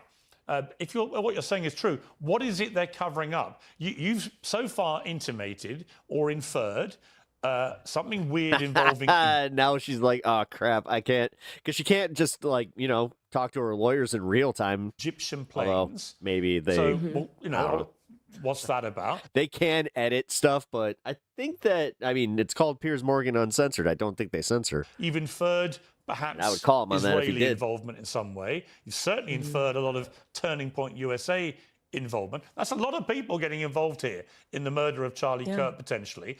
But what I'm really curious about is, given you've been all over all this and you've been airing all these theories, well, which one is it? It can't be all of these things. Is it somebody? Well, of course, is it someone at Turning Point USA? Yeah, I mean, who do you actually believe was behind this? Of course, it can be all of those things. And what's really ironic here is that there's a clip of Charlie in the last months leading up to his death where he speaks about the JFK assassination. And he says that multiple countries were involved, multiple people were involved, the LBJ was involved, the feds were involved. And he's correct. That is what it means. When there is a conspiracy, there are multiple people that are involved. Of course, there's not one person on a grassy knoll who shot JFK. Well, it might have been that. There are people who had to agree. The grassy knoll thing is the other. Oh, my God. We don't. Would have had to. She can't even get her conspiracies right. The Dallas police were involved. Candace, I'm answering your question. I'm answering your question. But my You're point asking, is, why aren't you just going to point to one person? That to me, even that seems like a part of telling people not to believe their own gut. Obviously, for this to have been pulled off, there had to have been multiple people involved. There had to have been people at Turning Point that were complicit in having this happen. Now, who knows what their motivations are? Doesn't mean maybe this person's like, hey, I'm going to help you. Hang on. Okay, let me stop you. Hang on. When you say obviously somebody at Turning Point, you are accusing right now people that worked with Charlie Kirk at the company he built, which is now run by... I love watching people like her get uncomfortable, man. ...by his widow. You are directly accusing people in that company of being complicit in his murder, right? I want to just be very clear connecting that dot. So I said that when there is a conspiracy, of course, there are going to be multiple people involved. So applying that same logic to JFK, right? Knowing, as I do and as Charlie did believe, that LBJ was involved, which then implicates the feds as having been involved, which then implicates the Dallas police station as being involved. I believe Israel was obviously involved, that they were the ones that wanted him dead for saying that what is now AIPAC should have to register under FARA. So there's motive. There are people that have to be involved on the ground that day. There are people that have to be willing to allow the perpetrators to get away. There has to be media that's complicit, and that's what literally Operation Mockingbird was. It was established to persuade the public. Candace, here's the problem. Well, hang on. It was established. So but here's the problem with everything you're saying. In this massive cover-up. You keep saying, and this is where people think you're prone to endless conspiracy theories for whatever reason. Okay.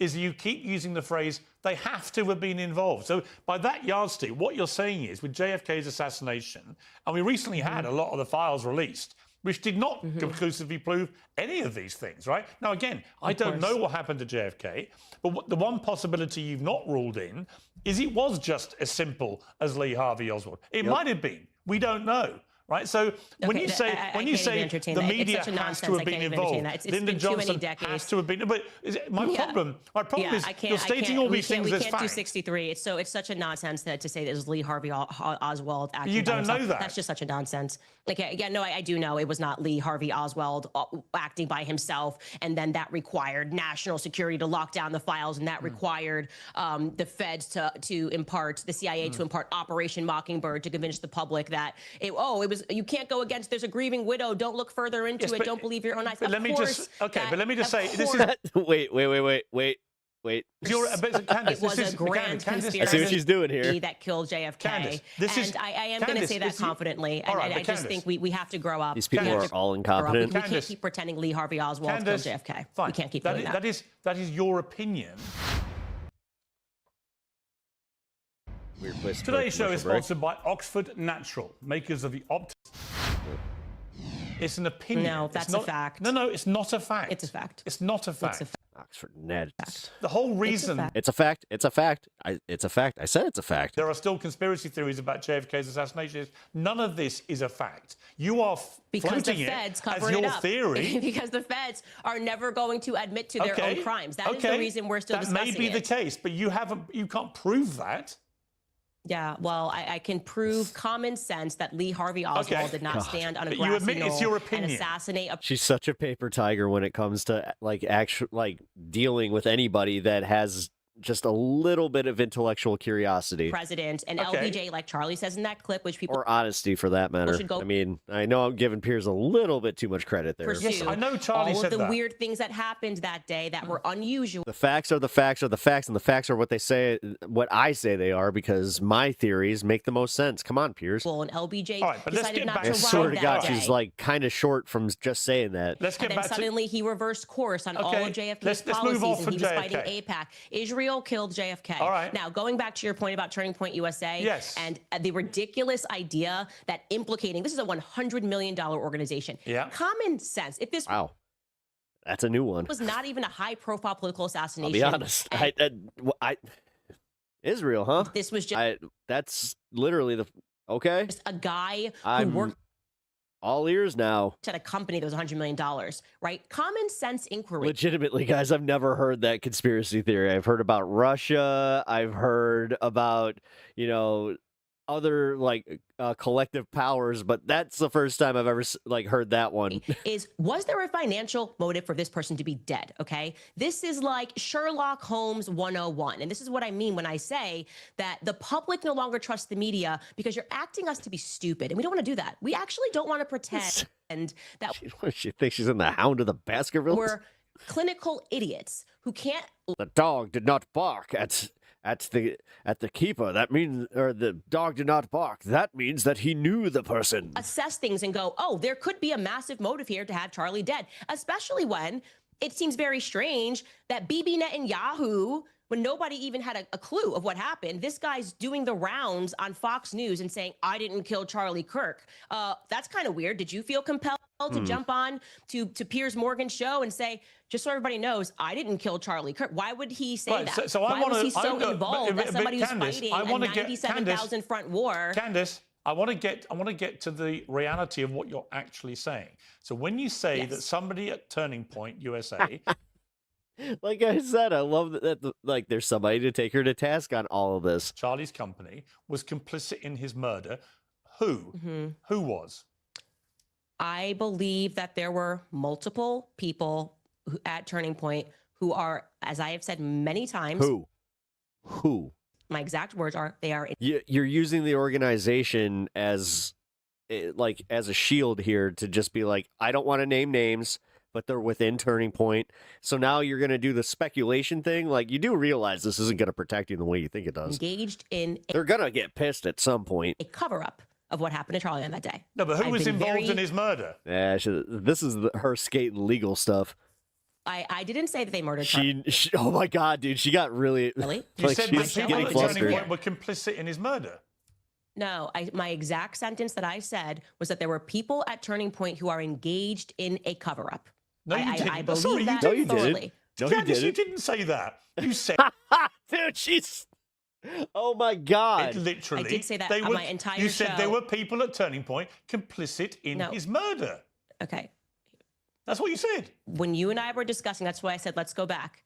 I was applying the logic of a conspiracy to JFK. I said, Oh my okay, God, JFK, dude. you have people that are complicit. This is kind of funny. course, Let's if you forget apply that JFK. logic, if there Let's is a forget conspiracy, JFK. there's going to be Yep. multiple people that are going to be complicit Ooh. by the time, in order for a large stage murder to But you happen. specifically so I was using said, an you didn't say analogy of complicit JFK. in a cover-up. Dance. You said Just complicit come in on, the murder. keep dancing Because I around said, it. who at Turning Point You're eventually going to get there, or you're just going to have to yell at him to move on. Let was me involved clarify for you. in his murder? And Let you me said, clarify for you.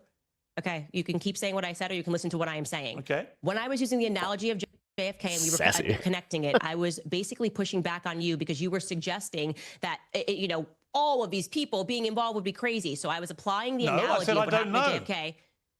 Well, you actually, if you go back and I listen, said I don't know. suggesting that a I conspiracy. said you don't know okay, well, either. You're floating theories. when we started which are talking about you're the JFK perfectly thing, entitled. Listen, let me make it clear. Piers, I really think you're not holding on to your thoughts here Candace, correctly. let me spell out my thought very clearly. Oh my God, she really is. She's bad at gaslighting. Like, she doesn't even realize started it. talking Let about me JFK, spell- hang the on, implication Candace, that you were hang on. making Let me was that it explain was my thought crazy to to you. suggest that multiple Let me people could have explain been my involved thought at to you. different levels. Candace. I was then connecting I mean, I play Final Fantasy, so the second that I see staggered, let's go! the dots and saying that Okay. in order for the JFK assassination to happen, there had to have been tons of people that were complicit, I understand. I heard what you Maybe said. you're the person who takes the cameras Braver. down. Maybe you're the I person understand that what you're told him to saying, drive Candace. that day. Maybe you're LBJ. So they're not all complicit in the murder, Right. but they're all at different varying stages involved in the cover-up, right? So that's what a grand conspiracy actually is. And I do believe...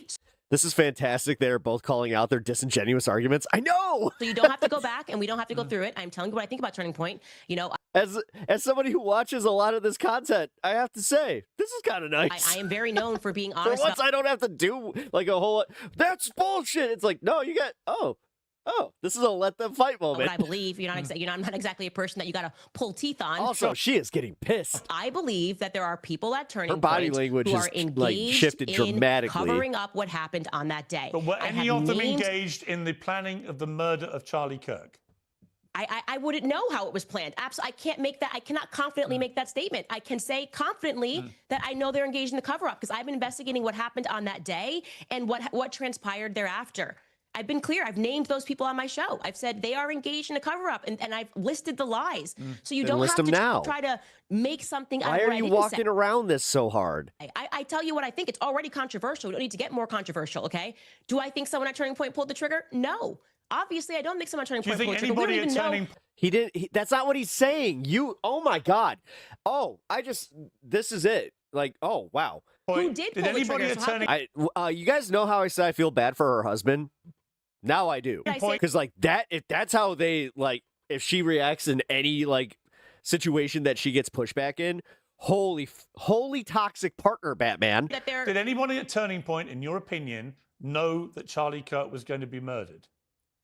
There is specifically 2 people at Turning Point. Tell us, Candace. USA, and I have communicated that information to ERIKA and Justin Strife that I would not be surprised if they had foreknowledge of Charlie Kirk being assassinated. But do you have any evidence? I'm not going to name. I am not going to name those people, okay? Because it's not right for me to name those people until I know for a fact. But it's for me to put it out there, and then again for you to guess. That they did. For me to know what? Oh my God! It's literally elementary school level tactics. It's the I know you are, but what am I? And I know, and you might find out later. The names did you give the names to ERIKA? Yes. So I absolutely did. You gave the names to ERIKA of 2 employees, current employees at Turning Point, who you believe were involved in the preparation for the murder of Charlie Kirk. Is that what you're saying? I told them that if I were in your shoes, these would be 2 employees that I would look further into. That's And what I evidence said. do you have that they had any prior knowledge of the murder? Because I don't have concrete evidence is the reason why I'm not naming them. So I've been So you've responsible. got no I'm not evidence, saying, but you're telling the widow that these 2 people may have been involved in the murder. But Ooh, you see man, the she problem? really is getting the like. evidence for it is people that there is not concrete evidence. It's like you're trying to get me to say something that I never said and then asking me to defend it. No, I'm asking what evidence let's you've actually got. go to. You're asking me privately. Did I communicate to them that I think you should look further? That's called an investigation, Piers. Okay. So what you're what are doing you is a basing it strategy on? of like if somebody. Pepper and Candace sitting in a tree. FIGHTING. dies, you're saying to police, you can't ask any questions about anybody unless you have concrete evidence. We're at the stage of investigation. I'm not saying yes, that. you can. I'm and not let me saying give that. people in the public the permission to do this. Follow your instinct. If you feel something is off, I mean, keep asking questions No problem. until you get concrete No evidence. And when you problem at have concrete evidence, Wokephobe. you should name those people. Wokephobe full patch. If she forgives her husband's killer, then she has no reason to ever be angry with have anyone. the concrete But you evidence. have named I other find there people. inconsistencies. Okay. But you have named other I'm trying to people. answer. I mean, she's trying to do like the, Christian thing. Piers, you can't ask But it's also, it does make me wonder, like, me questions. You can't ask me questions. Let me finish it. I have communicated to them that their inconsistencies make me uncomfortable. I have communicated to them that somebody else who is a third party. oh my God, does she not understand that, like, again, like you're causing more problems by just not naming the 2? Because now you even said it. It's like, there's 2 people in Turning Point who I think had something to do with this, but it's for you to know, or for me to know and you to find out. That's what I meant to Gave say. me some information that I am not yet comfortable as I am vetting it, giving it to the public, because that's the responsible thing to do. These are private citizens. And that if I were in their shoes and had more access to information, I would go down that route, okay? Unless I am fully confident that they actually did have something to do, like here is the smoking gun, I'm not going to name those people. Okay. But the people I have named thus far are people that I believe are engaged in a cover-up. Like I said, hold me accountable for well, what let's I talk said, about one of those okay? people. Let's talk about one of those people Cool. because the Turning Point producer, Blake Neff, wrote this in early December.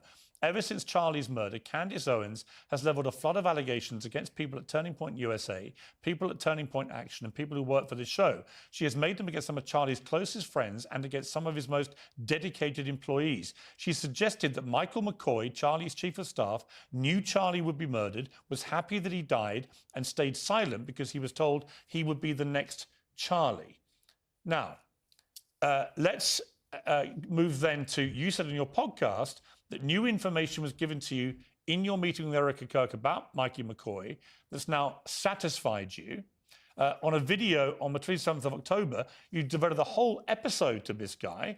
I swear to God. And he's supposedly I never strange said I behavior. have information. We watched your response, and I'm pretty sure everybody watched your response to that because dude, it was the talk of the town.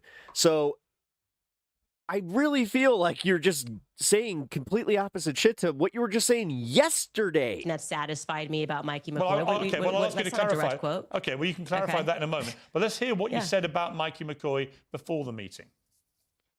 So we decided to slow this clip down, and we're going to watch this clip slow down so you can see that it is exactly 834 milliseconds from the time that you hear the shot. That is how long it takes for Mikey McCoy to put the phone to his ear. Now, why is that precise timing so important? Because there's no dialing. Oh my God, dude. Mikey didn't have time to dial, okay? I don't think a lot of people use her own words against her this way. You can't dial and put your phone to an ear and point. Because now that I'm really thinking about it, who else does this?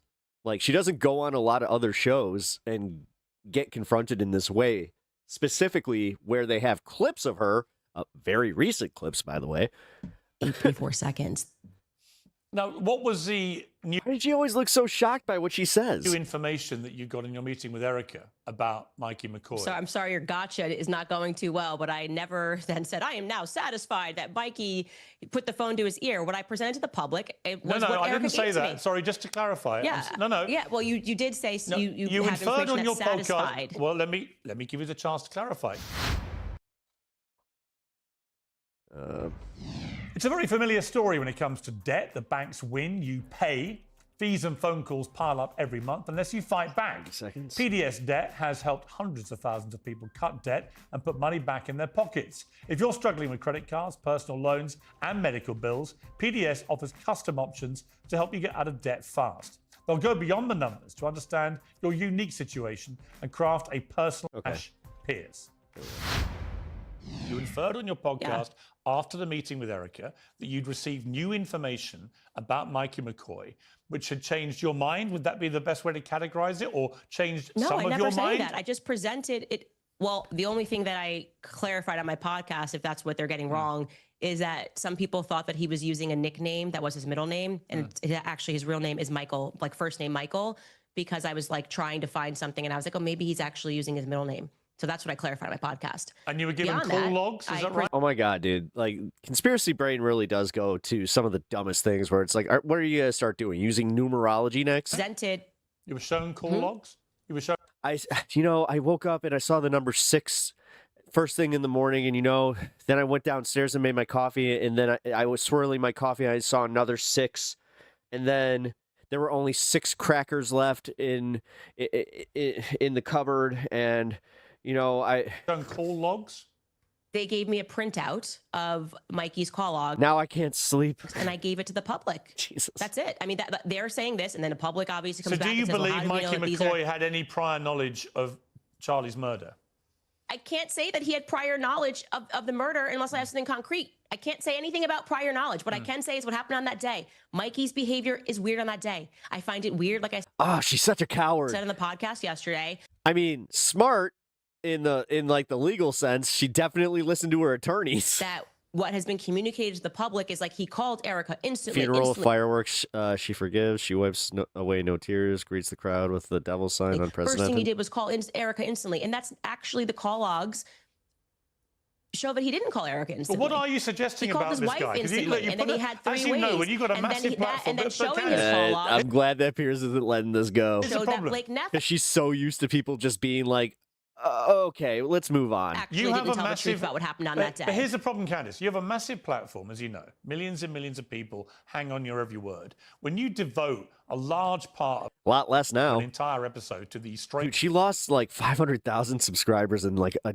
day. strange behavior. I know that when you have 6 million subscribers, it's not that big of a hit, but I don't know, man. That was wild. Of Charlie Kirk's chief of staff, you are putting a target on the guys. And she saw Jesus's face on a slice of her bread. You're inferring it has something to do with this, or something to do with some cover-up, or whatever it is you're inferring. You know what you're doing when you do that. When you saw ERIKA KIRK, did you say to her that you believe there's something suspicious about Michael McCoy? Was she able to explain to you why there isn't, or does she share your view? She gets a Cheeto shaped like a cross and just starts crying. That he is somehow complicit in this in some way? Well, we actually dedicated more time to speaking about his father, who I think it's strange to me that that man called himself a pastor. I communicated fully. She's not inferring, she's implying. That everything about that man makes my skin crawl. I think he's a bad person. I think he's involved with bad people. And this is obviously, like, Mikey's a son. And, you know, I asked a bit about Rob McCoy and Mikey McCoy's relationship. I would just like to be clear. I have never, I am not going to be emotionally conditioned to believe that asking questions when we aren't getting any answers is the crime itself. The crime was when Charlie got shot in the neck. So it's not, but you're asking weird questions and then expecting answers to very, very odd questions. But you've already said, you've already said though, you told Eric. And then you imply that they are doing something and continue to do so. Like, I don't know how she skates all this legally. Like, way to remove the easiest way. Let me finish. You can't ask me questions, not let me finish. You're contradicting what you've just said to me. But you have to. You said to me earlier, what did I contradict? You said you gave 2 names of people in the Turning Point organization that you believe are complicit in some way. You gave those names, but you wouldn't name them because it wouldn't be right to do that. But you did name this guy, Mikey McCoy, who was the chief of staff. Because his actions are strange. You're 2 different things. I really, Pierce, I think you're having trouble holding on to 2 buckets of thought here, okay? You said, in regards to someone that was complicit in murder, that is a very serious allegation. I gave them names of people that would not surprise me if they did have foreknowledge of Charlie Kirk's murder. You are now shifting gears and you're asking me about Mikey McCoy and why I am raising red flags about his behavior on that day. Because I believe his behavior on that day was weird. I think it's painfully obvious that his behavior was weird. I don't know people that don't duck when a shot comes down. Complicit? So I'm sorry that I have eyes, and I am agreeing with the public that Mikey McCoy's behavior was weird on that day. no, but again, you just spun that. Oh my God, he was pretty clear on this one. Okay, these are 2 different. Like, do you need this broken down as plainly as possible? Why not name the other 2 when you're naming this guy and creating all this division and all this speculation on Turning Point USA? How is she missing this? Different things. Now, if I'm going to make the an assertion that somebody had something to do with planning this murder, I better be damn sure. And if I said that on my podcast, right?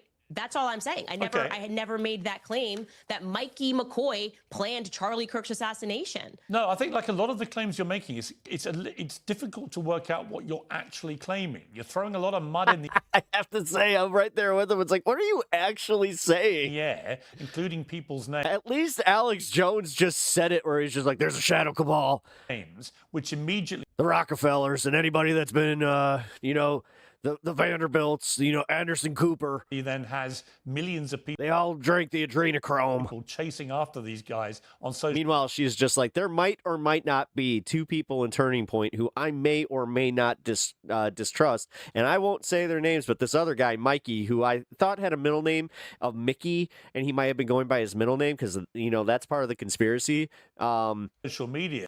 What? I'm sorry they get caught lying.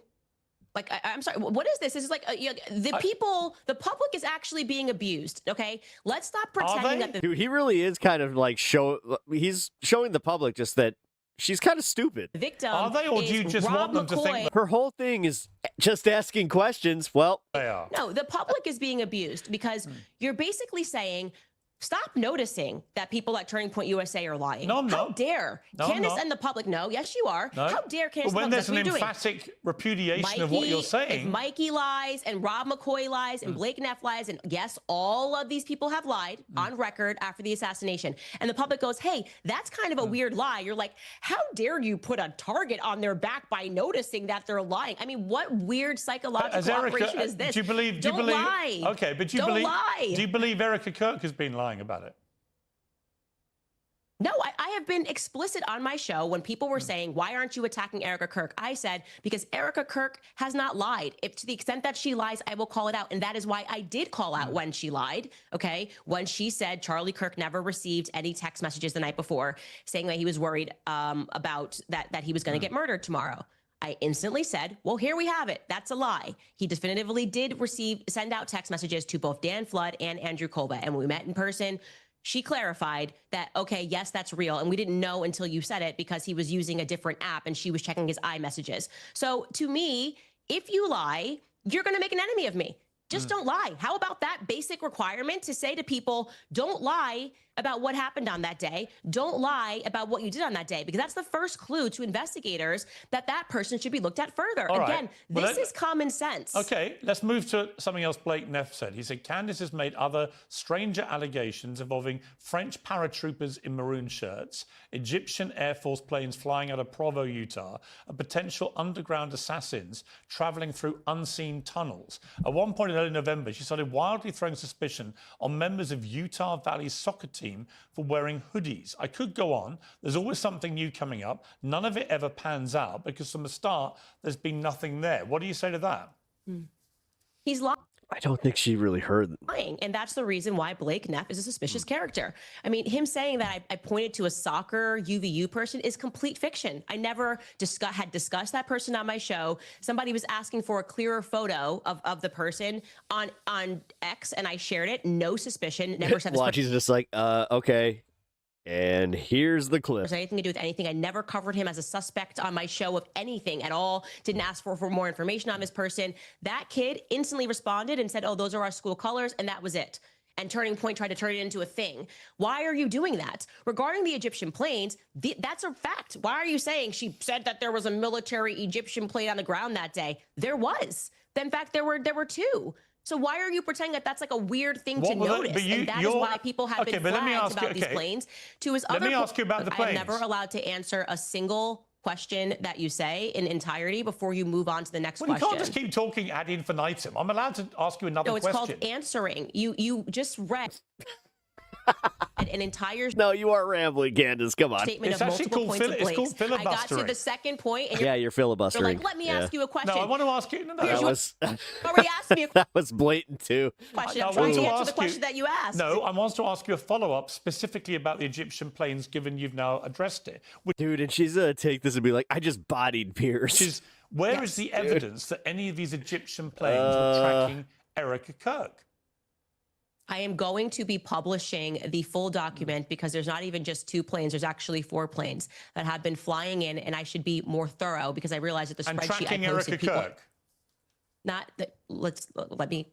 Can I just please, without you cutting me off, answer one thing? Okay, thank you. These Egyptian planes, more broadly speaking, now that we have gone deeper onto the planes, recognizing that the reaction to them is not normal, what we can say is that these Egyptian planes are tied to Israel. They've been flying. You know what's weird? Kyle Kalinske kind of reported on this too, and he did report that there were planes just even after they locked down the airspace, they were like, no, go ahead. In that of Israel with their transponder off for years, but. Why stop at 4? Let's do 6. Yeah, I mean, she said 2. She said 2 very confidently, but actually, no, there's 4. Picture, more broadly speaking, Turning Point USA faith, okay? Obviously, Erika has been involved in a lot of the church stuff. It's not specifically tracking just Erika. It's Turning Point faith events, broadly speaking. I gave that information as well. I told Justin Strife and Erika, I'm happy to give you this color-coded spreadsheet. There's no question there's a correlation here between Turning Point USA faith in particular, which, by the way, from the beginning of this, I've said something is wrong with this faith contingent, especially because Rob McCoy for a while was heading up that department, and he makes my skin crawl. And so, yeah, I have the evidence for that. and we're going to actually publish it on our website. Right, so there but can be no okay. question, which I should have done from the very beginning. But let me ask you. Showing that these planes were tracking Charlie. At various times there were ERIKA is, various times there were Rob McCoy is. But the consistent thread here is I don't have the stand cam and I really got to pee. faith events, like Kingdom to the Capitol tour. Assuming you're right, and I don't know, but I know ERIKA KIRK, when asked about this, said on CBS, if you want to go through my flight log, go right ahead. It's very boring. You, Candace, say I was here on this date. I have a photo on my phone to prove I was actually in hospital having contractions. So that's one thing she's directly repudiated. But let's assume for a moment you're right, and that all these Egyptian planes were flying around tracking Charlie Kirk. And oh, brother. She gaslights hotter than the T-1000. And ERIKA KIRK. Why? I don't know. I got nothing. What is your theory? It's not my best day for this. I don't know. What's your theory then? You must have an idea. My theory is that we should investigate everything strange that happened on that day so we can figure out what happened. But are you suggesting that? Are you suggesting? All right, so I cannot hold this anymore, and I really want to see this. So just give me 1 second. I'm gonna put the hold music on. I will be right back.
Okay, I feel 10 pounds lighter.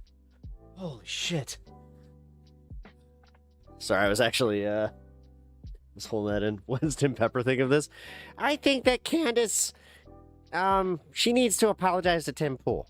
I think that's what she needs to do, and Tim Pool needs to be at his righteous spot and as the #1, not right-wing, but right-wing podcaster. Kickflip. All right, let's do it. So why are we pretending that we don't know why we ask questions? Like, why? Like, you're a journalist. You know what this is. You're like, what's going on? What's going on? Why do you want to know why these planes were tracking Charlie? Well, my theory is that we are being sold absolute Fed slop. The media is doing their Operation Mockingbird Part 2 scenario by telling us, well, unless you absolutely have a conclusion, you can't even ask the question. Yes, we very well can. Keep asking consistent questions until we get a clarified explanation for what happened on that day. And right now, we have nothing, okay? And that is the reason why people are watching my show, because I'm the only one not treating them like they're absolute idiots who don't have two eyes and who believe in magic bully theory and who understand that Egyptian planes should not have been tracking Charlie even 3 times this year would be an anomaly, okay? They've been tracking him. We don't know where it's going to end, but we are going to keep asking questions until we get clear answers. It may be that the person in the media spewing bullshit to the public is you. No, nice try. It's not. It's you by saying, why are you asking questions? Don't you worry about Mikey's feelings? Everyone knows what this is. And like I said, because we have the example... Wait. Then what?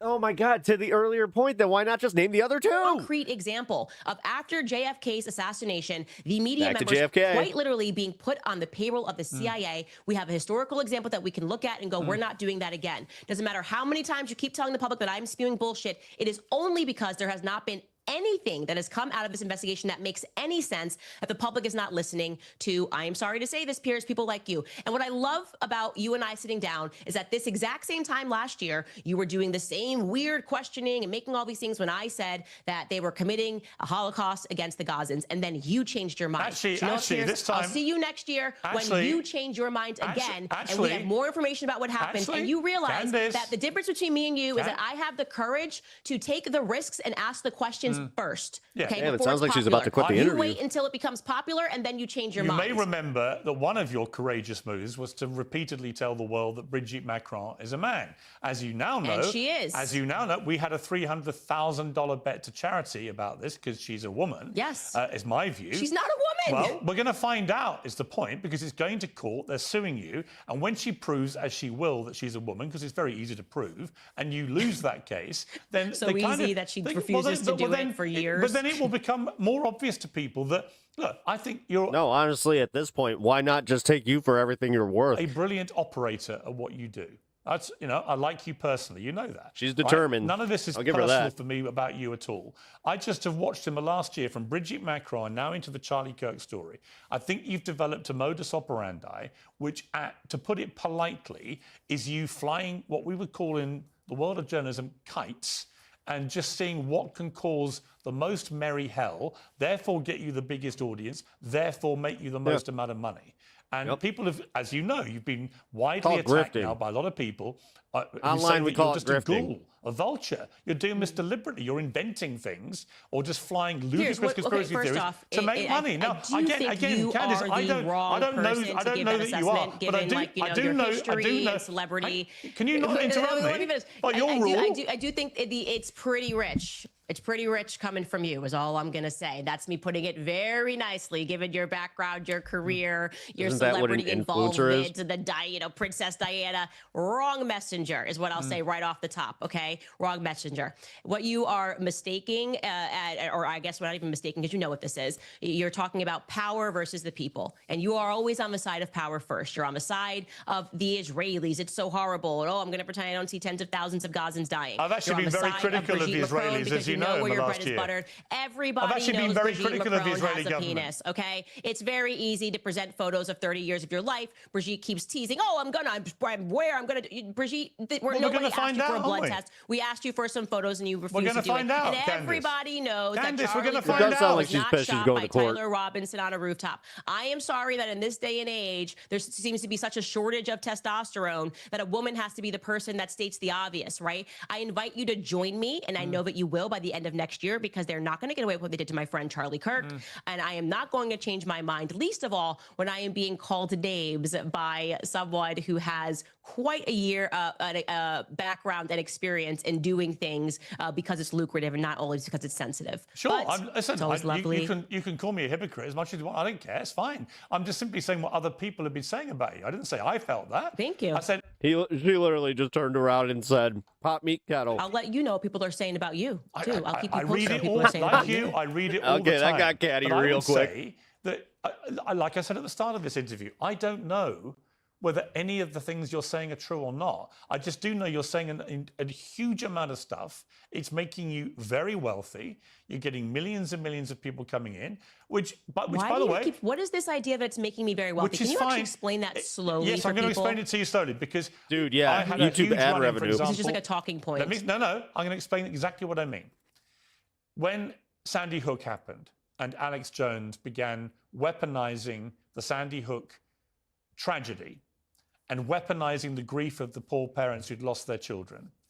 And I began to attack him in public. And then eventually there was a court case and it turned out he'd been spewing deliberate lies, and that every time he spewed them, they found he made hundreds of thousands, if not millions of dollars in the immediate aftermath of spewing the repeated lies that it was all staged and the families this were one actors got and her. so on, which he knew to be lies. And he made himself extremely rich and ended up with $1 billion defamation. It's almost like she was just like, yeah, I saw that, and that was kind of what I was doing. Ooh, how am I spin this? Finding against him because he'd been deliberately weaponizing people's grief. And the charge... Yeah, I'm asking you to explain the actual financial metrics. How was he making money? I'm explaining to you the analogy, which is there are, as you know, right now, a lot of people, from Tim Pool to the New York Post to others, who've come out very stridently in the last week, and say that's exactly what you've been doing with ERIKA KIRK. Yeah, but You haven't answered the question. So this is just made up. As I said, this is just all fluff. You're suggesting that I'm making money. Did I sign a new advertiser? Are we reading more ads? Do we put this somewhere else? Do we sign a book deal? On YouTube, so, the more money did you I get. sell a T-shirt? Okay, Yeah, but come on. Come on. Money on YouTube? Are you kidding me? I was already in a top 10 podcast globally before Charlie Kirk was assassinated. And if you think that I would want my friend to be assassinated so I could go from being in the top 5 to being number 1, you're out of your mind. No, Okay, I'm telling you, it's so disrespectful. I'm telling you. The point is that don't get indignant everyone now. who is saying that I'm making more money cannot say how I'm making more money because it's just not true. Okay, so you're like, oh, she got a bump in viewership talking about Charlie. Your YouTube numbers everyone in the world because it was a public assassination. He's asking a pretty cut and dry question here. Candace, are your YouTube numbers up since you've been doing the Charlie Kirk investigations? What I am saying to you is that this is the exact same argument you guys had about Brigitte. So it can't, and then the same exact same. Finish her. You were lying about Brigitte. What about the Blake Lively thing? Okay, but what about the Blake Lively thing? So you can't keep saying that, oh, she's always in the Oh, hey, thanks, Axel. I appreciate top that. 10 because she's talking about something. Or this is my podcast and it's me. It's just me. People enjoy my podcast because I don't treat them like they're idiots. I don't treat them like they should accept that Brigitte Macron just can't present one photo of herself raising her kids across 30 years. It's just too much to ask. Oh my gosh, it's ridiculous. How dare you? It's such an intrusion of privacy. She'd rather file a transatlantic lawsuit than to just produce photos and put all of this to bed. That's the difference between you and I. So now there's this repeat lie from Kamala Chronicles, which we did looking into. It's okay for you to just unilaterally go after her, but if she actually pushes back and sues you in the country that you're from, now it's a problem. Okay. Kamala's background because it was relevant to the election cycle. Then we did the Blake Lively lawsuit, and they said, oh, she's trying to change her brand. That's the only reason her numbers are up. Then we went to Brigitte, which I lost, by the way. I had to get a whole career change when I first covered that story. So joke's on me if I'm doing this to make money, but I was willing to be fired to tell the truth. And then it's all about Brigitte. And now we've arrived at Charlie Kirk. I feel like there's something about that actually is just people not being willing to admit that what people appreciate about me and why they keep coming back is that I'm willing to take risks to tell the truth. No, I think don't get me wrong. I was already sold out on ads at the end of the year because our podcast was successful. Yeah, I have not sold a T-shirt, nothing with his name on it. It's just me. Candace, the reason I told the Alex Jones story is he did incredibly well out of Sandy Hook with his investigations. But as was established in the court case against him, brought by the families eventually. I respect freedom of expression, but people like Candace are poison for the brain. And I think we're going to see the same thing with Brigitte Macron and you, is that he was weaponizing deliberate lies for money. And I think you've Brigitte did that. Macron has a penis. I really want you to know. Macron does not have a penis. Brigitte Macron has a penis. No, she doesn't. I'm sorry. She had 3 children. Did she get it removed? She had 3 children. Yeah, you can have adoptive children. You can call somebody, but Brigitte Macron was born a dude named Jean-Michel Trogneau, and I just feel you do realize that she's like, this is where people start hearing this, and like she can do her little rants, and that's where it benefits her because she doesn't get pushback. So there isn't that little bit that challenges your brain to like challenge her. Like, this is probably the best way to watch Candace Owens is when you have somebody just challenging her bullshit like right there. I want you to know that. I want you to know that Brigitte Macron probably stands peeing up.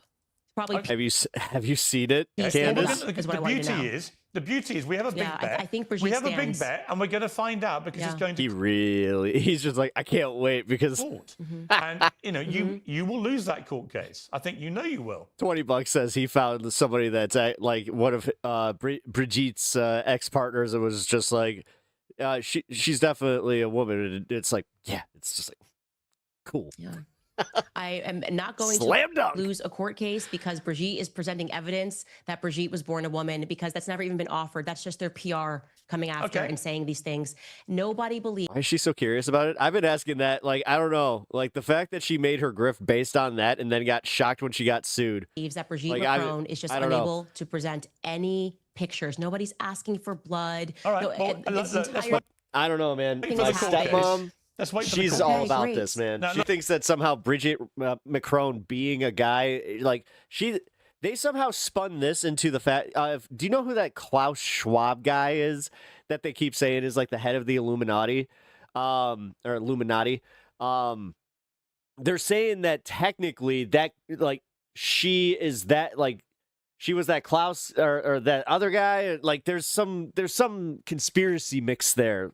Which, surprise! And you will be proven wrong again unless there's just federal corruption. Okay, in the fallout from your encounter with ERIKA KIRK, Nick Fuentes said Candace Owens is done. All out. What a letdown. Oh, LOL. Tim Pool has called you evil. He says you're motivated by the fact you were secretly in love with Charlie Kirk. Is that true? This is such ridiculous. Like, this is what I mean when I say like it's like LOL Fed slop. Oh, did Tim Pool say that I was secretly in love with him? This is it's so, come on, there's no substance to this. This is so ridiculous. It's Klaus, that seems sus. Any means. Yes. Perhaps it's because they were going after Klaus that they missed the actual villain, Erik. Means necessary, come out and attack Candace. The New York Post did an article that I... No, excuse me, I have an appointment to go and please, Mrs. Macron. It was honestly amazing fan fiction. They even said that we used to work at Daily Wire. I'd throw my keys at my staff, and my staff hated me. I did not drive to work a single day when I was at the Daily Wire. They had to drive. The name is not Peter. I said Eric's. Listen. Driver, take me there. So we're just now. If you know me by Peter, then you need to shut up because I am undercover. In this weird spot where they're just making things. You're about to ruin it for me. Up every single day. They said that my husband had a Qatari passport, and I just ignore it and I keep investigating because I know what it's meant to do. Eric, it's meant to just. Peter, we know it's you. God. Distract me. 9! I'm very aware of what these people are trying to do, and it's not working. So I don't really feel. Which of your theories? My characters are. Oh, sorry, my characters are weird. Nick Fuentes and Tim Pool. All right. Which of your theories, when you were with ERIKA, did she think was convincing? We didn't. What do you mean by that? Well, did she think that Israel was involved? Did she think that there were French paratroopers involved? Did she think the Egyptian planes were complicit? Did she believe that Turning Point employees were involved? Which of the many theories I wasn't. I guess. Did she think is actually got any merit to it? I think you're characterizing it like I sat down and tried to convince her of my theories. That wasn't the nature of the meeting that we had. I shared information with her and told her, what the feds were ignoring, and these are the things I'm looking into. Obviously, explained to her about the Egyptian planes and this bizarre connection to, Turning Point faith events and tours. And yeah, I mean, it was kind of like sharing the information with her. So there was nothing. Do you think that ERIKA KIRK was doing a lot of like the, okay. I have a feeling there was a lot of that. But again, here's my problem, Candace, with the whole thing. I don't know what to say. Everything is like you're just asking questions, you're sharing information, you're doing this. But when I actually ask you to be specific about who do you think you got nothing did what, that's where it all hits a shuddering halt. Yep. You don't know. A lot of questions, no substance. You don't actually know. Of course, if I actually knew who shot Charlie Kirk, I would be instantly publicizing it. I'd say, I figured it out. That's not how an investigation works. Pierce just doesn't work like that, okay? You have to follow the clues until you arrive at a conclusion. Of course, I cannot confidently state that it was, John Smith who shot Charlie Kirk from the left side. I don't know that yet. I don't know that information yet. And when I do know it, I will publicize it without question. I just am pointing out. She really has an air of self-importance about her. The inconsistencies, the lies. He was not shot with 30-06, and he did not have a Man of Steel neck, how do you and know? That's completely made up. Well, actually, that's going to be my show today. I do now factually know that Man of Steel thing was made up, and that never came from the surgeon's mouth. So again, we are talking about Bridget Macron, Emmanuel Macron's wife. I do not understand why all of a sudden she became the target for Candace Owens. Like, who cares? Who the fuck cares? What? Even if, like, the weird part is, even if it were true, who the fuck cares? What is this? There's no broader implication here. You're just kind of being a C word at that point where it's just like, I don't like her. We have another lie. Coming out of Turning Point USA. I mean, you could have looked at the creepy age gap and gone with that, but nope. And put in quotation marks that lie, that it was a direct quote from the surgeon. That was made up. So, yeah, I'm going to keep track of all of these lies, deliver them to the public, and allow them to surmise. I'm going to allow them. Oh, is that what the French call it? To jacking off. Think critically while it's still legal. I know it's barely legal. It's just required that every time that you climax, you have to go, ho, in the UK, and it's becoming increasingly less legal here in the United States. So I'm going to use every opportunity to ask every question. Okay, but pre the meeting with ERIKA, you repeatedly questioned why we weren't being told where Charlie Kirk is buried, or even if he has been buried yet. Did you get those answers? You have the wrong commentator who questioned that. I think that was Milo Yiannopoulos. You've never questioned, you've never asked where Charlie's buried? Nope. I just communicated to the people that he had a Catholic funeral mass, which because people were saying lying about him going to a Catholic church, which was another random attack that I had to endure. So I never said that people don't know where Charlie Kirk's buried. That's just the wrong commentator. Wrong commentator. Do you know where he's been buried? I actually genuinely never got to that question with ERIKA, but I do know where he's.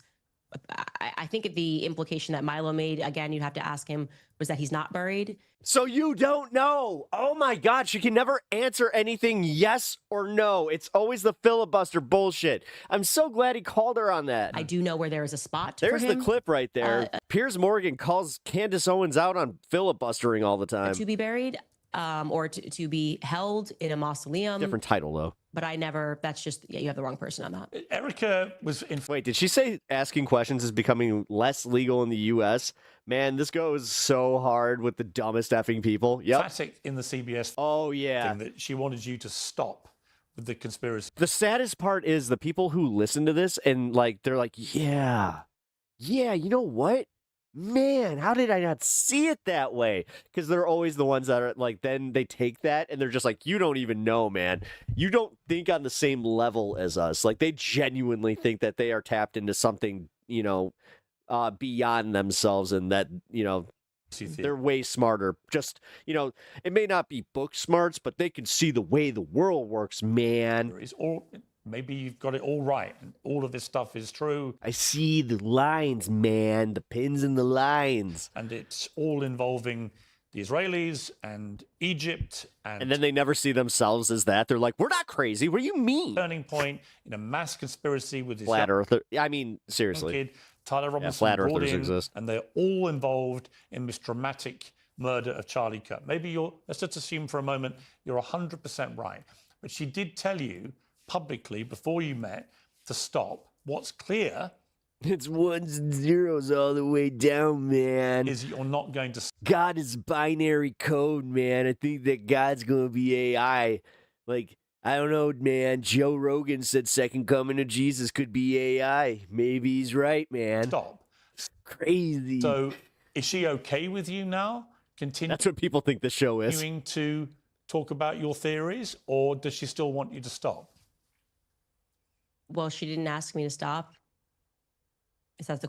She asked you to stop on national fucking television with the Bride of Chucky eyes. What are you talking about, Candace? Question that you're asking is throughout that meeting, she say, did publicly, obviously. So your response to that is what? I'm telling you that then we had a conversation and I was not asked throughout that conversation to stop. And to the contrary, I shared information that I had and I got information from them. Right. That helps me. My sister, who's a conspiracy theorist, not Nazi, speaks exactly like Candace Owens. I hate what the current form of the internet has done to idiots. You will carry on. Focus. You will carry. Yeah, because they think that this is being smart. Being the loudest in the room. Being the one no, you just don't know. Carry on. Yes. And the thing is, you have a lot of people that we're just done, and this is what sucks, is where it's no, we should be able to intellectually body these guys. But then it's it comes from a just place of exhaustion where you're like, oh my God. Because you get to the point where you're like, oh, they're never going to accept anything. They're just only going to accept if I say you're right. So I just might as well walk away from this. And that's what discourse has become. With the theories. Yes. Until I feel confident of who killed Charlie Kirk, I will not stop investigating this. And ERIKA is okay with you doing that? I don't know If how they many still other don't ways to understand. answer your question, other than saying she did not ask me or request for me to stop in person. And when we spoke about that moment, she felt that Barry Weiss was being Barry Weiss. And she made no request of you whatsoever, ERIKA Kirk, in 4.5 hours? Request in what sense? About how she would like you to conduct yourself about the murder of her husband going forward? No. Nothing at all. No, she didn't make a request for me to conduct myself in And any she way expressed going no forward. concern I mean, about any of the theories that you've been I putting think out. she probably knows me through the lens of her husband, so I don't know if that would be a thing that she would have done. But no, she did not. She did not ask me to conduct myself in any way. That seems to just be coming from the media of how I should conduct myself. Am I right in thinking that your mind has taken you Piers is like, oh shit, to a place where you genuinely believe? Wow, she got incredibly quiet. That Israel, Egypt, Turning Point employees. This makes me think that ERIKA KIRK did ask her to stop, and she just like. And Tyler no, Robinson. No, what are you talking about? And potentially others, but they were all involved in the murder of Charlie Kirk. Well, to be fair, I think we're all putting Egypt in parentheses because we kind of don't think that we have exactly a strong Egyptian lobby here in the United States. And there is a lot of historical precedent with Israel kind of using Egyptian planes or using the Egyptian narrative when they want to accomplish things. So, I mean, I just pointed out that this is an Egyptian plane, but Israel, I got tons of questions about. Yeah, I think Israel is a very good place to start when Bibi Netanyahu is just denying and just way too involved in the beginning. That was weird. Everyone felt it was weird, and they were right to feel that it was weird. And when Bibi admits that he called him two weeks before and invited him to Israel, like, what's that about? People are being, and also because it just happens to be that from the very beginning, Zionists don't want us investigating the Charlie Kirk assassination. So it's just, I would say, the usual suspects. You are correct that I have and sent information, and it has not been denied by the Élysée Palace, the White House, or the Pentagon, that the French Foreign Legion was on the ground that day. Again, something that I flagged to Turning Point USA, Justin Strife, that for whatever reason, the feds don't want this information, which is a bit strange, or don't seem to be interested, or maybe so they're we add the French Foreign Legion it. to the list as well. Yeah, but the French Foreign Legion is like a bandit of, I mean, what I've bandit. She called you out. Learned about them now is it's like it's a bunch of different countries. It's not just French people, and yeah, you got a beret that we didn't know about. That all sounds about right to me. Is there anything else I can answer? I think we've probably covered it. It's a lot of people involved in this murder. Oh, did you see that? And my guess, Candace, for what it's worth, is it'll turn out none of that is true. And that it was Tyler Robinson who, for his own politically motivated reasons. Man, Piers really is just a media fucking or I have to say this much. I didn't think that I would end this by being like, really, Piers? So you're just like I'm going with the official narrative guy? Oh. Hence brandishing interesting the bullet casings with words like anti-fascist slogans. I mean, you don't have to do that. I mean, we can call out her craziness without just saying especially the one that most people agree on. So on. That's why he did it. He believed that he'd been led to believe Charlie Kirk was a fascist, so he had to kill him, which is a different issue about why I feel so strongly that these words shouldn't be bandied about, because in deranged young minds. Again, you can't be a free speech absolutist and then just be like, well, I don't like when they use the F term.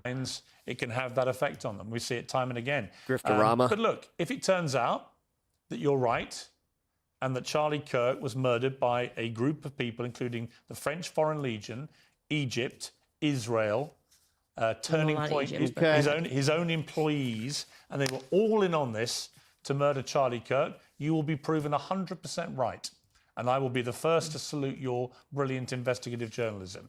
But in return, if it turns out you're completely wrong, then I would expect you to come back on Uncensored and admit you were completely wrong. Is that a fair deal? I was hoping that by the time we did this, I'd be able to do that because they showed me something that was so compelling. That didn't happen. So, yeah, deal is up. So literally, it's like, until I'm satisfied, yeah, then you know what? I will be. Jesus Christ, Piers, do you know what you just did? As always, between you and I, the deal is on. Excellent. I'll add it to the list. Candace, I want to wish you a Merry Christmas. We're both Christians. We have that in common. And it's always good to have you on Uncensored. I'll say this about you. I'll say this to everyone. You come and do these things. You don't duck them. You don't shirk them. You don't hide away. You stand behind what you say. Only question. He straightened those papers like 8 times. Are the papers not straight? For you, it's not for you, it's about you, is when people say to me, do you think she believes this stuff? I don't know. I don't know if you do or not. I know that Alex Jones didn't. It's just so fun being a lone person to be attacked every second and every minute of every day that I was just like, you know what? This is so fun for me. I love it. I love. You do. No, you love the attention. Stop it. Stop it. Don't be disingenuous, Candace. Come on. The threats of losing your job and people going after your sponsors and having to worry about your security. It's so fun. You know, it would be so easy. I would be a billionaire. I'd be on the cover of Vogue magazine. Imagine if Piers was like, but since your paycheck depends on you continuing conspiracies about Charlie, isn't that a conflict of interest? If I would just say, you know, thing. If I would just that would have been a federal something. operative What's up, Dave? And tell people to trans their kids and tell them like Brigitte's like a really beautiful woman and tell them that Charlie Kirk was shot by one person on a rooftop with impeccable luck who scaled the rooftop like Spider-Man. That's the easier route in life. Unfortunately, spiritually, I can't do it. I'm just my granddad's granddaughter. And he couldn't lie. I can't lie. And I don't want my kids to grow up in a world where I bet your grandfather lied to you a lot. If you asked your grandma, I think she'd say something different. When people have a lot of hero worship for one specific person in their family, I always think like, oh, bunch of freaks and pedophiles are in power, which is in the circumstance that we live in today. We cannot live in a world where Jeffrey Epstein is being protected by the government and Charlie Kirk is being publicly assassinated. I can't do it. I won't do it. And let the chips fall where they may. Candace Owens, always good to have you on Uncensored. Thank you very much. Those papers were still needing a little bit more straightening. That was distracting because he kept going tap, tap. Like, here. Thank you for coming on Uncensored. I really do think that you're so brave. You're so brave. Thank you for coming again. What the fuck was that? Anyway. It's going to be a shorter show today, folks. Just so you know, I think I can go till about 6:30. So, wait, what? Who the hell is this guy? TikTok star, what? Why did... Oh my god. I hate getting news updates that are just completely irrelevant to anything in my life, where I'm like, oh, who, what now?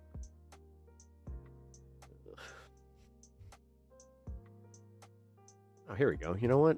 We can play this. Got a few minutes. It's a good video.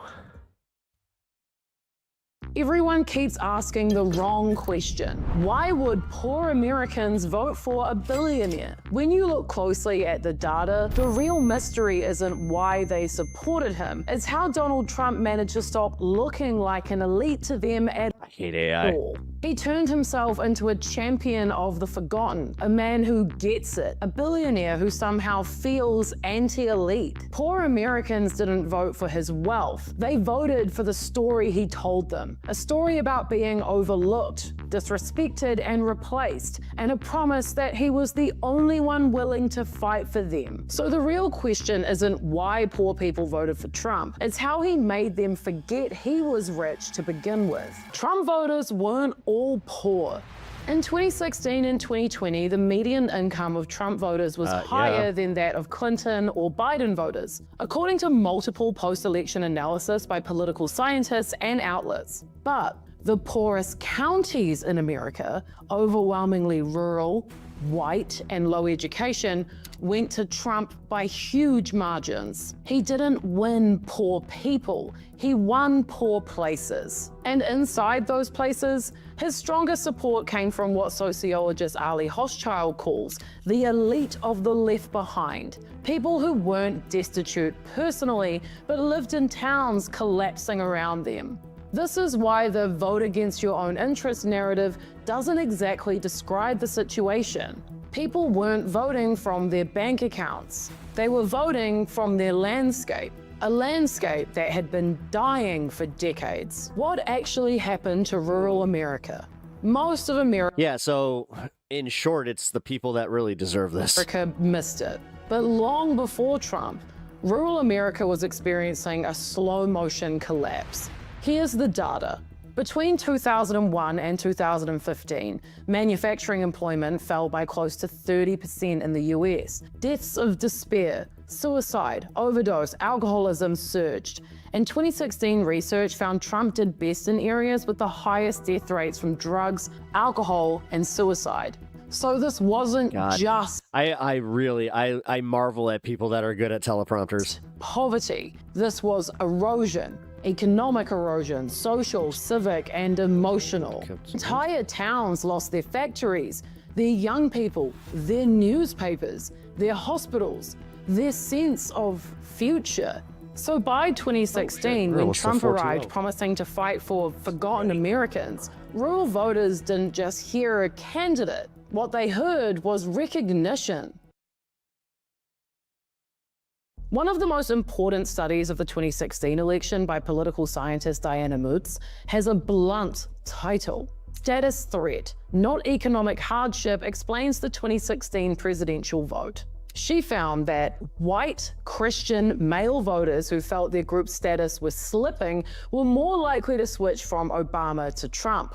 Figures, you know? Feeling that the American way of life is under threat strongly predicted Trump support. Negative views on immigration and trade were less about personal job loss and more about a group position and national dominance. But God, I hope she reaches 100K soon. You know, this wasn't about personal finances. It was about identity survival and racism.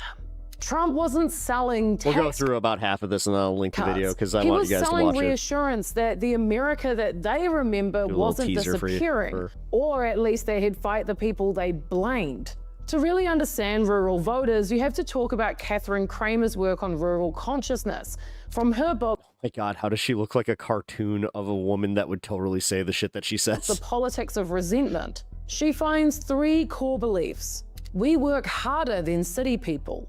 Cities get more resources, respect, and political power. Elites look down on people like us. Whether these beliefs are factually true or not doesn't actually matter. It doesn't matter because they feel true. And nothing fuels political loyalty like feeling understood. Trump and his team leaned into this with surgical precision. He mocked elites, attacked journalists, blasted professors and experts, ridiculed political correctness, validated rural frustration. While Democrats toured rural towns with policy binders, Trump said things like, "They're laughing at you. They betrayed you. Yep. I hear you." Yep. Honestly, and this is the shit that I was talking about with the marketing aspect, where it's just like, no, they can be better about this. He wasn't offering any plan. Nobody wants to hear the Democratic bullshit. We hear you. We hear you, and we are you. He was offering dignity at such a cost. There is no flyover state. Everyone else, though. Sorry, back to the data. I'm trying to be legit today. Communication scholar Roderick Hart has called Trump an emotional revolutionary for a reason. His power comes from how he talks, not... Yep. That's why Zohran Mamdani was so successful. He has a similar like way of tackling like that part of your brain where it's just like, oh yeah, you know what? He doesn't talk like a normal politician. That's nice. He doesn't treat me like an idiot. That's nice.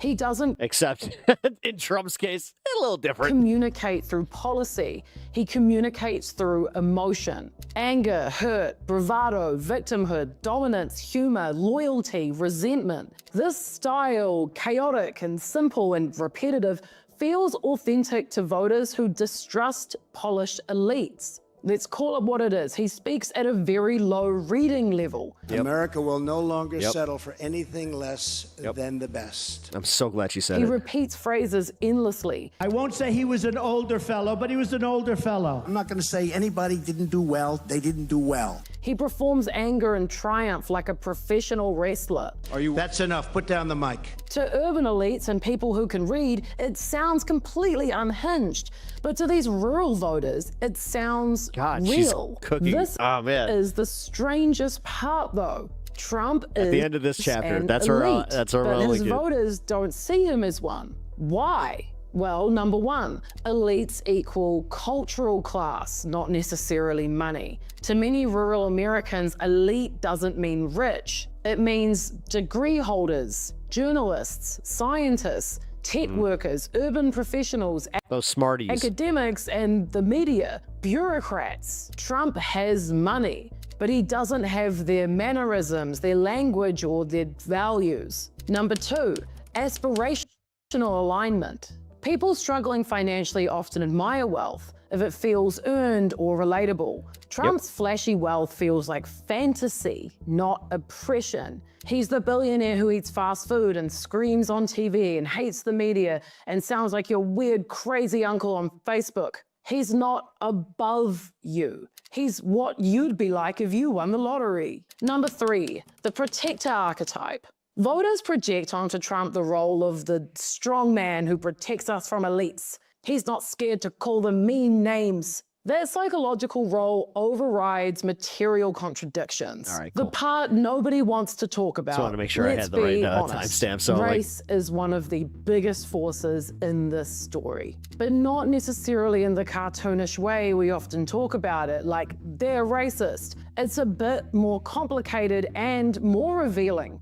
For many poor rural whites, life genuinely feels hard. Factories closed, wages stagnant, addiction everywhere. So when they're told Black and brown Americans have it worse, you have white privilege, they sometimes hear instead, you don't matter. Empathy becomes a zero-sum game. A lack of education equals a lack of historical awareness. Nailing this. They only know what's in front of them. If you never learned about systemic racism and you've never do you get to charge them for that? Lived near diverse communities and your school doesn't even like, I know that if I miss a therapy appointment without letting them know prior, then they can charge me for that shit. Teach history and you only ever get taught the Bible and your town has been declining for decades, then privilege feels like an insult, not a social fact. Racial isolation intensifies status. Yeah, just missing their massage. Threat. You know? Okay. The most pro-Trump areas were overwhelmingly white and geographically isolated, with very, very little day-to-day contact with immigrants or any. Living in a rural place is versus living in a city is a totally different lifestyle. That's honestly the biggest divide in the country. Racial minorities. Authoritarianism thrives where education is low. Decades of political psychology research link lower education to higher authoritarian tendencies. A preference for stability, simplicity, order, hierarchy, a strongman protector. That is Trump's brand. So. All right. I'm going to link her video. I have one more follow-up to the Candace Owens thing I want to do, and then I'm gonna have to ride off into the sunset right around 6:30. Let's get this, because I saw that Philip DeFranco just literally went for it, so we'll. Trump just committed an act of war and a crime. Oh, Jesus. Start with Trump. Wasn't expecting that. I thought he was going right for the Candace thing. Well, let's see what the Philly D has to say about this. Crime of aggression. Right, that's what you have many saying after he ordered a blockade. We are going to war with Venezuela. Going in and out of Venezuela. With him writing on Truth Social last night. Venezuela is completely surrounded by the largest. I don't know why I'm doing the holy crap thing where it's like, we knew. Largest armada ever assembled in the history of South America. And adding, it will only get bigger, and the shock to them will be like nothing they have ever seen before until such time as they return to the United States of America all of the oil, land, and other assets that they previously stole from us. And saying, so that's what the announcement is tonight. He's announcing that we're going to war. The illegitimate Maduro regime is using oil from these stolen oil fields to finance themselves, drug terrorism, human trafficking, murder, and kidnapping. Right. The Venezuelan regime has been designated a foreign terror. Just remember that once his own supporters start losing their kids, and because again, we just went through about how rural Americans have less, and they perceive. Well, guess what? They're gonna start doing the perception where they're just like, well, wait a minute, this was for oil and my kid just died for this and Trump is the reason. terrorist organization. Although, you know and then, what? after announcing that in no uncertain words he was We'll ordering see. a total and complete I have a blockade feeling that there's people out there just more than happy to sacrifice their kid to the idea of, like, my son was an American patriot. of all sanctioned oil tankers going into and out of Venezuela. Trump claimed the illegal aliens and criminals that the Maduro regime has sent into the United States during the weak and inept Biden administration are being returned to Venezuela Wait, what's up, Coach? at a rapid pace, saying America will not allow criminals, terrorists, or other countries to rob, threaten, or harm our nation, and likewise will not allow a hostile regime to take our oil, land, and any other assets, all of which must be returned to the United States immediately. So, a lot to unpack there. And so before we even get into what is actually true in what he said, let's start with the blockade and the responses to it. Because Trump's order, it could seriously hurt Venezuela's economy, which heavily relies on oil exports, primarily to China. And so among the Venezuelan officials slamming this, you had the country's vice president saying, Venezuela in national unity condemns Donald Trump's military threat and will defend its rights of free trade, navigability, What land exactly? development, sovereignty, and national independence. Right, and that is stateside, you had people like Representative Joaquin Castro writing, naval blockade is unquestionably an act of war, a war that the Congress never authorized and the American people do not want. And adding, on Thursday, the House will vote on a resolution directing the president to end hostilities with Venezuela. Every member of the House of Representatives will have the opportunity to decide.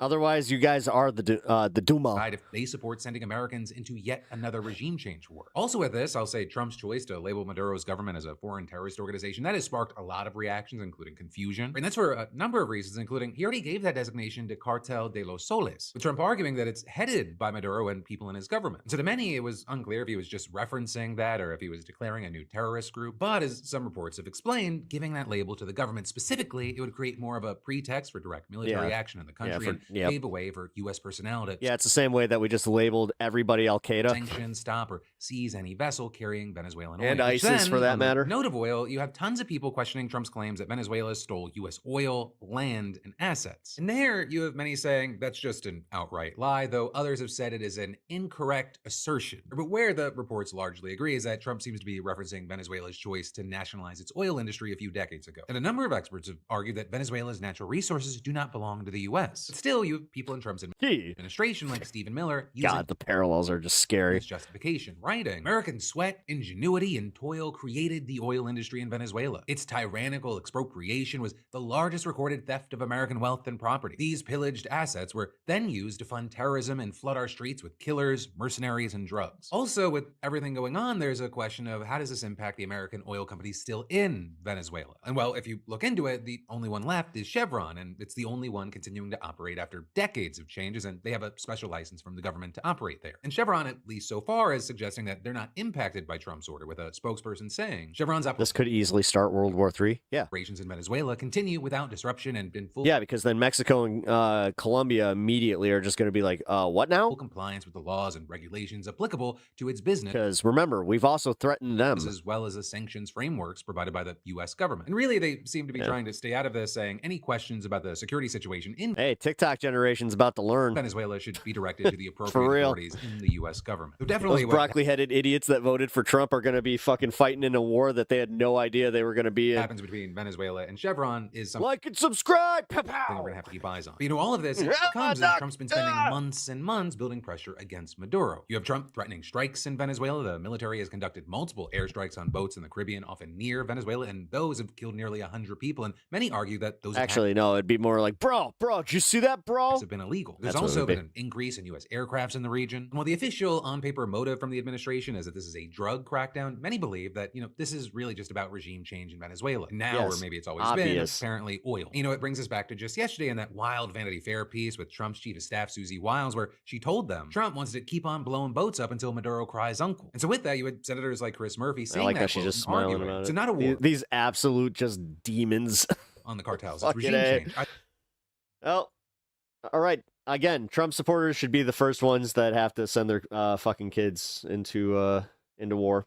All right, so let's get to the Candace Owens bit. I don't have a lot of time. But then, next up in the news, Candace and ERIKA think we're done. That is just one of the top comments I can read on this show following Candace Owens and ERIKA KIRK meeting, and then Candace Owens making a video to explain what was discussed. Right along with other takes, like I've been watching your show for 3.5 years, and this is the first time I truly feel disappointed in you. As well as I hate to say it, Candace, but you sound like a kid who just came out of the principal's office and is now casually shrugging and telling her friends outside it was no big deal. And so we need to dive in. Again, the fact that they think with an elementary level, into why. But where we should start is apparently the former Fox host Megyn Kelly, she was working behind the scenes to coordinate this meeting. I really fully believe God's role for me here is to possibly play a role in getting this whole thing. God, these people are so self-important. It's disgusting. To a better place. I do think that she has kept it very even. She has not been hysterical and it's demonic, it's evil, how dare Candace? And I appreciated that. With Kelly also blasting critics who were upset with her for not condemning people like Owens and Tucker Carlson since the whole MAGA civil war broke out. Though with this, one, she made it clear that she doesn't believe the conspiracy theories about Kirk's assassination, and two, she just hates what she called petty internet people who want her and Owens to have a public catfight. She and I actually have only gotten closer over the past couple of months as people try to make me attack her. So fuck off, okay? I have no obligation to you to hate the people you hate or try to bring down the people you want brought down. But then, getting into the conversation itself, which supposedly lasted more than 4 hours, it appeared to go pretty well. You had both Owens and KIRK calling it very productive, Owens adding that they agreed much more than she expected and tensions were thawed. But then when Owens did her first podcast since the meeting yesterday, at times just a very different picture emerged. I said, one of the reasons why I really want to sit down is because I want to walk out of here and feel confident saying to my audience, hey, like, there's stuff going on behind the scenes, but Tyler Robinson shot Charlie Kirk. And at this point, they elected to call the lawyer. What I got from the lawyer did not make me feel that Tyler Robinson shot Charlie Kirk. He said that they have nothing but the affidavit. They will not know what investigators have discovered, this is what the lawyer told me, until May. The text messages that don't have a date, that don't even sound real,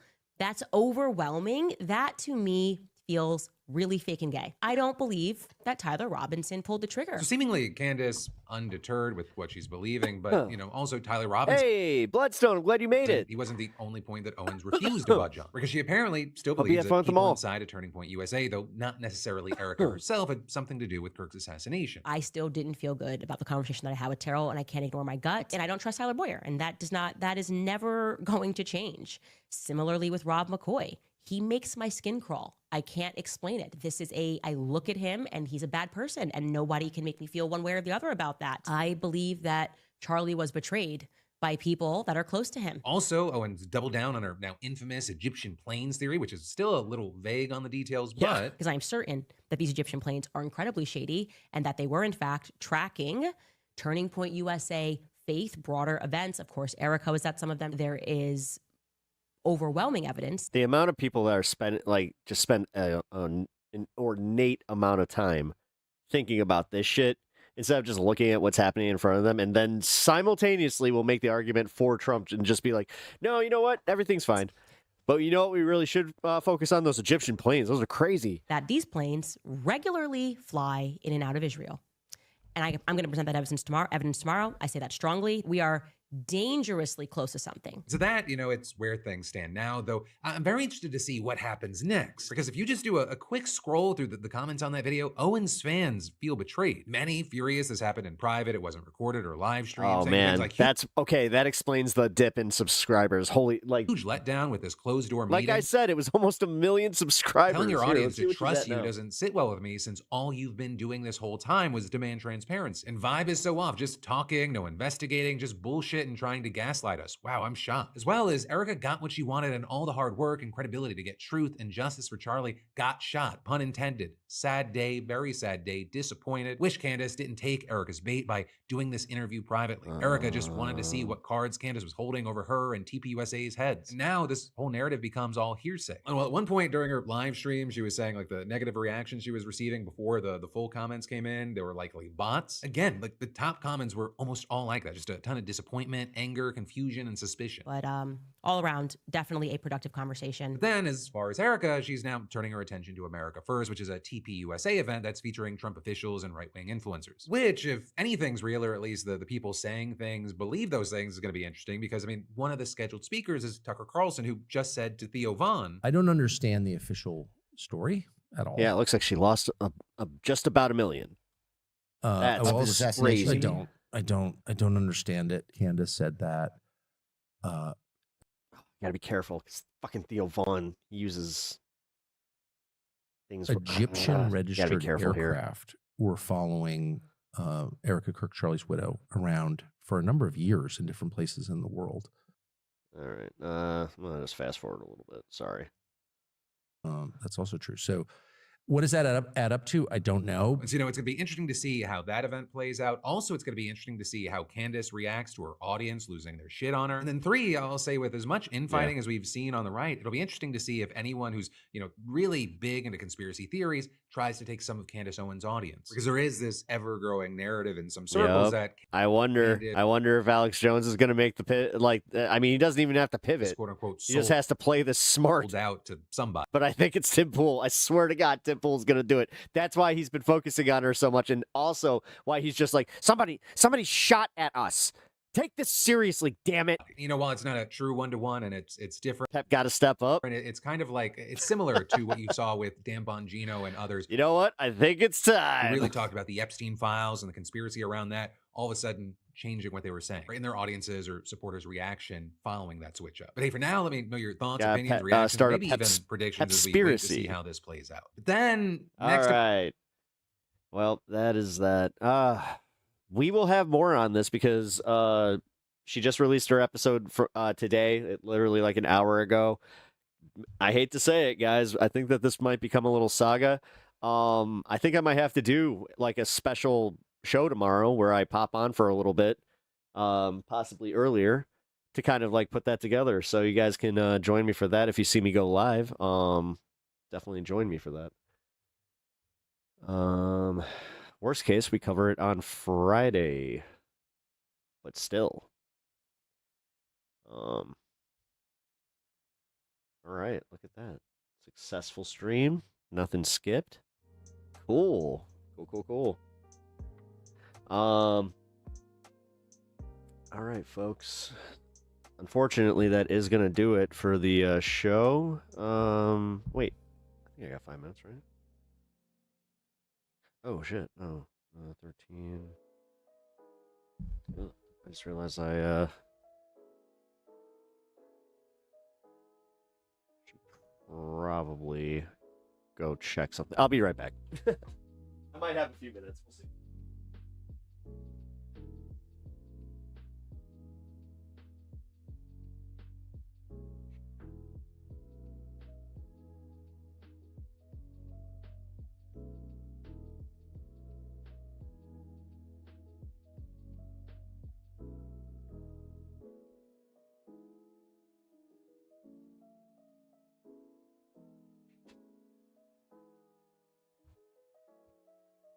All right, I got a minute.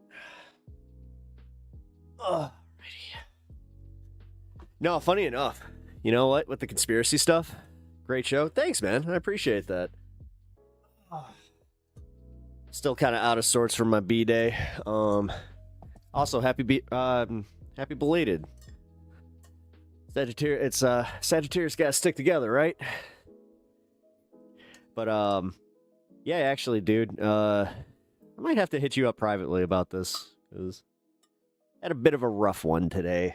First year without the mom, so but no, I appreciate that. I always appreciate the kind words and overall good vibes. I fucking love this show. Is it weird? Is it weird to love your own show and your own audience like that? Or it's just like, nah, I got a great thing here. Oh man. Charlie, who is this Charlie guy? Yeah, who's that? Charlie. What a weird name. Charlie. Who would do that? If you don't love it, why even do it? Well, I don't know, because some people, I guess, they feel like it's all about the numbers and all that kind of stuff. Thanks for their show, Pep. Have a good rest of the birthday. Oh, right back at you. Happy birthday. Thank you, man. Yeah, gonna go celebrate a little bit. Got a friend coming by.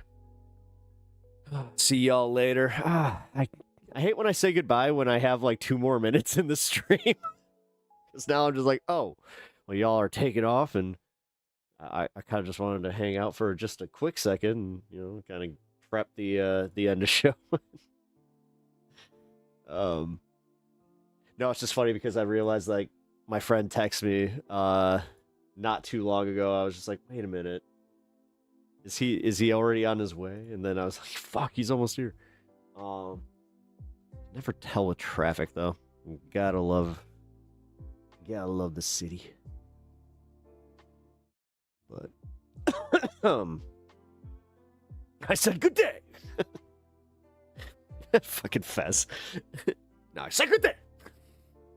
Just in time to say happy birthday. Thank you, Natch. I really appreciate that. See, I'm glad that I stuck around, guys. Jeez. You know what? Screw it. One more.